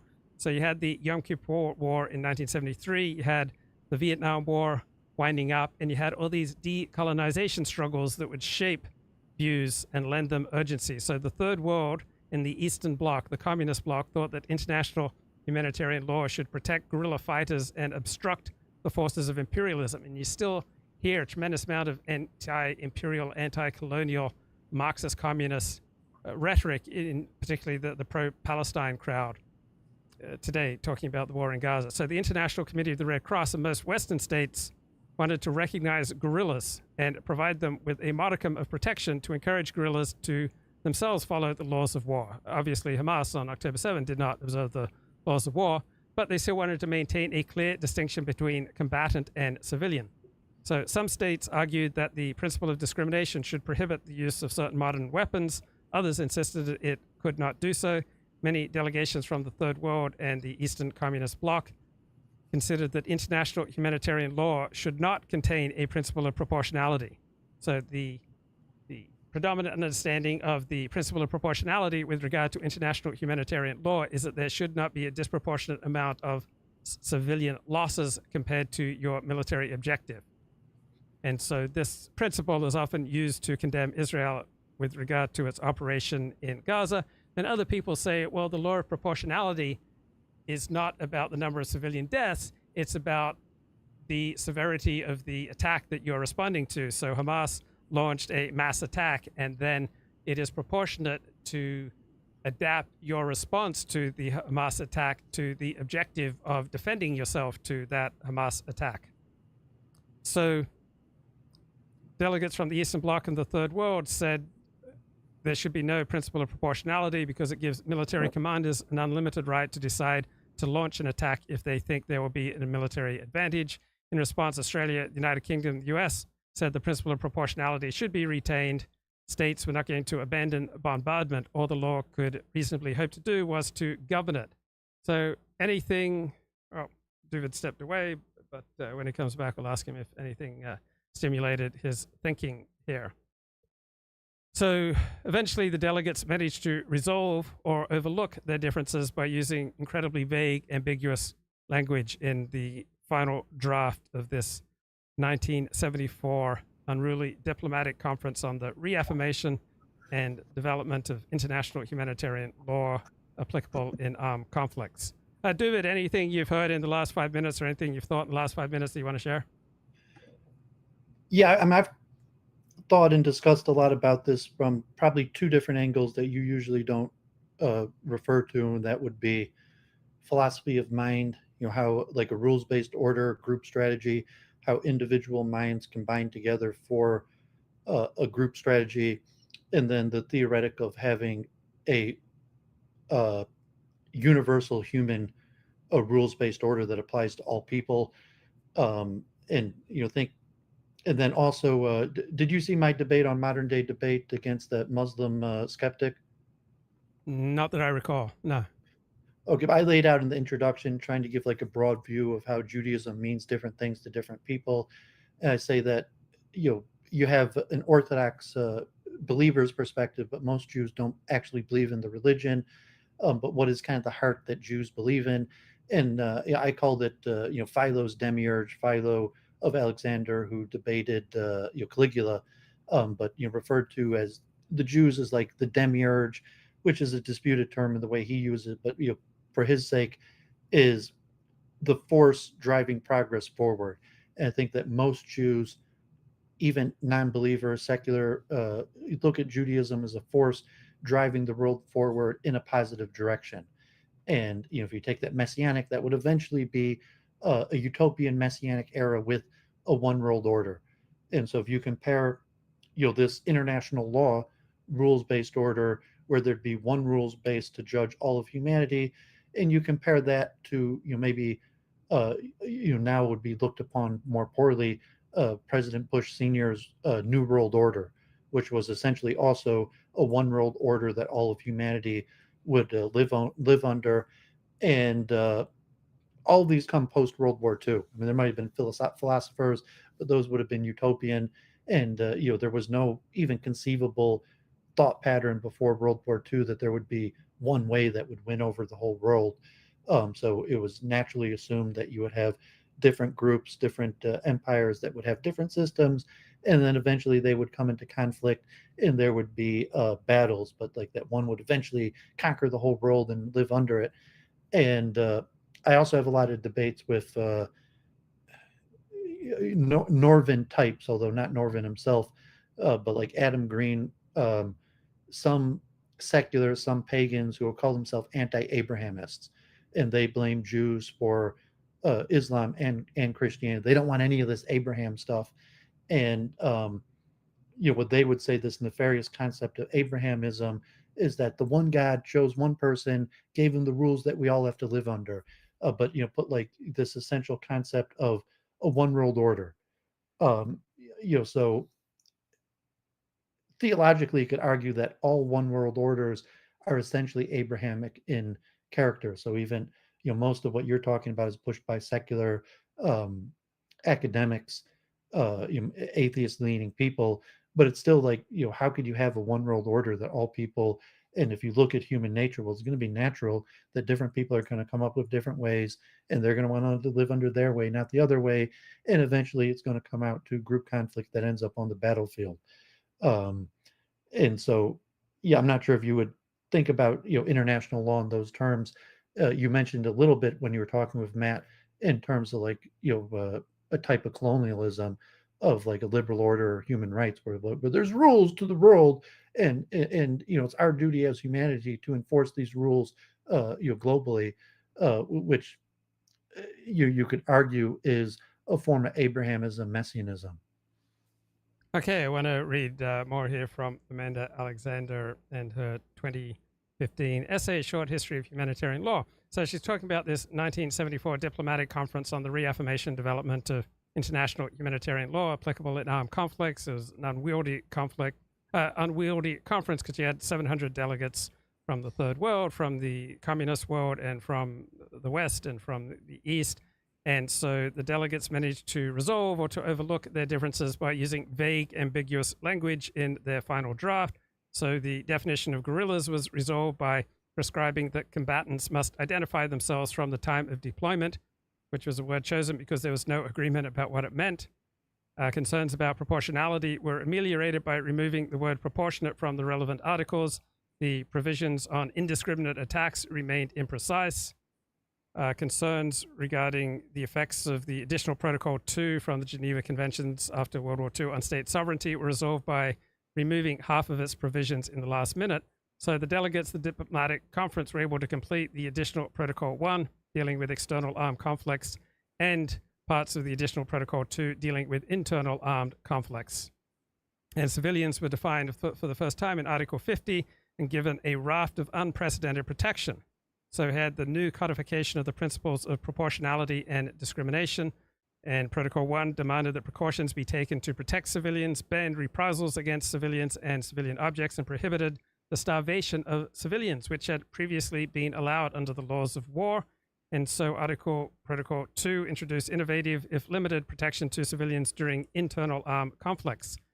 And so these developments shifted the existing balance of military necessity and humanity in the law of armed conflict towards a humanitarian direction. So previous to this, it was understood that military necessity would triumph over civilian needs. Now the protocols place primary emphasis on humanitarian demands and demand that militaries subordinate their actions to meet these humanitarian demands. So it's a complete departure from customary law, which in general has put military necessity on the same footing, if not exceeding humanitarian demands. Now, the Australian government saw this shift as the importation of a human rights approach to the laws of war, and that started off a whole brand new field of international law called international humanitarian law. Now, many states refused to sign, or having signed, did not ratify additional protocols. So this list includes India, Indonesia, Iran, Iraq, Israel, Malaysia, Morocco, Pakistan, the Philippines, Singapore, Sri Lanka, Sudan, Thailand, the United States, and the Soviet Union. President Ronald Reagan announced in 1987 that the U.S. would not ratify additional Protocol 1, describing it as fundamentally and irreconcilably flawed. Other states only ratified the treaties much later. So what happens when you have a conflict, a war between states that have not signed on to a treaty? Dooovid, anything I've been saying the last 5 minutes that you want to comment on? Yeah, my perspective's so much different, although I could understand it, and because I'm theological in nature, and you think, well, I mean, you're mentioning no one looked at it this way until recently, but this is intrinsically an atheistic way of looking at it, because historically people looked at it as there was some sort of God spiritual forces that stepped in to balance things out. And when I spoke to Muslim skeptic or like some Haredi attitude, like God will choose the side of the Palestinians if the Palestinians are more just. And I'd even mentioned after October 7th that I thought the October 7th attack was almost miraculous, like God did a miracle for Hamas, that there wasn't the same way that a lot of people think Israel winning the 6-Day War or the Battle of 48, that was a clear sign of God's miraculous behavior. That from that attitude, like October 7th was clear sign that God favored Hamas and even did miracles for them. But if you're looking, well, and we were talking the other day, like Samantha Woolen, I met like Juneteenth today, and I think my African American roommate who used to kind of like, why are you so worried? Nothing's gonna happen, and like that guy was doing relatively illegal stuff, and a lot of people might say messed up stuff, like sexually promiscuous, even aggressively sexually promiscuous, regularly violent, a drug dealer, and so he might not just like, why are you so nervous, but like in terms of like doing illegal behavior, even in that sense, um, and it could lead from atheistic thinking, and the same way like Orthodox Jew, the first time you're saying like, why are you so nervous? Like, dude, you could use social media on Sabbath, you could eat a non-kosher food, nothing's going to happen, to the level where it becomes criminal. Like, why are you so nervous? You could commit genocide, no one's going to stop you. Who's going to stop you? Like, you could kill people. Like, did God come? And so it's just a power move. Like, who's going to stop you? So from international human law in a new secular sense that doesn't have some form of God oriented karma, like I may not stop you, but God will stop you, because I believe with perfect faith that the righteous get rewarded and the wicked get punished, to not necessarily like a force that like, well, if you keep on breaking the rules, we're going to seek out somebody more powerful that might also break the rules to stop you, to some kind of like utilitarian, like the good-minded people will somehow have a method to stop the bad guys. And so I mean, I think me and you both see that view as fundamentally flawed in the sense. I mean, I don't know if you had any comment on that, maybe in the porn industry or your personal past, where people like, why are you so nervous? What's going to happen? Like for certain type attitude. And then if you took it to like even wanton things like killing people or torturing or doing horrible things to other humans, what would you say to that situation? It was like, well, I'm going to stop you. Like, you're not going to stop me. Like, God forbid, like they kill you just like they killed that other person. And you think, well, the good-minded people of the world will stand up to stop you, versus like some sort of simple religious faith of like, well, God will punish you. Maybe not now, but eventually.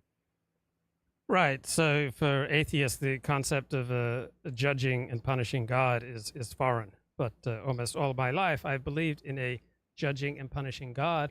But I got to be honest, my behavior has not accorded with this belief. So I was able to believe in a judging and punishing God and behave abominably. I mean, Did anyone use that expression that my old black friend would use? Like, why are you so nervous? What's going to happen? Nothing's going to happen. Yeah, I've heard that. Or did you use that language to women? Like, were you a seducer and you would use that language to women? Like, so what? You lose your virginity. So what? You'll have another, notch in your, another, body, man in your body count. What's going to happen? No, I've never taken a woman's virginity except for possibly once. So I've never used that argument with. I mean, was it common terminology that people in pornography used? No. I'm going to let you go, but put any comments in the chat, and might bring you back a little later. I want to plow through this particular essay. So any final comments for now? I'm streaming on my channel. I'm going to read for like 6-7 hours on American pragmatism. But yeah, I appreciate you talking, having Matt on and keeping the conversation. So God bless. Happy Juneteenth. Okay, thanks, Dooovid. Good to catch up with you. Okay, I want to get back to this great essay by Amanda Alexander, and we've been talking about the Geneva Conventions and Additional Protocol 1 and 2, right, came from 1977, relating to the protection of victims of international armed conflicts. That's Additional Protocol 1. Then Protocol 2 was relating to the protection of victims of non-international armed conflicts. And so prior to World War II, essentially, there were highly limited international law protections for civilians. But starting with the 1970s and the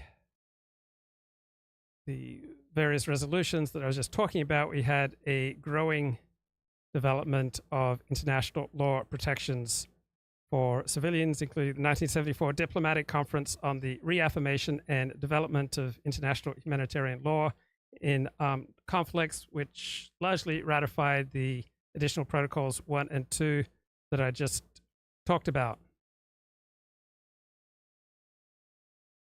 And so you had a shift, a feminization of the laws of war. So prior to the 1970s, you had distinct laws of war, and you had dominantly male international lawyers who were quite hard-headed, and they would draw these laws of war in a limited way with the understanding that militaries would place their objectives number 1 and at best would place protection of civilians number 2. So you had an influential 1990 article, Air, War, and Law, by a male military lawyer, William Hay Parks. Now, starting with the late 1990s, this area of law becomes increasingly dominated by women. And so you have a feminization, a communization, a anti-colonial Marxist-Leninist approach that begins to dominate international humanitarian law, human rights, and scholarship on genocide. So, Air, War, and Law, 1990 article, and it argued that the additional Protocol 1 from 1977 with regard to regulating conflict between states, its description of the principles of discrimination and proportionality completely diverged from traditional customary law, and the principle of proportionality was expressed in such vague, tenuous terms as to lack any meaning. So you hear war crime, international war crime, violation of human rights thrown around because a lot of the legal basis for these terms is so vague and tenuous that you can throw them out in any way possible. And then this same article notes that the sections of additional Protocol 1 that could not be considered a codification of customary law were often not signed onto by many of the most important countries in the world. So additional Protocol 1 did not represent standing law. It developed law in a completely new way. And traditional scholars of the laws of war would describe this protocol as confusing, impractical, inconsistent with the evolution of the laws of war, and detrimental to the protection of civilians. So there's a pretty strong divide between the hard-headed, longtime experts in the laws of war and the new, more feminized international humanitarian law crowd. Right? Hard-headed laws of war, understanding that these laws needed to be drawn in a limited fashion, and then a more feminized, more humane approach that embraced international humanitarian law. And the critique of the hard-headed crowd, of the more feminized crowd, is that their new laws are confusing, impractical, inconsistent with the evolution of the laws of war, and detrimental to the protection of civilians. The feminized international humanitarian law approach was essentially, this doesn't matter, it makes us feel good, we're utopians, we're engaged in a utopian venture, and it fills our lives with purpose, meaning, prestige, income, and status. And whether or not this makes any difference in the real world is less important than the feels that it gives us. So the protocol's dual humanitarian aims of protecting civilians and non-traditional combatants were manifested in such impractical ways that they were essentially unworkable and therefore regressive. So this is the hard-headed critique, that the feminized development of international humanitarian law blurred the distinction between civilian and combatant, and thus endangered civilians, and it was dangerous because it moved the traditional onus for the protection of civilians from the defender, who should have control over his own civilians, to the attacker, who would not. Right, this is an important point. Right, hard-headed critique of feminized international humanitarian law, that these new developments in international humanitarian law, right, move the traditional onus for the protection of civilians from the defender, which in the Gaza case would be Hamas, who should have control over their own civilians, to the attacker, in this case Israel, who would not. And the hard-headed critics lamented the feminized international humanitarian law crowd, the regressive effects of these protocols being so humanitarian that they essentially made military activity impossible, which is not realistic. And it kind of reminds me of significant male-female difference. Men love competition. Women, by and large, hate competition. Because men love competition and have spent much of their lives in competition, they understand there are laws of competition. When women are forced to compete, they will often act as though there are no laws for competition, and so men will experience it as women dishing out the low blows. So, yeah, this new humanitarian, Marxist, communist, Leninist approach, feminist approach to international humanitarian law that was utopian, as opposed to the hard-headed, masculine, limited approach to the laws of war. So the hard-headed critique of the feminist Marxist international humanitarian law is that these proposed alternatives to customary law and practice, pushed by the Marxists, the feminists, the Leninists, pose fundamental operational and practical problems. They represent an attempt to shift the balance established between military necessity and humanitarian principles in such a way as to hamper the ability of states to use military force to attain political objectives. So this may be laudable from a philosophical and utopian and feminist perspective, but the changes are not practical, they're not politically feasible, and they simply won't make things better in the real world. So you had this distance between the new feminist Marxist innovations of the protocol and the accepted rules of war, feminist versus masculine. Right? The requirements of the military and political reality meant that these new feminist Marxist-Leninist developments in the protocol would not have any force as a legal document.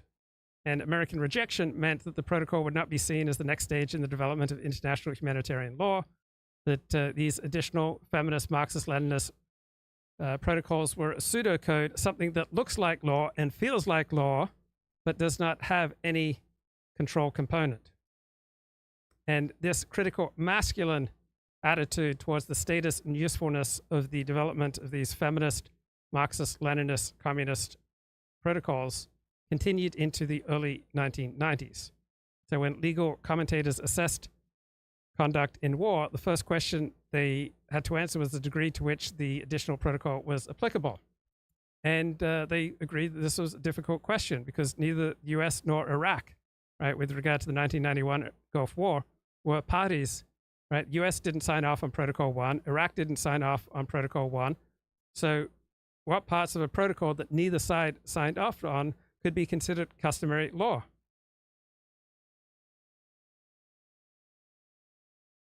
So you had widespread opposition to this additional Protocol 1 meant to regulate war between states that was developed in 1977. So even commentators who are not ideologically opposed to the content of the protocol, right, they accepted that these objections prevented it from becoming customary law. Right? Very few legal commentators were prepared to say that this additional protocol of 1977 did codify customary international law because it really invented new law that was not practical.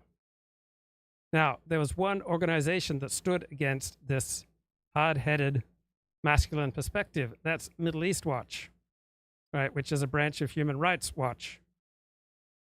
And they released a report about the Gulf War saying you had all these unnecessary deaths. Now, this is the first time that Human Rights Watch attempted to write about an international conflict. So it was previously focused on dealing with human rights issues, but it really didn't say much about the implementation of international humanitarian law. So you've got Human Rights Watch expressing an interest for the first time in a war and in the laws of war arising from a conflict, but admittedly completely ignorant of this area of law. And so a senior official from Middle East Watch met with lawyers in the Pentagon to try to gain an understanding of the law of war. And Middle East Watch did not rely much on the advice given to it by US military. It chose instead to argue that despite US failure to ratify this protocol, it was still bound by a protocol that it never signed off on. So it was still bound to a contract to which it didn't agree, which is impractical and utopian. Right? So Middle East Watch argued this protocol was irrelevant since many of the protocol's provisions reaffirm, clarify, or otherwise codify pre-existing customary law, restraints on methods, means of combat, and thus are binding on all nations regardless of ratification. So it's making the argument that these innovative new feminist Marxist-Leninist developments of law, completely unprecedented, are binding because they simply reaffirm and clarify existing law, which is false. It's a false argument, but it sounds good. So Middle East Watch departed from the more complex assessment made by contemporary, usually masculine international lawyers, right, who would accept some parts of International Protocol 1 as customary while rejecting others, and particularly would reject the feminist, Marxist, Leninist, communist ideology underpinning it. Now, Middle East Watch's interpretation had virtually no impact on the legal literature, right? Nobody who was expert in the laws of war paid attention to its legal conclusions, right? They would note Middle East Watch's legal analysis, and they would note it's incorrect. So when faced with this unorthodox reading of law by Middle East Watch, lawyers would say it's nonsense. So instead, they would look to customary principles of proportionality, which they would admit is one of the weakest principles of international law. It's vague, it's subjective, difficult to describe, harder to apply, and it was kept vague because otherwise it could never have been passed. So what was clear to the hard-headed commentators and many delegates at this diplomatic conference, I think 1992, was that the proportionate principle was a permissive principle that allowed virtually any action if it could be justified by military necessity, right? Amounted to nothing more than a prohibition on the direct or negligent targeting of civilians. And they said the United States campaign in the first Gulf War against Iraq, 1991, satisfied this low threshold. And so even the most distressing events, such as the destruction of the electricity system in Iraq that resulted in hundreds of thousands of civilian deaths, was legal, right? So the conduct of hostilities in the Gulf conflict indicates that the whole concept of excessive casualties is restricted to a very narrow context. So the military advantage always outweighs the civilian casualties as long as civilians are not directly targeted and care is taken in assessing the nature of the target and during the attack itself. So the impact of the practice of states, such as the United States and its coalition partners on the formation of custom, is considerable, cannot be overlooked. It's inevitable that the concept of proportionality as a customary norm is limited to very narrow considerations. So at the beginning of the 1990s, the status of the Additional Protocol 1 was quite uncertain. But then, late 1990s, things change, right? The attention of the international legal community becomes focused instead on the ethnic conflicts in Yugoslavia and Rwanda.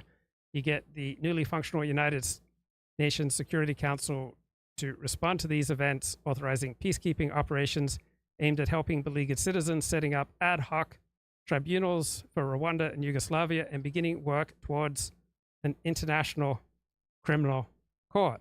My God, Luke is still streaming. I caught a nap and I went for a walk.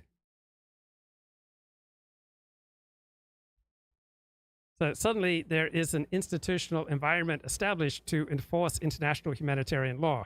So international humanitarian law is no longer just a pseudocode. Instead, it becomes seen as a real option for study, research, and work, an exciting and tangible pursuit, disproportionately pursued by many attractive young women.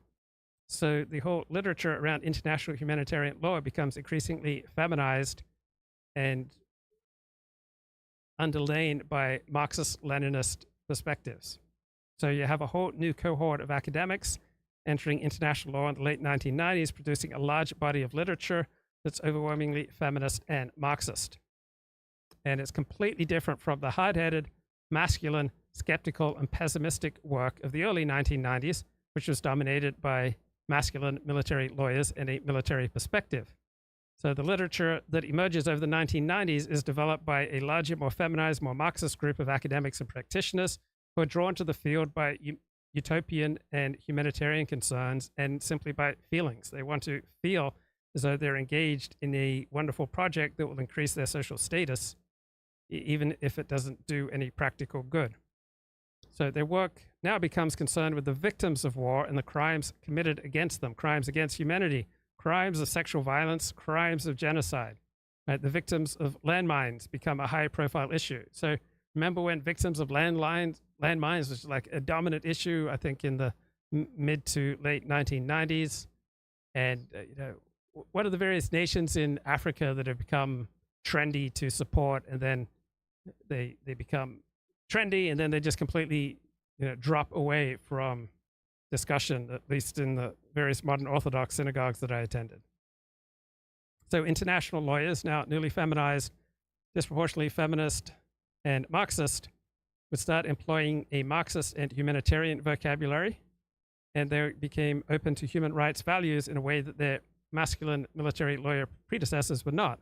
So they believed international law could reflect those values. So the newly feminized field becomes much more nurturing and sees a much greater realm for the law and for government intervention. Just like women tend to want government to be more nurturing, and men tend to want government to simply enforce the law and to protect. So there's a reason that smother and mother are very similar, right? From a male perspective, women want to smother you, right? From a female perspective, men are hard-headed and unfeeling. So you had a much more feminist, Marxist, and humanitarian vocabulary that came to dominate discussion of international law. And this new feminist crowd believed that international law could reflect these more feminine, masculine values. And so these feminist lawyers wrote about creating a kinder, more victim-focused, right, more nurturing type of law. And even lawyers of a theoretical bent, they did not resign themselves to the skeptical deconstruction that prevailed during the Gulf War, said they would write from feminist and post-colonial perspectives and use these critical techniques as a precursor to discussions about the transformative possibilities of human rights law. And they hope for more humanitarian law supported by legal developments in international tribunals and the successes of the campaign against landmines. So lawyers would acknowledge that France, Turkey, and the US were not parties to Protocol 1 from 1977, but then they would simply state, look, the provisions of the protocol are universally accepted as customary international law, and they are binding on all nations, even those who did not sign up for them. So how did lawyers come to this straightforward conclusion, which was so different to the debates that had taken place a decade earlier? Well, you had a field now that became feminized and communized, as opposed to a field that was hard-headed and masculine and limited. So if you look at the footnotes for this new field of law, you will find, with almost no exceptions, references to Human Rights Watch and Amnesty International, right? These new utopian human rights organizations that have a much more strongly nurturing feminist and Marxist approach, a utopian approach, and people devote themselves to these utopian pursuits without regard to their effect in the real world, but with great regard for their own feelings, right? They feel great pursuing the humanitarian utopian aims of Human Rights Watch and Amnesty International. So Human Rights Watch declared that the Geneva Conventions of 1949 provide the basis for evaluating NATO's bombing in Serbia, right? Because this protocol has been ratified by most NATO members, and the US has declared that it accepts all the relevant standards. So the basic principles of Protocol 1, which regulates war between states from 1977, and the laws of war generally, is that the civilian population and individual civilians should enjoy general protection against dangers arising from military operations, right? This is a perspective unknown prior to World War II. So this turns on the requirements that attackers must distinguish between civilians and combatants, and between military objectives and civilian objects. So prior to World War II, it was taken for granted that civilians would share the fate of their state. So now attackers must be much more feminist and nurturing. They must take all feasible precautions to avoid or minimize harm to civilians, and to this end, they may not attack civilians exclusively or combatants and civilians indiscriminately. And let's bring Elliott Blatt back to the show. Elliott Blatt, what's going down, bro? Blessings. Blessings, can you hear me? Absolutely, loud and clear. Okay, great. Yeah, long time no chat. I'm staying home today, Luke. You're not going out, bro? It's a very solemn holiday, Luke. Don't think I'm afraid to go out, bro. That's not me. I was gonna dress up as an Asian grandmother and just took a leisurely stroll through Oakland today just to express my transgender awareness. I was going to see if I could do both holidays at once, kind of check off the LGBT box and Juneteenth in one day. But then I thought about how George Floyd suffered. And I just thought it what a would bummer. It would be really inappropriate for me to sort of culturally appropriate Juneteenth. Yeah, well, I wouldn't want to soil the memory of the great man, St. George. We should be all at home, dressed in sackcloths and just lamenting his passing. Why do you think there's so little cooperation between the gay pride contingent and the Juneteenth contingent? It's clearly racism, Luke. Don't you think? So much hatred and bigotry. It makes me so sad, bro. What can we do, just we individuals do, to encourage more cooperation between gay pride and black pride? Well, I can tell you that both communities have my support, Luke. Oh, we're allies. We're allies. And my support is important too, Luke. Don't you think? Yeah, I mean, emotional support. We're not exactly sending any money, but no, emotionally. Right. But emotionally, we're just projecting our support, and it's felt. It buoys them. So, look, I noticed something. Yes, sir. So this year, last year, so I live near the VA hospital, which is a federal government facility, and it's kind of quasi-military related.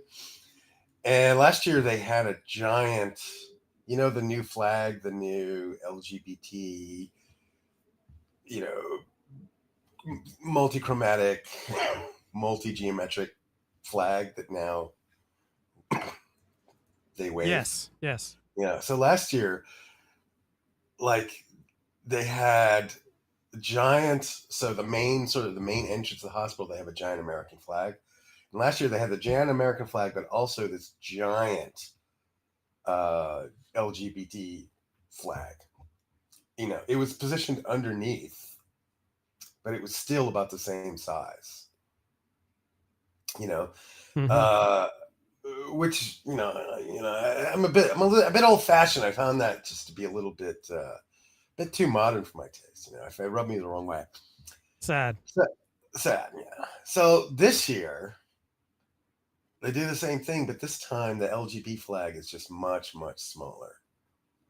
So which to me seemed symbolic of the fact that they may be tuning this stuff down a bit. What do you think? You think it's on its way? You think woke is on its way out? Yeah, there's been growing resistance. It's normally, I don't think it's definitely not on the way out. All right, it will be with us for a long time, and it's still a substantial power in the world around us. But there is some effective opposition, so we should not despair. Yeah. No, I don't think it's going to disappear, but I think it's going to. I think it's going to rapidly decline in intensity, and it's just going to be, general marginal people rather than this dominant force, which they seem to want to be. Anyway, I drove to yesterday. I drove up to Santa Rosa. Oh, beautiful! Which is about an hour north of here, and it's just far enough to sort of get into a new media market on the radio. Yeah. And so I love the radios. I was flipping through the dials, and then I came across sort of your average normie conservative talk radio presenter. And this wasn't one of the big ones like Levin or Savage or Sean Hannity. This was like a guy I'd really never heard of. Sounded like Jimmy Fallon. I only heard the name once, but it's not Jimmy Fallon, the one that on late night television. Mm-hmm. But, and then I really got the sense that I was just consuming a product, that there's just certain formulas, certain buttons to push and certain ways to push them, drawn from the day's headlines. So he's sort of riffing on, Biden's wanderings and meanderings at public functions and things. Yeah. And, he had a set of jokes, and the jokes were all sort of predictable if you read any Twitter. But it was the first time I really got the sense that they were just applying an algorithm, Yes. and it rang a little bit hollow for me. So anyway, I thought that was a bit amusing. Yeah, So I mean, it's when you're the product, it doesn't feel good, man. So anyway, my health's back for the most part. I still have a touch Thank of a God. cough. What'd you do? One thing I noticed is I've lost a lot of weight. I was sick for about a month, Luke. It was ridiculous. And, my appetite went down, and I got maybe 10, 15 pounds I lost just by being sick. So, it was a silver lining. So I'm going to try and hold on to that. Do you lose a lot of weight when you get sick? Yeah, often I'll lose 10 pounds. Yeah, that's what it feels like to me. So, all right. So this was a revelation to me. The human rights regime and its Marxist origins. Yes. Now, have you known this long? How long have you known this? It was brought with much greater clarity once I discovered Amanda Alexander. So someone donated $50 to me about 9 days ago, and they put in a note with the donation, check out Amanda Alexander at Australian Catholic University.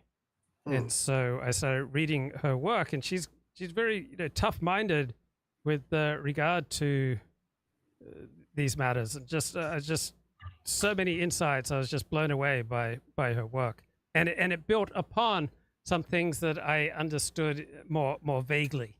So we resonate with things that vibrate us at a level that's consistent with our prior worldview. So yeah, so and it just reminds me, it's sort of the classic Marxist sort of motte-and-bailey technique. yes, what, you're against human rights? yes, So they feed you the Marxism, but it's clothed in all of this human rights talk, which is more or less unassailable at face value. I mean, who's against human rights, right? But I had never known that human rights is just relatively a recent phenomenon in history. yes. And then I don't know. So very, very keen. I learned something, Luke. Thank you. Awesome. New insights to think about.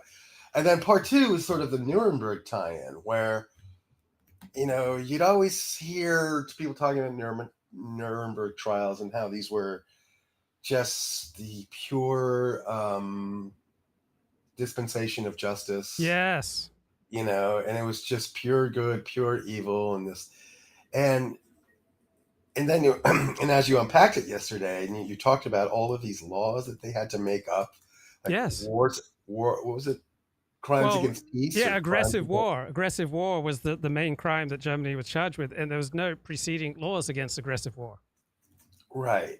But the crimes themselves were crimes against peace or crimes against... the crimes against peace and crimes against humanity, for which there were no such laws at the time that these violations took place. They had to invent new laws to prosecute the Nazis at Nuremberg, because under existing international law and the laws of war, you could not have successfully prosecuted the Nazis. So once you get to invent the laws that then people, after the fact, become guilty of, it's not exactly impressive.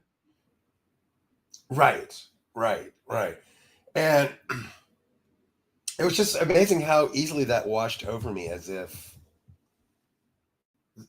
I've heard those terms before, and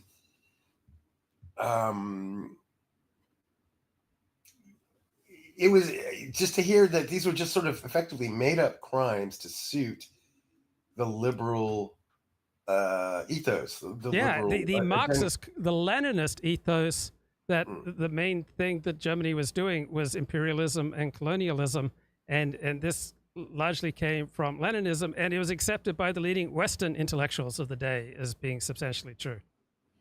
Right. And, it is important to remember that we were allies with the Soviet Union during World War II, right? We were part. Yes. They were part of the Allies, and so,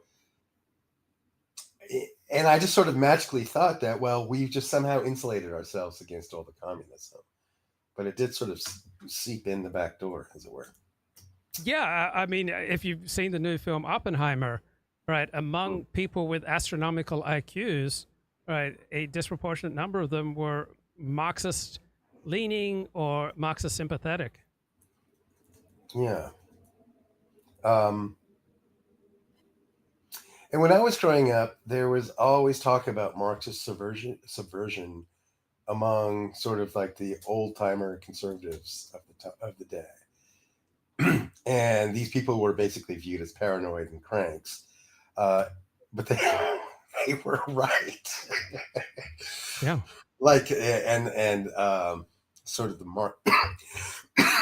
Marxist subversion of Hollywood, the Marxist involvement in Hollywood, the Hays Code. Do you remember the Hays Code? Yes.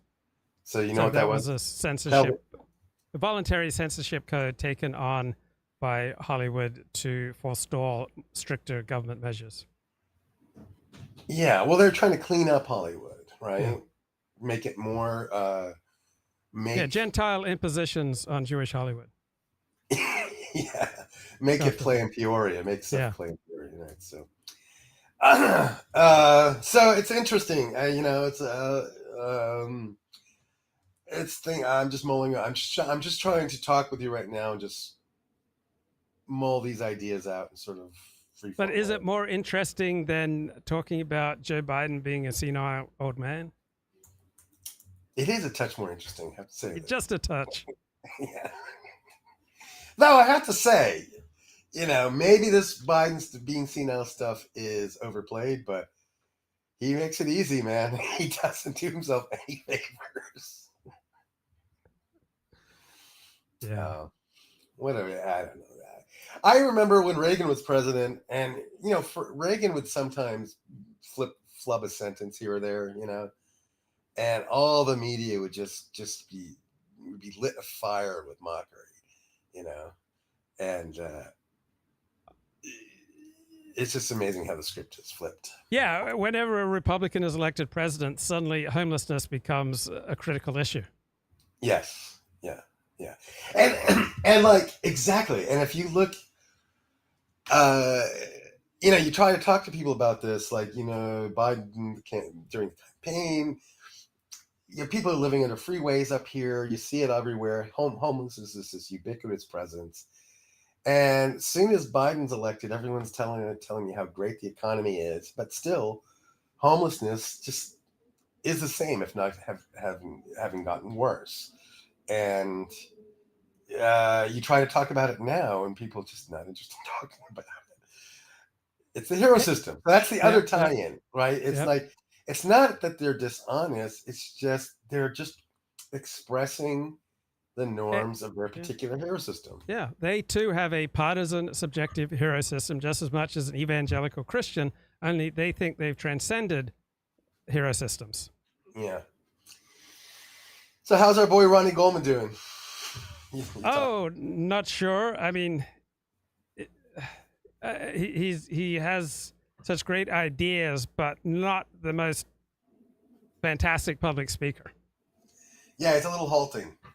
And most writers are. Like, most writers are really poor public speakers. Well, it's that academic writing that makes you feel like you have to cover your bases with each and every sentence. And it sort of gets in the way of direct communication, because you don't want your syntax to be picked apart because you were just a little bit hasty. And I think a lot of academic people get stifled in speaking. So I subscribe to a new service, Podnotes, and I think I spend $34 a month. And for that, I get 1,200 minutes a month of transcription and summary services. So now, after my better shows, I post a transcript of the show and a summary of the show. So before I posted a recent transcript of a show, I put the transcript into a Word document and simply removed the term "you know," and it removed 369 369 uses of the term "you know" from my transcript from a recent show. Yeah. What if you'd done it with a Dennis Dale interview? Yeah. Do you remember? Yeah. He really leaned on the Ah. a bit. I try to eliminate those types of Repetitive fluff words. from Very my- hard. Very hard, because it's you know, I did it again. See, it's waiting time. It buys you a little time to get your sentence completely formulated. So Now, anyway, not much. wait, I got something for you. So I find after any serious illness that I go through a long period of nihilism. I come out of the illness feeling depressed for a while. And out of that, there usually is some kind of internal reorganization that I go through where I rethink my efforts and I change direction in some ways. So any internal reorganization and rethinking of your efforts and a change of priorities in life that has occurred for you or that you are cognizant of after this latest illness? Yeah, a lot. And a lot of them are hard to articulate, but Yes. Yes, there's a lot of things that have been on my to-do list that I've now surfaced and made priorities. One was as simple as there was a hole in my kitchen wall that I've been wanting to fix for years. And I just finally did it because I couldn't bear looking at it anymore. So I'm just taking more initiative around things that I've been putting off. So that's one general thing. Eating better, and just working on. I have certain career goals that I'm really trying to make happen. So I'm cutting off a lot of fluff from my life and being more targeted, more purposeful. Yeah. So anyway, that's the only things I can really describe. Yeah, and there are probably some other things that just don't come to mind right now, or that they're difficult to articulate because you're still in the middle of things. We understand our lives when we look backwards, even though we live our lives forward. But we can only understand what's going on with us when we look backwards. But one other development in my streaming is that about 6 weeks ago, I subscribed to an AI program to cut some of my shows into shorts, and I wasn't very good at it initially, but as time's gone past, I've become better and better at it. But I just realized that much of the product that I was feeding was not cut very well.